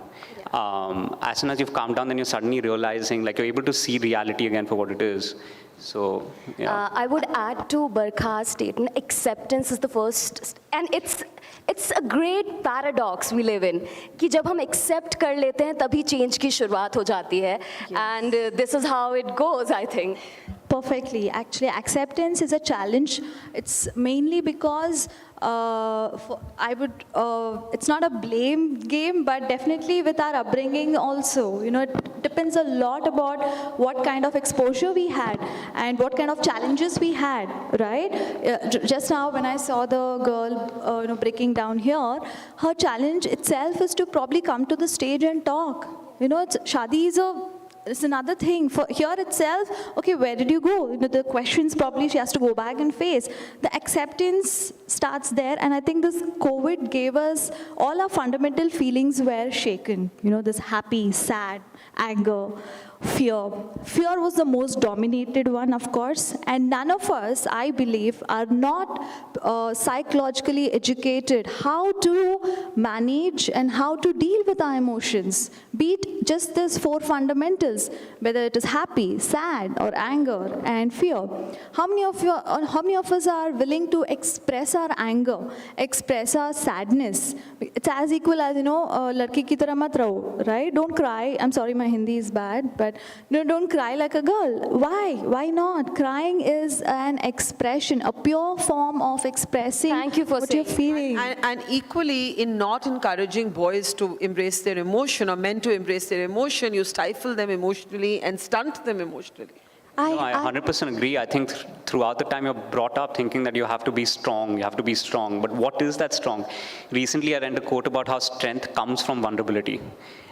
And perfect. And I believe this whole stigma, what we have to not to take help, or let's just go for a cup of tea with our friend and that is more therapeutic. No, like how she rightly reached to a doctor to seek help. That's very important, that you reach out for a proper professional help to take care of your mental health. We are in a stage where we tell physical health is equally important to our mental health. I would like to say one thing which just haunts me, this entire thing. The cost of help, the psychological help, not everyone can afford it. A lot of people ask me this and I just go blank. कि मैं उनको बोल देती हूँ, yeah, you seek therapy, but they're like, we are not, financially हम नहीं कर सकते इसको. So Saarika, I would, if you can. Thank you for this question. I would like to pass it to Arnav because he has a great mission for this. Yeah, so I agree with you, and I think that like even for me, like per session, it's like if you want a really good qualified psychologist, it's like 1,500, 2,000, and that's not affordable. In fact, the weirdest thing, I think suicide rates amongst farmers is the highest in this country, and we don't look at it as a mental health problem. And I think the idea is like there needs to be some incentive, or mental health organizations need to keep it such that they provide these services for free, try to reach out, do some more awareness and outreach programs. But there needs to be a way of giving back. So, I mean, I think the assumption that only the wealthy have mental health issues is such a problematic structural way to understand mental health. Definitely. You know, 100%. Almost like it's a self-indulgence that only the rich can afford. Exactly. बाकी सारी चीजें अब हो चुकी हैं, हाँ. अब mental health वाली बात कर लेते हैं. So this is this whole thing going on very much. Rural mental health के बारे में हम बिल्कुल बात नहीं करते हैं. और अभी तक, और basically that's why Hindi बातचीत, because London Top we Hindi audience है. और इसीलिए मैं चाहती हूँ कि ज़्यादा से ज़्यादा जो हिंदी भाषी जनता है वो उन तक पहुंच पाए, और we can help solve this problem, at least उस level तक ले जाएं जहां हम शुरुआत कर सकें. Hopefully. Hopefully, yes. Thank you so much for both of your time, and I think coming out from your end that it's okay to take help is a big thing for us. Thank you so much. Thank you everyone. Thank you audience.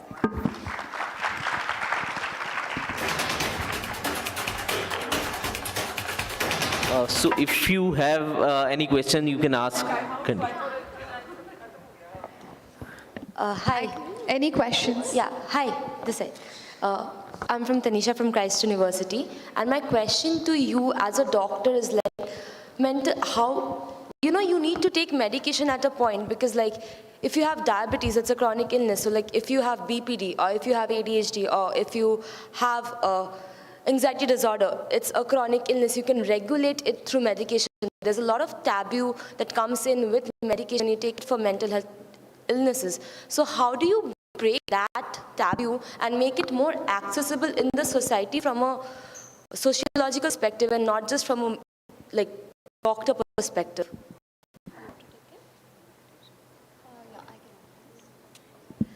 Great. Thanks so much for your question, dear, first of all. And like how you rightly told, if you have a diabetic or if you have a cold, you know where to go. And you know who is the person that you have to reach.